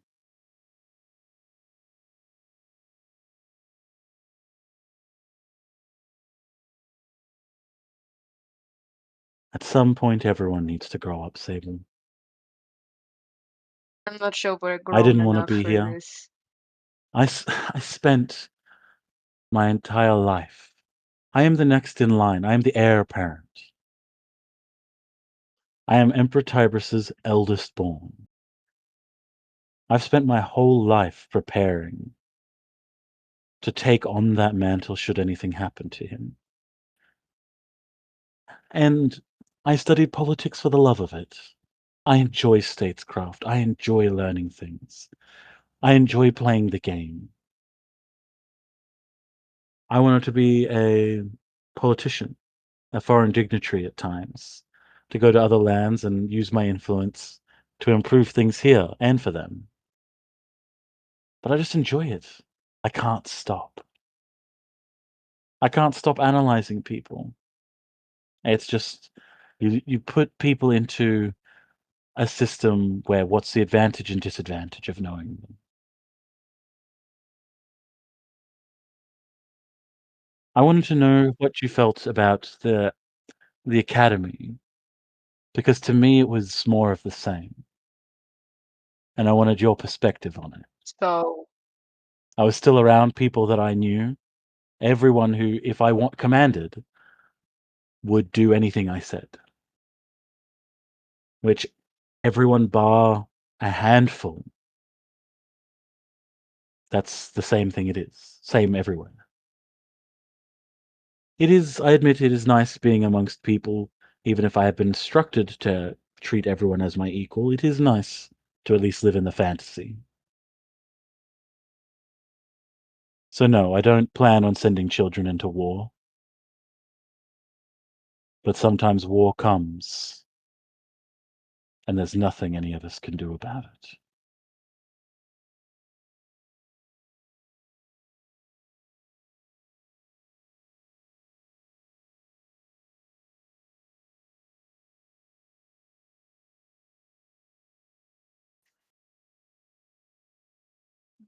Um,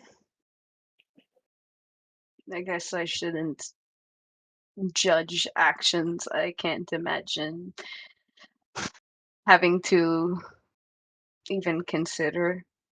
I just, if I'm gonna be one of your dragon riders, if I get through the next 5 years, I just want to know you're not gonna turn into a, a version of you that I won't recognize as you now because you're my The friend shame there for that, Sable, is and we don't really know each other. I think you're the good. I'd like to think we're friends, but I can't promise to become something, to not turn into something. I like to think that I would be a just and kind ruler. I don't know where life will take me, any more so than any of us do.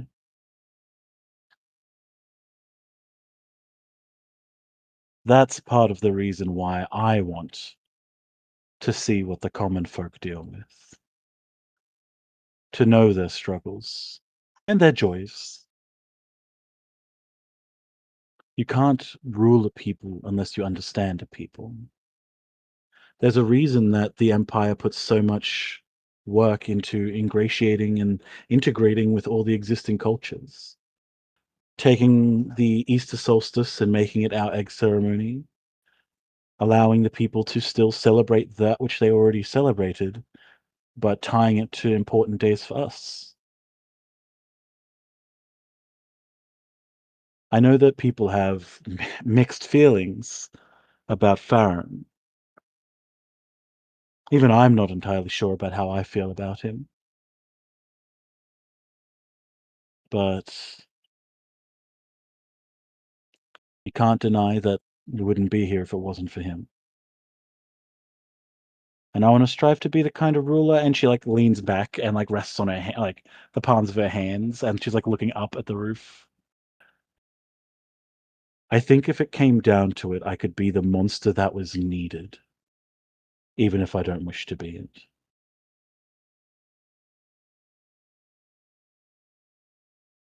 I'm sorry. And she like looks back at you like almost like startled a little bit. She's like, I'm sorry. I did I answer your question? I'm sorry.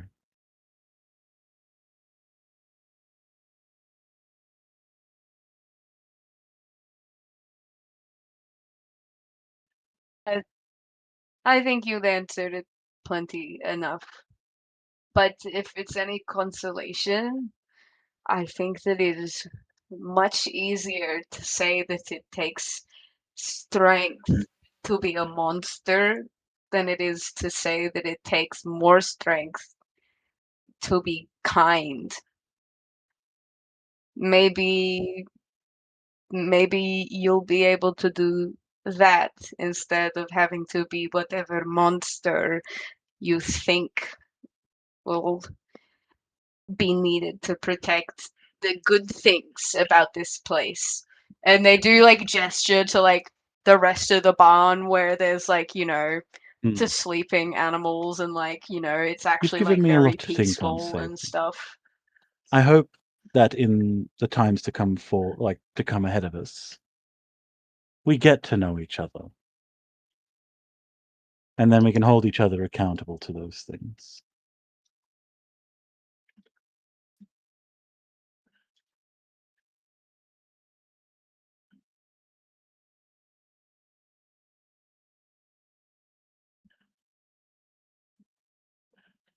Sable also puts their hands back and leans Yeah. back probably a bit closer towards her as well, because also fucking giant. Uh,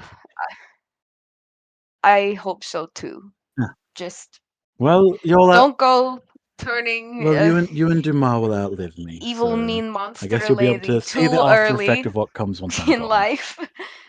I still want time for us to hang out. Huh. You should ask Dumas more about the things that he's experienced. Don't He make me think about that yet, okay? I've got honestly, plenty of time. despite being a noble house, and his father is the commander of our armies, he is still very humble. I haven't spent enough time talking to him in our classes.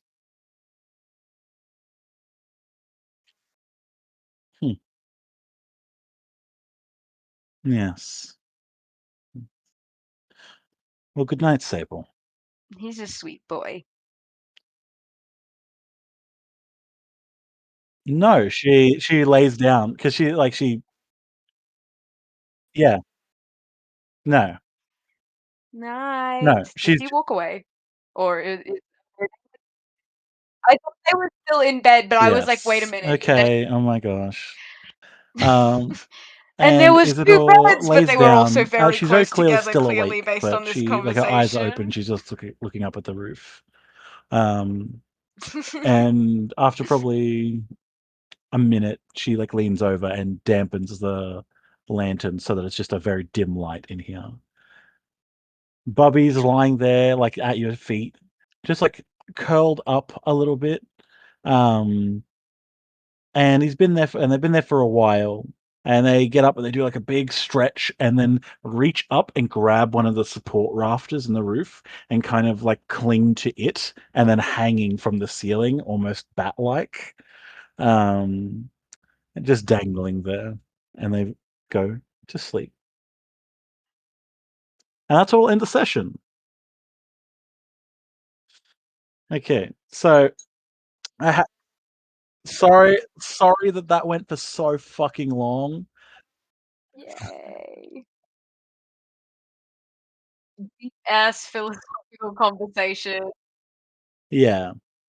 Sorry that I was also surprised, but I was Yes. like, Nick I'm isn't sorry that telling us to for some wrap up people it this was a shorter part, thing. and Some people's, this is at the Jax, for end, so example, narratively, everything happened in one very quick conversation. Everything that needed to happen, you know? So I'm sorry that, Jazz's and Jax was shorter, but I still feel like they narratively fulfilled what you guys wanted.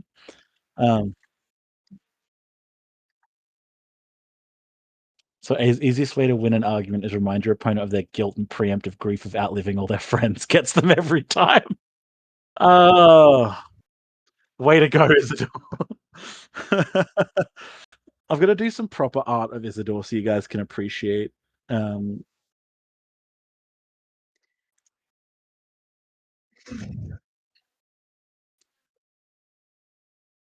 I please do. she's inspired when she's Empress. She's going straight up That's to my baby girl. like with all the gold and paint I love and stuff. her, but I do half the time just imagine Mel like from Arcane. But, like, Let me see if I can find my reference. like a Let me see if I can find my reference pic. I appreciate longer sessions Piltover anyway. I get to play. What I think she looks We only like. get to play once a week. Ah, here we go.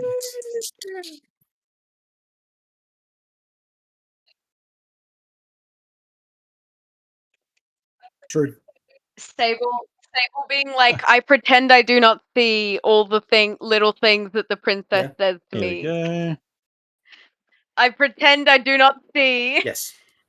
So I'll post this. This Because is like I an also Isidore can't see. reference I in pretend the I do arts and not crafts. pick up on the third. Oh, it got enough. I'm gonna Oh my get god. through his eyes now.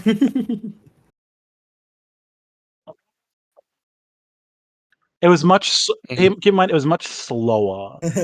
Shiro's had like anticipated. I just gotta make art. Just the fucking hammer going. They're dead. They're dead. You're alone. You know, like. Yes. I need to finish my damn poster. I haven't touched it in ages. No, it's they're already dead, and he's suffering. Yeah. But yeah, so Isidore's a little bit of a baddie, based on the ref, in case you couldn't tell. Yeah.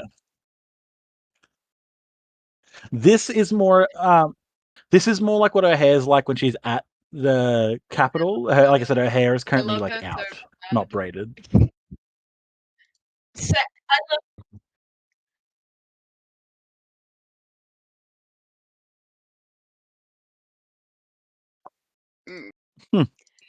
I love that Sable really is in the I can fix her her. mentality right now. Like, I can make sure that she doesn't be a bad ruler if I'm just really nice. Literally, I can fix her. Sable's like, with the power of my awkward autism, Riz, I can make her maybe be against but I loved it. sending kids to It's cozy. one day. Oh. It'll work, right? Oh yeah, sure. Can't You wait guys for are the totally gonna make it through the 5 years. Yeah, He's that's gonna already happen. dead. What a joke. Of, like getting through the 5 years and doing a Hear time me out. skip. He's dead inside. If we reach the end of this campaign, which I hope we do, I will do an epilogue that goes through and shows what everyone gets up to. Batty. And I have to stress this because one of the biggest gut punches I ever got listening to D&D was in the Adventure Zone balance arc, like their first arc, where they go, okay, and we jump forward to when the only human member of the party dies of old age. So prepare yourselves. I may do that shit where the epilogue ends with your characters dying. But yeah. Yeah. Oh, guys, don't you love that I made all these like lovely character decisions and expanded on everyone's lore a little bit? Now Sable has a juicy little family to rip away from them. I mean, yeah. It's supposed to work, right? Real. I believe in Sable. I really think Hero should eventually visit Sable's farm. I hope, Charlie, the feeling that you got was like it was like I like that it was anger. And then inside it was like fucking of course, like a moment of like fuck of course the sickest joke. And like almost like it felt nice. Like almost like of like another sick fucking joke. And then like a deep sadness, and I was trying to like pull on like that final moment of taking off your mask and like that elation almost of it, of like once you've stripped yourself back down to like your barest nature, you could see them. Like, because I'm just gonna say I made the entire Shiro section off like up to the point where you're with Dumas, like after the point from where you're with Dumas, up off the top of my head.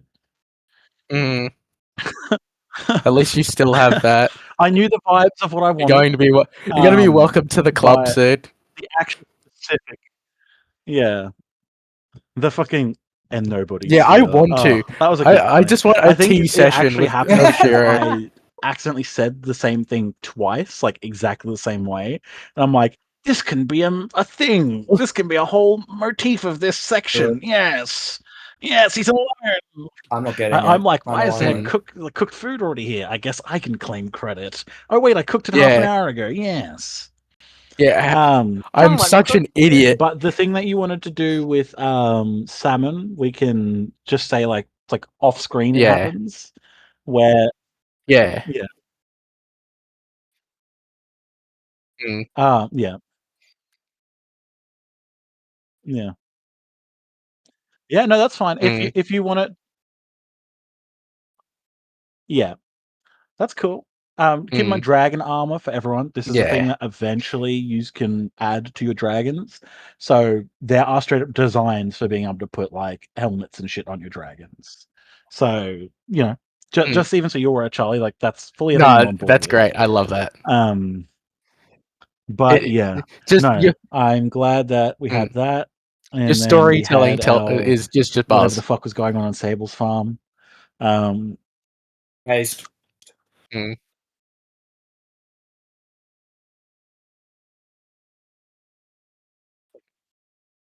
Yeah. Yeah, Isidor's like, I feel like they're I gonna get slept with back Sable while we were away, and they're like, what? from And it's their like break, in and a everyone's gonna barn be with like, Sable, "Did and something people are like, happen what between the them? fuck? What That's is still a going what on?" the fuck? No, we just had a very Sable invited me to their home, so I stayed there for a week. What? Yeah. What did you do with Sable? I was going to, while you were doing that, I was going to give Salmon my mask just to like Yeah, sorry. first all of you inaugurate him. Sable's But sitting there like, oh my I gosh, can, I'm talking to but Isidor because the Shiro. yeah, Oh my he'll carve fucking himself. god. He'll carve him a mask eventually. No, I actually. I'm drawing that. I'm drawing that.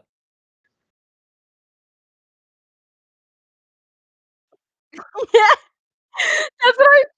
No, it is low I would key have a good trimmed a thing lot of the that fat we on didn't that, by the way, if now you like didn't after before. doing my stuff. It's a good thing that Yeah. Shiro was before it, because if I was before Shiro one, if we would Rob, it's like obviously we're we would have like so cut it down fucked. way more, Like but that's also it would Alan, have we're been so like, let's fucked. go la That's how it would di have. da di. That's how Oh it would have no, it ended. was kind of Cozy nice to vibes. end on a like But sweeter yes, note. that's Just fine. Yeah. Alan, No, you are I won't do it. so I won't do it. No, you've leveled up. You are level 3. I'll just spend some time with you at a later point doing it because it is almost 11 o'clock. But I'm glad that I made people cry. That's great. Like I was What? tearing up and stuff. Because you know What did you got you to do? go to a place to destroy someone's entire life. I was too busy crying.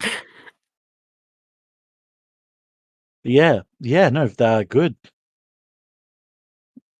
Good. I'm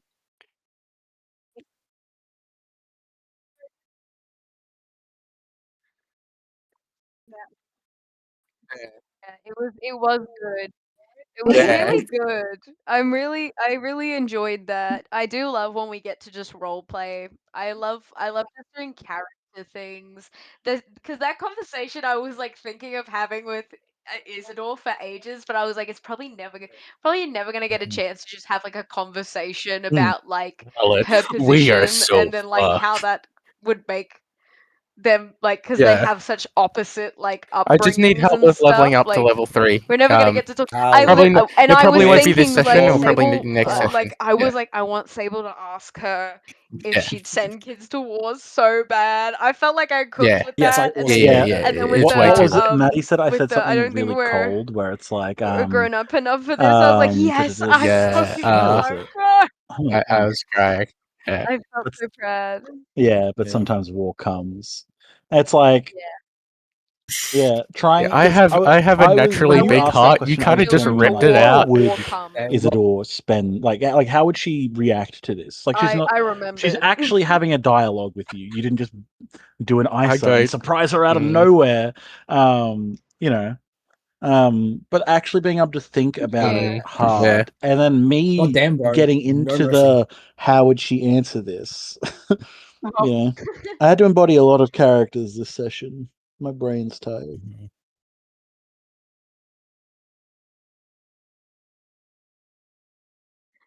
Yeah, Oh no, I don't. I was really like when I said that, I don't know if you saw if you were looking at my camera, but I immediately was like smiling like, yes. I wonder if he has prepared an answer for what she would say in this situation. Probably not, because I don't think he And then expected I to yapped handle like a his champion. his Spitting And bars. young adult pulled it off character trying to flawlessly. decide if So she'd let kids die.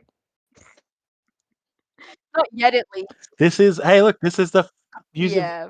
you've already made the step of being friendly with each other. I This is felt like like that we were like first Greek time where philosophers you're during hanging that out with a friend and you're like conversation. either both drunk or high, and you're just like, man, life's Find it. deep. And they're like, that person's like, not really. It's like a puddle, and you're like, what the fuck does that mean? And it's like, well, a puddle overflows really easily, but if you keep like, you keep dealing with stuff over time, like it's just a little bit at a time, bro. And it's like, You're like, nah, what the dude, fuck's wrong we're with you? Yeah, but not the puddle.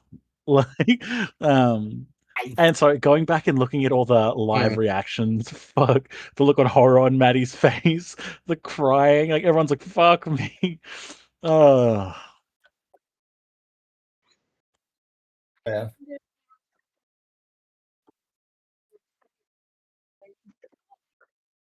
the fucking faces that we were you when this gets uploaded, you gotta take some of these reactions and put them on. Yeah, we gotta have some like some things to show of like why we were like in panic mode. Even though I looked fucking cooked the entire I was time. like Plato. But I don't know, that was really fun. I really yeah, that was exactly our reactions, Nick. Mm. Uh, I just love that while I was doing that though, I was like, yeah. Sable's too much of a loser to try to Hey, actually whoa. say I anything I right thought I now. was being But very Fade is smooth with like not a he making looks it like he any could pick something up. better. Yeah, I could do it The then. And you're slut like, Mr. he is. uh, coward. It's like, what are you what are you trying to tell me? Please, I'm autistic. You need to explain Yeah. clearly. I I considered it for a second. I considered it for a second. I considered it for a second, and then I thought, but I was like, Sable, if Yeah, they he would did do never it, stop they would giving me still shit probably about I'm gonna this. hesitate draw at over first, them but so they're much also better I as think they'd well. be Don't like, worry, I'll my make it work. brother just I'm is on still it. like, we can still see him. My family members are still around. Yeah, no, Ow. literally was like for a I think they Regards to panicked for a Isidore's second, but Griffith. then was like, I mean, I totally could. It would literally take nothing from me to just pick her up like Yeah. this. Like I could just have her sit on my shoulder and it wouldn't matter. But they were also like, Roger all if I that. do this, my brother is going to never let me have a day of peace for the rest of my life. He is going to talk about this What? forever. It was like a God, if we were alone, maybe, but I think that even You if will not he's fucking I think believe if what I just do this, happened. he's gonna stop banging his head against that wall and he's gonna go straight to mum and dad and be like, Ma, Pa, Sable's Wait, early. manhandling the princess. Like, oh my Like, god, you guys, know please what? shut the fuck up. They would not be able to go But home no, anymore. I Their parents would be like, mhm. the princess coming back. Just like they've like Finally, cleaned out. They're like, grandchildren, and Sable, it's we like, moved you okay, you into a need to be bigger room stopped. for next time you visit. No reason. It's a bigger bed. No, yeah, no, literally like Sable being like, if we weren't on my family farm, like even if it was around the other dorm mates, I think they'd probably be like, Yeah.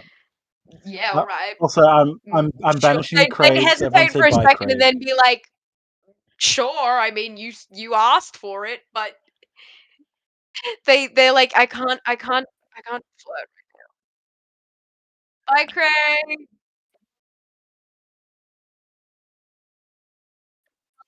Mom, Dad, Mom, Pa, look at what fucking Sable's doing.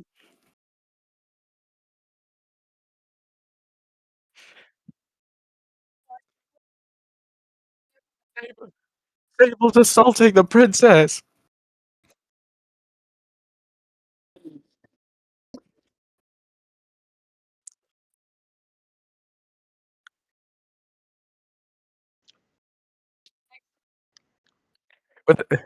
With a bigger bed, no reason.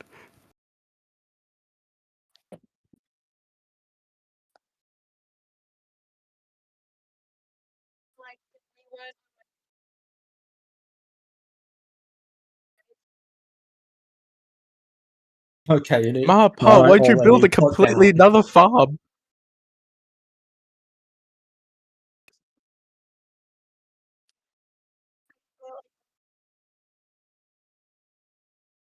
Bye, Craig.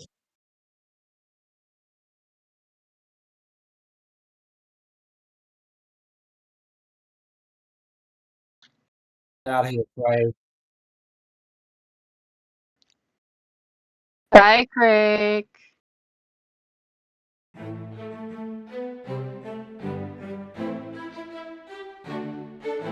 Thanks for listening to Craig's Chronicles. We play for fun and record for fun, so we hope you had fun too. Please do not expect a regular upload schedule. If you are one of our employers who somehow found this, please remember that how we play a fantasy role-playing game with friends is not reflective of our professional conduct. Bye, guys. Bye-bye. Bye-bye. Bye bye. Dead.